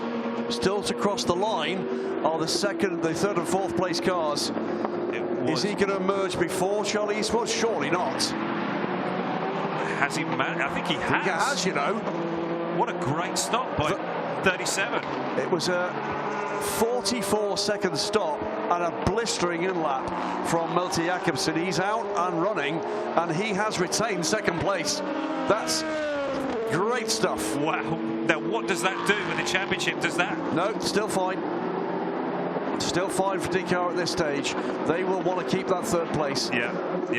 So let's, with 16 minutes remaining, and Charlie Eastwood still under pressure from behind by Neil Charney. And by the way, a message from a man who knows this car well, Richard Bradley, who raced this car with Graf Racing, previously a Le Mans winner, of course, with KCMG, but raced this car with Graf Racing. This car was the chassis he used with his teammates with Graf's two only LMP2 wins, Spa and Portimao and ELMS, which I think was 2019. It's a lucky and very quick chassis, says Richard. Delighted you're looking in, and hope things are well, Rich. Hope to see you in ELMS paddock somewhere. Fantastic. Yeah, it has been spectacular. In P2, these guys have put on such a show, but we saw that from the very first race there in Dubai. You know, the bronze drivers were mainly starting, and it was intense. It was good wheel-to-wheel battling. Saw Charlie Cruz go to the front, but just the level, the intensity just got raised once we started seeing these guys in the cars, whether that's Ayunshan Given or a Nolan Siegel or a Malte Jakobsen or a Kiffin Simpson. All of a sudden, the timing screen just lit up, and there was just the intensity was extraordinary to watch. Brilliant racing. We're about to see it played out in LMP3. This is the number 8 car, the challenger for the title from Graf Racing, called in for its last splash and dash. Car 10 is going to be called for another drive-through. That's the Get Speed car. Not time to worry about that at the moment. The 8 car is in. We are going to see the 29 car follow suit at some point, but that goes through and will lead. You see there that the fueler is watching that display on the top of the fuel nozzle, and that's giving it time that he has to keep it connected for. So that was a time stop. So Graf Racing cede the lead at the moment to the championship leaders MV2S. We believe that Nielsen Racing running third do not need to stop again. Where are they? They're third. They are 57 seconds back from the Graf car as it pitted. They're in this for the win. The other drama, Malte Jakobsen has gone to the lead. He's gone to the lead. What has happened here? Has Nolan Siegel had a problem? He's done a 2:06. He's been off the road. Pit stop infringement. For the 37, the leading car will have to have a stop and go. Oh dear, the second he goes to the lead, that must be that one that said 140, must have been hundredths underneath. It must have been. Oh my word. 37 has gone to the lead. Out of our sight, Nolan Siegel he's dropped to P4. He's gone way down. And Charlie Eastwood is back up in second. He's only 5 seconds back here. DCAR Engineering can win this race. They win the championship by winning the race. But Neil Yarney is just there, 2 seconds behind. Nolan Siegel is back on the road, and 2 seconds behind that. Out of our sight, into Europol have suffered a problem. It's a 2-second stop and go, by the way, for car 16. That one's way down. It's a 1 second stop and go for the number 2 CD Sport car. And the 37. And the 37, which is the leading car in the race. So that's going to put the this car to the lead, with the 98 car only 2.785 behind. So what's happened here? That is the 25. That's a spin for the 360 racing car. But what's happened to the 43? Well, where did that happen? And he's dropping back still. 43 is continuing to drop back. It's a second really slow lap. There's a car problem. I don't think he's been off. I think he's got a problem with the car. Cruel luck. Survival now. So that's the second time we've had that car in a leading position. I don't think I've seen Kendi sit down the whole race. He is just standing there watching the monitors, taking it all in, asking questions, chewing his nails. I've got live feed to his Apple Watch. He's done 55,000 steps during this race, standing still. 37, well, just at the point where it looked like the race had been handed to them. Literally that moment, up it pops. And it's a pit stop timing. I was just saying how well they've done in the pit lane, but it's not the most popular rule, it's got to be said, with the teams or the fans. Yeah. But it's the same rule for everybody. I'm sure they're arguing it. Yeah. I'm sure they're arguing it. There is the 43. What is the problem here? Gearbox, engine's running, but he's just been overtaken by the MV2S car. It's got to be gearbox. It's got to be gearbox. Yeah, it must be something like that. Be eaten up everywhere. Yeah, he is. He's just running around in one gear. Drive-through penalty for car 4 abusing track limits. That is Matt Bell. Oh. That could have cost them the race. Here's the number 7 car from the lead. Now, hang on a minute. Is this going to... Nicky Katzberg could win the race. Nicky Katzberg could win the race and the championship with it. I thought they were... It's fuel. Yeah, it is, and it's a lot. It's more than I thought they would need. He's a little slow getting away. It's rather casual. Where's Katzberg? Where's the BMW? We get the long shot here and see the start-finish straight. Can we see where the 34 car is? Because whilst Lucas Stoltz is cruising down pit lane on the limiter, where is the challenging BMW? Is that the car ahead? 43 is just struggling. It's got to be a gearbox problem. Katzberg to the lead. Katzberg goes to the lead. From 14th to the lead for Volkenhorst Motorsport. An extraordinary performance. And that's a way to win a title as Nolan Siegel. Yeah, Nolan is just, he must be absolutely crestfallen in the car there, just 10 trying to minutes to go, figuring out what they could do. Is there any way? But it's a black and white flag at the same time, by the way, to Nicky Katzberg. Track limits, his final warning. The drama is mounting. It's 10 minutes to go, and I'm not saying anything could happen, but most of it just has. Yeah. It's where do you look next? Take your eyes off this one. There's Nicky coming down into turn 9. Yeah, race control at the moment must look like the pie fight scene at a Bugsy Malone. It's just carnage, isn't it? Just got an image of that now. Can't get it out of my head. 34. Volkenhorst Motorsport, or Volkenhorst. I keep saying this wrong. I apologise, Henry. Volkenhorst. Magnificent display from this team. Magnificent. Keep it on the island, Nicky, and the title is yours. Absolutely. Yeah. Don't get pinged. 43 looks like it's going to go to the pit lane, and Nicky is coming in. He's coming in. Oh, that fuel tank's not as big as we thought in the BMW. Drama, drama, drama. Yeah, here he is. 7 will go back to the lead. This will be not enough fuel to earn a couple of wine glasses. Volkenhorst fueler on immediately. Is this got to the stage where he can go no further with whatever the problem is? That would be smart stop there by the boys and girls at Volkenhorst. 8.5 minutes to go. Jakobsen leads, but we believe, well, does have a penalty service going in the box, the 43. Yeah, only way. Here comes the 7. Super tough luck for them, really is. The Mercedes takes the lead again. Just taking the rear clip off the 43 car and the rear deck, just to have a look. There is no urgency there. No. They're done. Yeah. They are done. That is a rotten way to finish after a fabulous run from Inter-Europol competition. 37 is taking that stop and go. 7.5 minutes to the lead. Charlie Eastwood.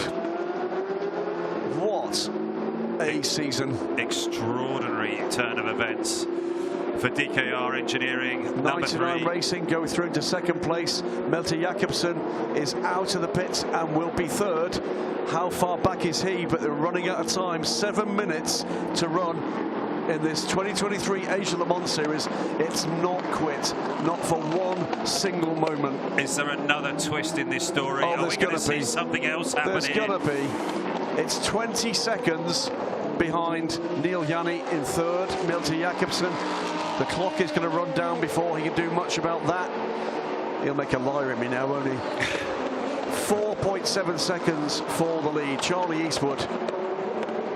They're still working the problem here. Is it changing the steering wheel on the 43?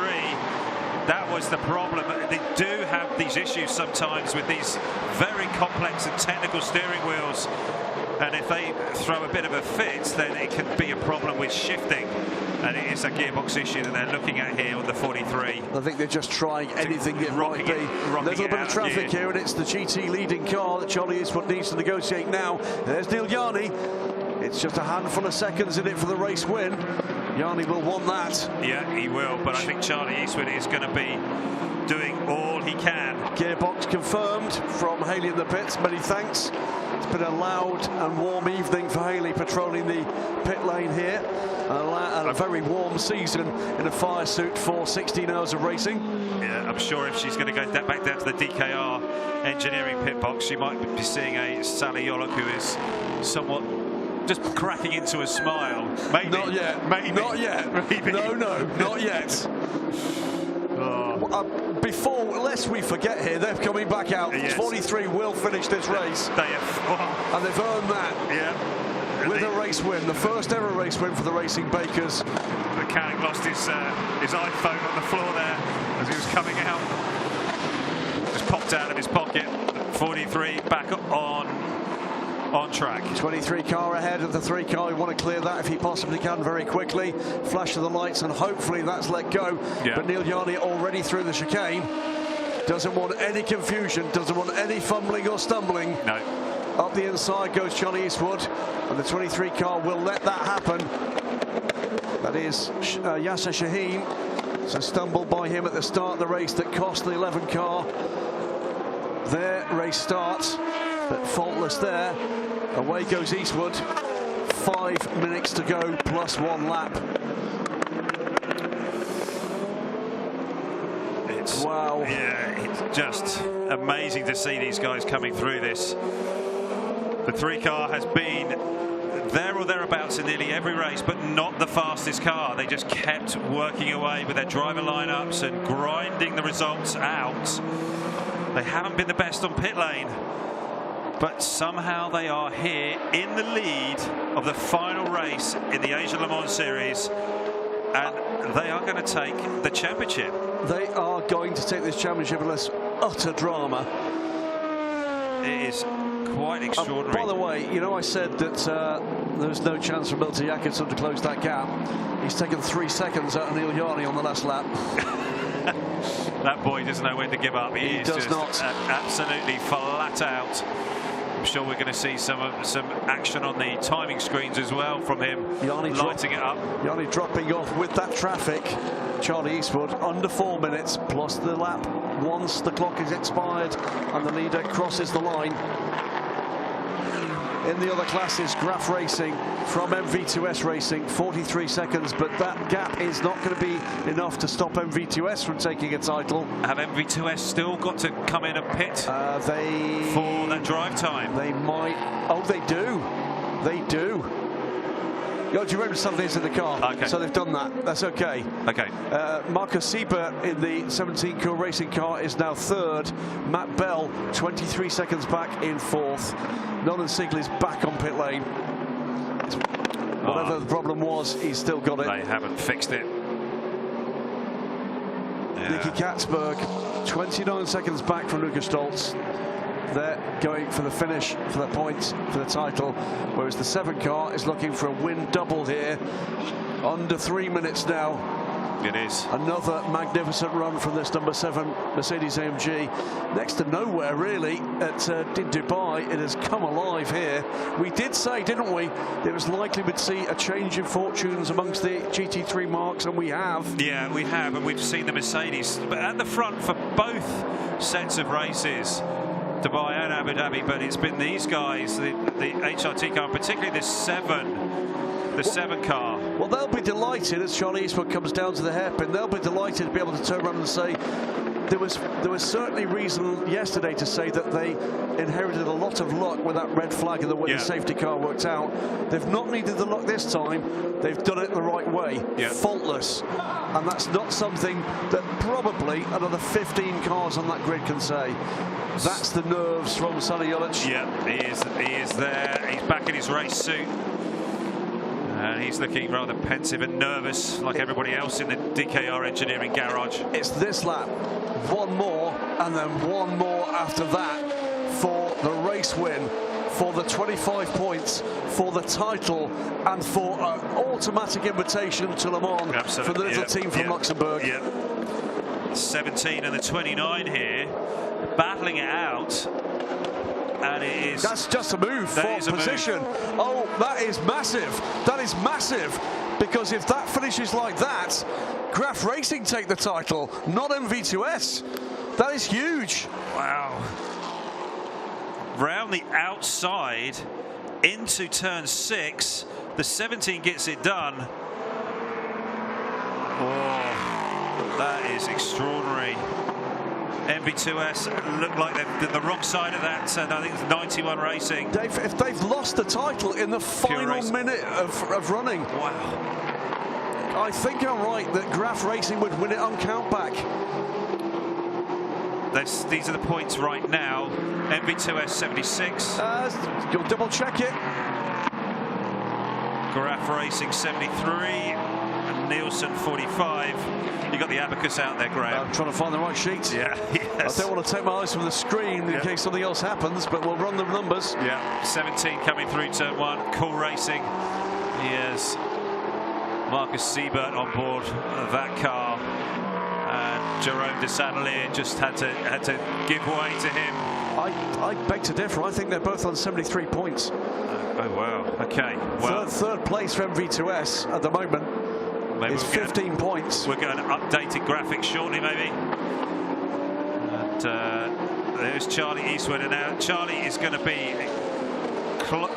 sitting there counting off every corner now as he runs. It's this lap and one more. Yeah. He will cross the line with the time expired as the leader. There's then one more lap. And he'll be looking up the road to see what traffic's coming. The 22 car is on his gearbox, which is a bit of a distraction and maybe something he doesn't need. Jakobsen, by the way, now 13 seconds back from Yanni. There's not going to be time enough to do it, but he's not stopping him from trying. No, and this is actually quite nice for Charlie here because he has the 22 car in between him and Neil Yanni. So that's a bit of a buffer that's not really going to go away. And you can see with Charlie Eastwood, he is coming onto his final lap now.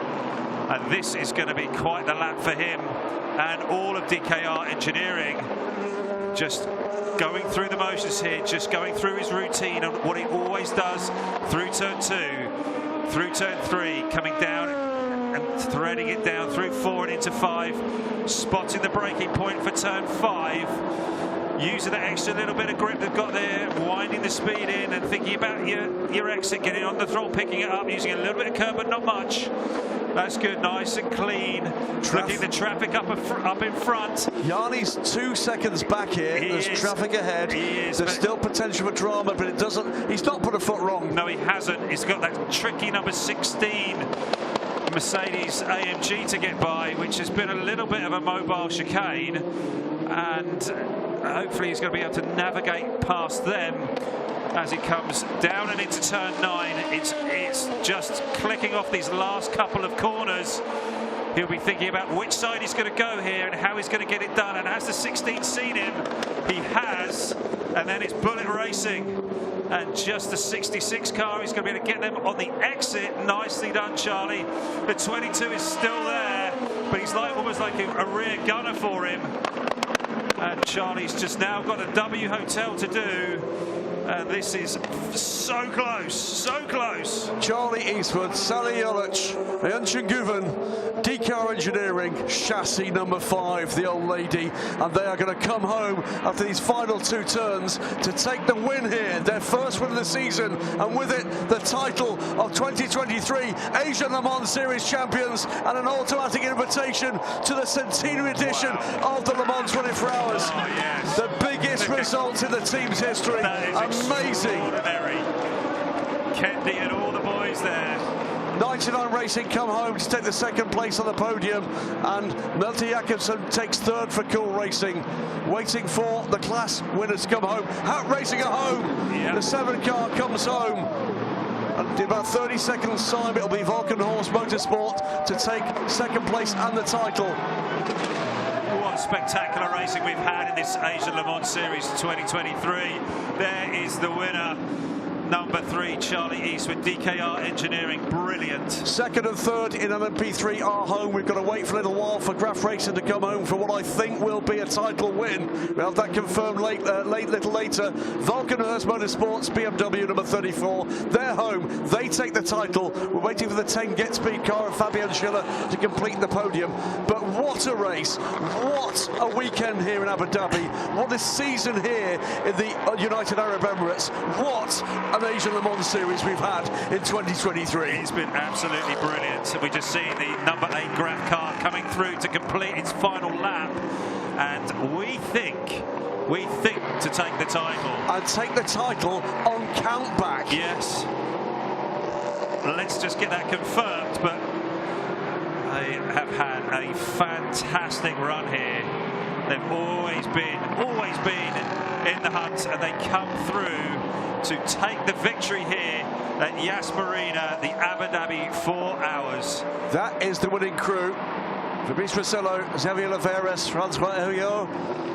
And if we're correct, we'll wait for confirmation. It's so tight. It is. They are thrilled. Look at the Graf boys.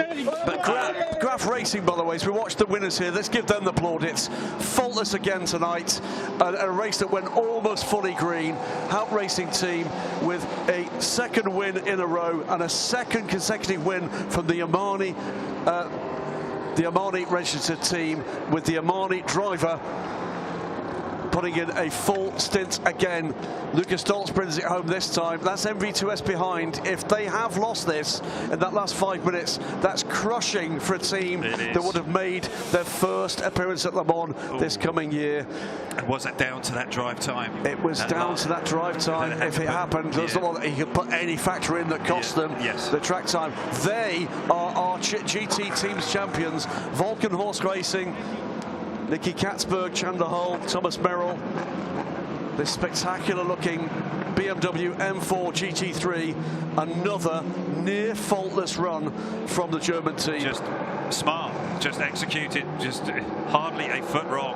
Came here last year when this car was brand spanking new, and frankly wasn't quite ready for that level of competition. But boy, have they looked ready this time. There's going to be quite the party down at Valkenhorst and at DKR tonight, I believe. There's MV2S. It's now that's been called as the LMP3 Teams champions. I'm trying to work out the points back here.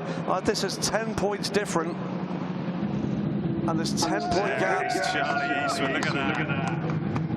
Fantastic to see.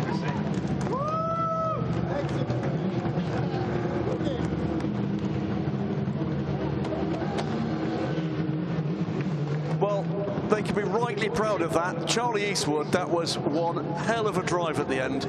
We expected a conservative run to the finish, Ollie, there, and we got anything but. No, it was crazy. It was. Charlie drove that like he was in a bar fight. Absolutely fantastic. Amanal Racing from Oman. Faisal Al-Sabir will be rightly, absolutely over the moon with that. Lucas Stoltz and Martin Conrad. I can't say enough about that drive for the bronze driver. No, he drove brilliantly yesterday, and he drove brilliantly again today, and he's just set them up for a fantastic result today. Irish eye smiling on Charlie Eastwood and Turkish delight from the other pair. Absolutely great stuff. Ayuncan Guven, one of the stars of this season. Sally Yoluk's played a massive part in that win and that title. And that fighting run at the end from Charlie Eastwood just put the tin lid on it. A magnificent run. Really brilliant stuff. Fantastic to see. And what a pit lane there. And everybody up and down pit lane has performed fantastic. Put on such a show, this amazing Asian Le Mans series. Seeing the number 8 car coming in. Well, they've called it as V2S. That's what we'll go with. If MV2S are going to Le Mans, brilliant stuff. But a great win from Graf Racing, who did all they could possibly do.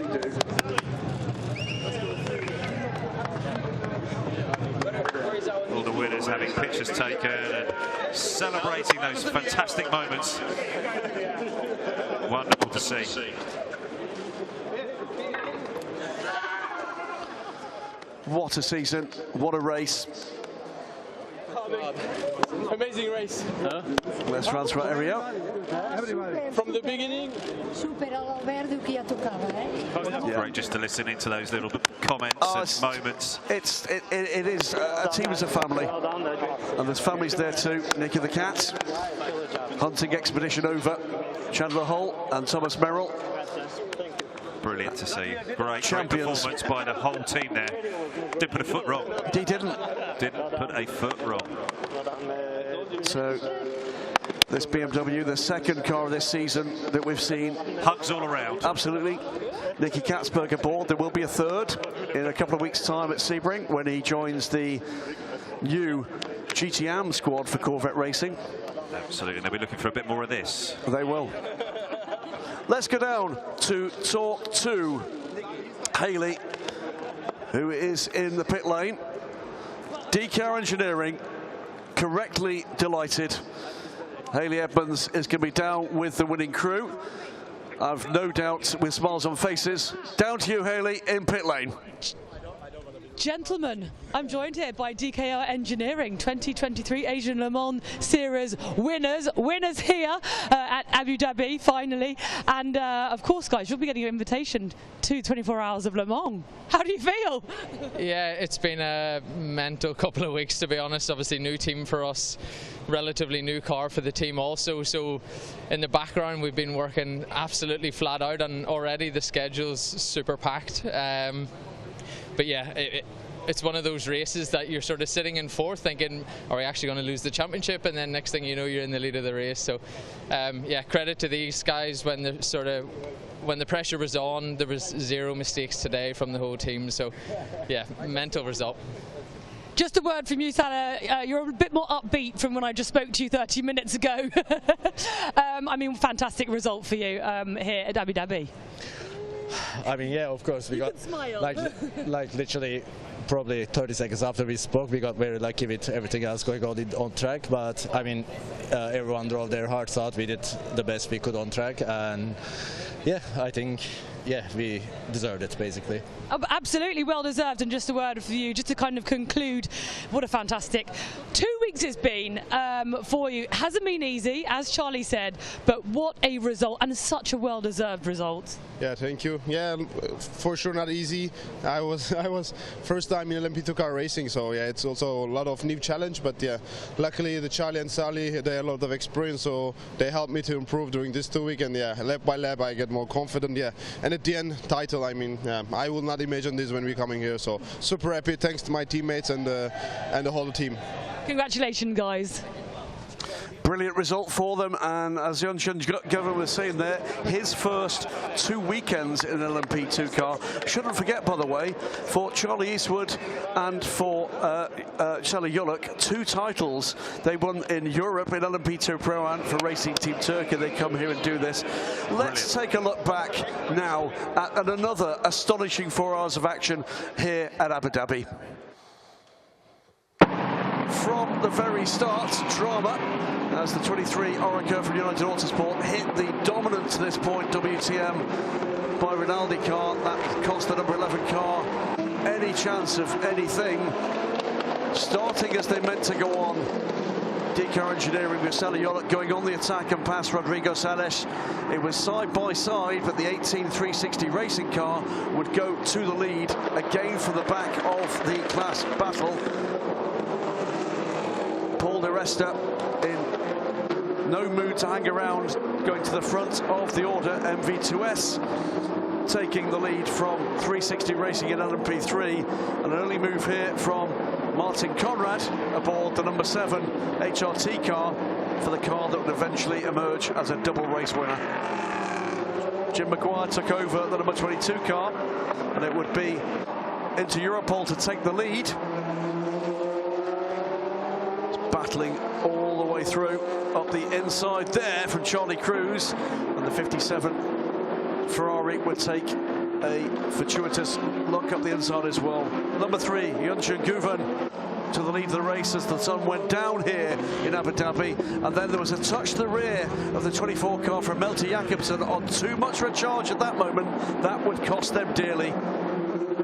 99 Racing would take the lead, but that wasn't done either. Nolan Siegel was in the mood to go to the front. 99 Racing not very happy to do that. There would be a warning later for dangerous driving. It wouldn't stop the young American though. The 43 car at this point looking like they could be race winners. Ollie Milroy and Raffi Marciello, they were nose to tail for half an hour before the Italian finally made it by. And then with the 25 car looking like it might be in a little bit of trouble after coming under huge pressure from Charlie Eastwood. Kevin Simpson was fending off that attack with Neil Jani waiting to pick up the pieces should there be carbon fibre flying. Simpson went to pit lane, as did the Graf Racing number 8 car for a late pit stop, as the LMP3 battle started to unwind as well. There was a late penalty for the 37 car and late drama for the 43. That threw the top order up in the air. And what is this late race pass going to mean? Core Racing taking second place from MV2S. There's uncertainty about the championship position at this moment, but it would be DK Engineering, Charlie Eastwood, Sally Yolich and Yunchen Guven. DK Engineering to the win here and the title. The number 7 HRT Mercedes AMG will take the win. Second in a row here in Abu Dhabi. And it would be the title win for the Vulcan Horse Motorsport BMW number 34. The race win would go to the number 8 car from Graf Racing. Have they clinched the title too? We will find out in just a few moments.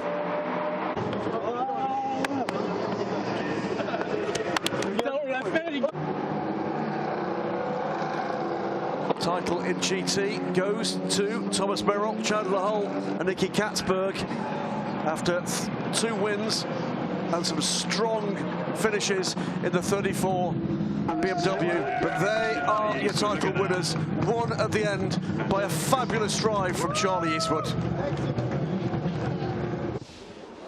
Well, fantastic stuff there. Thank you for that, Graham. Awesome. Also to see those highlights back, and it really showed us again about what brilliant racing we've had. Here we've got the overall classification. Number 3, DKR Engineering first in P2, followed by the 98 car, 99 Racing. Then in third place is the number 37 Cool Racing car, Multi Jakobsen, bringing that car back up into the podium positions and getting past the number 25. Then you're moving down into P3, Graf Racing takes the victory in P3, followed by Cool Racing, number 17. And then in third place, number 29, the MV2S Racing. And I believe that they needed to finish on the podium to take that. We'll come to that when we've gone through the GTs, but there has been a change there. Yep, and it just taking the victory then in GT, number 7, Hapt Racing Team, followed by Volkenhorst Motorsport, Nicky Katzberg bringing the car home in second place, and then Get Speed, number 10, filling the podium. As we go to the podium. We'll go to the podium, and third on the podium tonight, after just a race full of drama, it is Alexander Kwani and Milty Jakobsen. It's the 99 Racing crew on second, but it's going to be a win tonight, and the title clinched here in the best possible way by the number 3 DK Engineering crew. The two Turkish drivers, Ayuncan Güven, Sally Jolic, both playing massive parts in this, and Charlie Eastwood with the drive of his life. Kendi Cenglas, the team owner from DK Engineering.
I'm prepared to guess that is the first time ever that a team from Luxembourg have won a major title in Asia.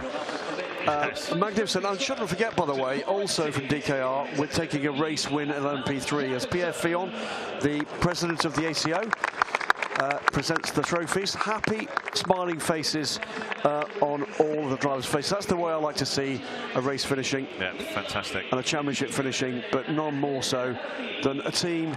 Let's not forget, with two Turkish drivers, it's been a tough couple of weeks for anybody from that nation, and they've been feeling it, there's no doubt about that, and that might explain perhaps some of the slightly downbeat nature we've seen from Sally and from Ayuncan. But Charlie can't conceal his... I think that's the drive of his life. Yeah, that was a magnificent drive. It really was. And as a group, these guys made the least amount of mistakes. Absolutely right. They really just kept performing, kept delivering when everybody else was making mistakes around them. And that is the key to being successful in sports car racing. Congratulations to them.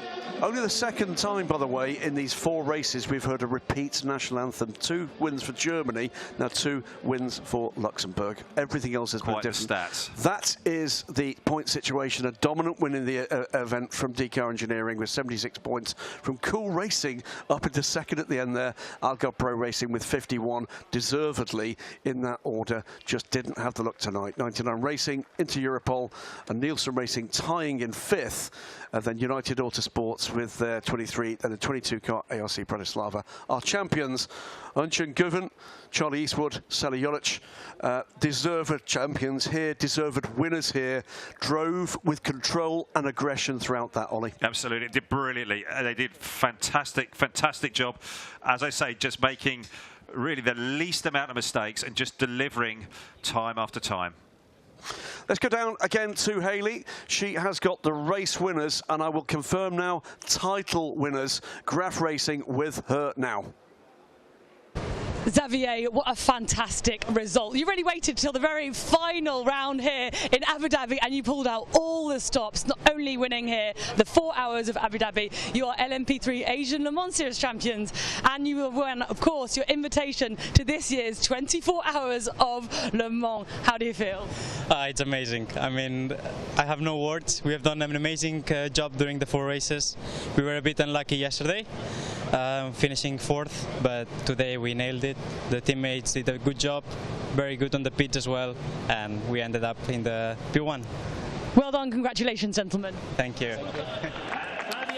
As they come to the podium, we'll talk a little bit about Graf Racing in a minute. MV2S will be absolutely gutted about that. They lost that title in the final 5 minutes of the season. It's pretty extraordinary, isn't it? Cool Racing have had a good night tonight. Both cars on the podium, P2 and P3. They've not quite made it into title contention, but this is all ahead of what comes next in Europe. Yeah. But Graf Racing, Xavier Oliveras, Fabrice Rosello and Francois Heriot will be absolutely delighted. And that means as well that one of the longest running teams in sports car racing will make it to the Le Mans 24 Hours Centenary. Graf Racing's history goes back to Group C. Wow. You have got quite the stats tonight, Graham. You are like this encyclopedia of motorsport. Extraordinary. Well, maybe the Stato, you're the sports car racing legend, but we're going to be celebrating here with, I think, the first time we've heard the French national anthem. Yeah.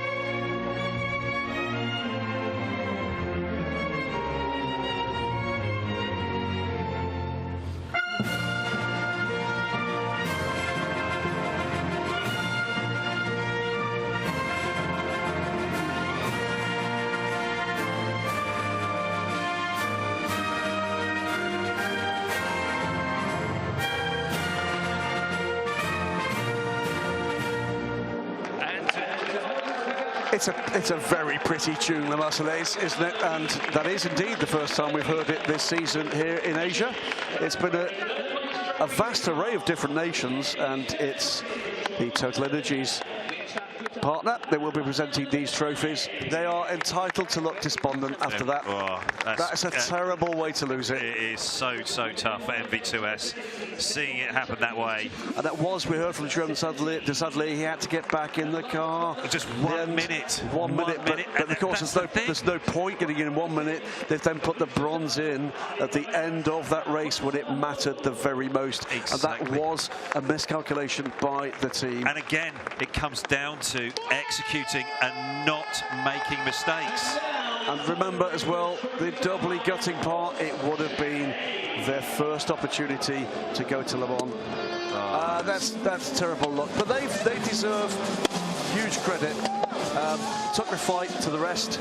Graf Racing come back. They will be back. This is the overall points position. It is Graf Racing taking the title on count back only from MV2S.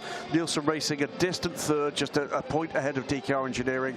But it was the two French teams that toughed it out. They were the ones that had pace, consistency and reliability. Yeah. And they deservedly took that fight to the very finish. WTM there in 5th in this team's trophy. I mean, deserve far better.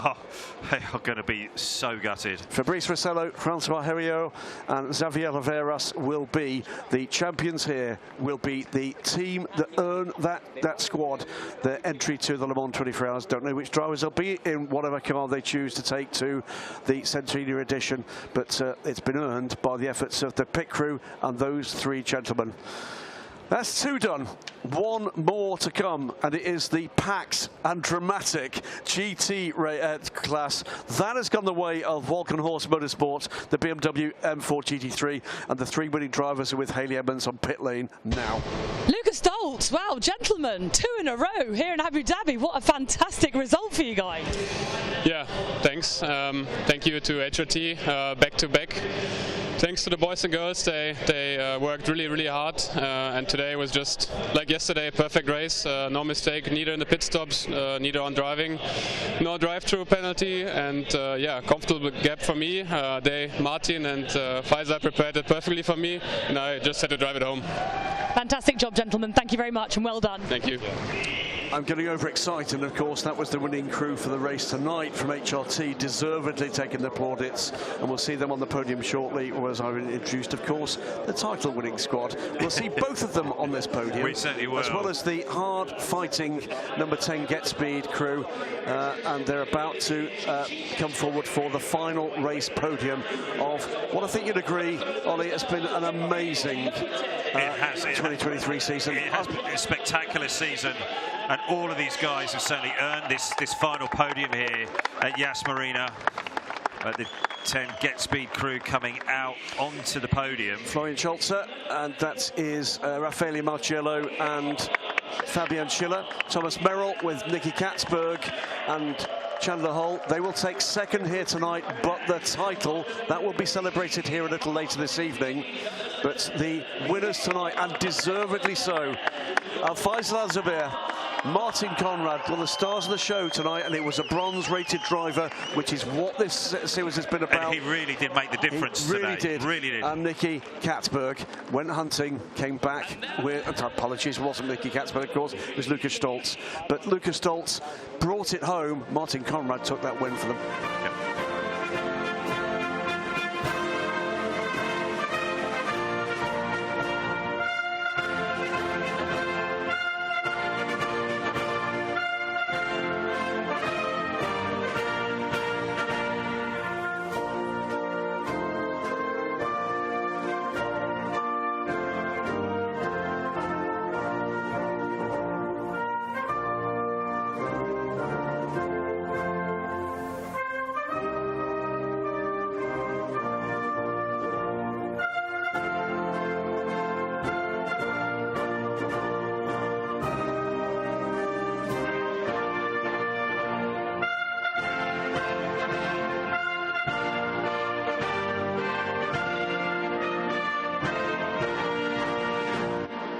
And now to help us present the trophy. So trophies will come out. That makes 3 nations that have scored 2 wins this season: Germany, Luxembourg and Oman. And that is magnificent form from a region that has greeted this championship so wonderfully. We're seeing him, Matthew Bonadell from Michelin. All the huge supporters, isn't he? He is massive support for this series, loves his racing, and he actually was a tyre engineer for me back in the day, 2005, 2006. A brilliant man, extremely clever, and does a fantastic job now for Michelin with all their motorsport programs. GT just starred throughout here. LMP2 spectacular. LMP3, boy, did they tough it out to the very, very end of that season. GT, the competition in depth, the drama, the incident, the everything. Yes. And, you know, ultimately what's come to the fore here, there is a double race-winning team here on the top step of the podium, and a team that were more or less faultless to win the title. Again, they second step on the podium. absolutely executed, and that's what's brought them the title. Making so little mistakes, or so few mistakes, with an excellent driver lineup and a fantastic team. There are the points difference, and they pulled it quite close at the end, the Hout Racing team, after maybe underperforming in Dubai. 71 points to them, 82 though for Volkenhorst Motorsport, and it's a second AMG team, Get Speed, that finished third. They were way ahead of the Herberth Motorsport. Number 91, the best performing of their crews, as it turns out. And I'm sure we're going to see the winning drivers as well before we get into us wrapping what's been an astonishing Asian Le Mans Series 2023. Beginning to lose my voice after that lot. That was enormous entertainment. But in the Drivers' Trophy, it is Chandler Hull, Nicky Katzberg, Thomas Merrill that take home the win. The championship win, and Volkenhorst Motorsport will be going to the Le Mans 24 Hours, and I hope we can later reveal on Daily Sports Car, give it a plug finally. There we go. Just exactly what they might be using. I'll be looking forward to looking that up, searching that up to see exactly where and what they're going to be running. That's the final knockings for 16 hours of racing, finishing under the lights in this magnificent setting with that magnificent group of teams. Ollie, I'm lost in admiration for what these teams have actually doled out for each other, for the people watching trackside who've been here in pretty record numbers, for us watching here in the booth, and for everybody at home. I thoroughly enjoyed it. How about you? Oh, I thought it was absolutely fantastic. So we started off in Dubai, 48 cars on the grid. We had a lot of traffic. We had some number of incidents, but right from every session, qualifying session through to every single race, there has been intensity. The intensity of the racing has just been like second to none, and a far higher level than I've ever seen here in the Asia Le Mans Series, but it's also been brilliant. Really brilliant stuff. And the teams that have performed, the teams that have won, they have just executed, and they have delivered on track under extreme pressure, under some fantastic fantastic racing, and ultimately every single team that's won has fully deserved it. Absolutely right. When we came here with that record 48-car grid, we're excited by that. When we could drill in much later into the drivers that those teams are going to produce on track here, we got a little bit more excited. When we saw the kind of form that was coming in practice in Dubai, we got a little bit more excited again, and then the racing started, and the excitement level just went up and up and up. Not always for the right reasons, with dramas eliminating teams we'd have rather seen here at the last race. But boy, oh boy, at the sharp end of all three classes, there has been absolute drama. There has been fantastic racing. There has been clean racing. And you're absolutely right. We have got three worthy championship-winning teams, and far more race-winning teams as well, which set up their programs for the remainder of 2023, which include racing in Asia, which include racing in Europe, which include racing for some of these drivers in the United States of America. But for very many of them, and absolutely definitely for three teams, it's going to include a performance and an opportunity to start the biggest race in the world, probably ever, the 100th anniversary of the very first Le Mans 24 Hours. And it's going to be DKR Engineering, Valkenhorst Motorsport, and Graf Racing that take the laurels and take those automatic invitations. And trust me, that's going to be something for them, for the whole team, and for everybody involved in them to celebrate tonight here in Abu Dhabi. Well, I think we're about ready to wrap this one up. If you've joined us for this race, for any of the races, and in particular for all the races, thanks for doing so. Huge numbers taking interest in the Asian Le Mans Series here this year. I've enjoyed this thoroughly. Thank you for your company and your insight. It's been fantastic. I want to say a big thank you to everybody in the truck. That was not easy racing to follow and keep abreast of with the incidents going forward. Big thank you to Hayley down in the pit lane, and also to Jane and Jackie upstairs who have kept us abreast of everything. They have. Thanks to everybody. We will see you again. We don't yet know where for the Asian Le Mans Series in 2024. Good night.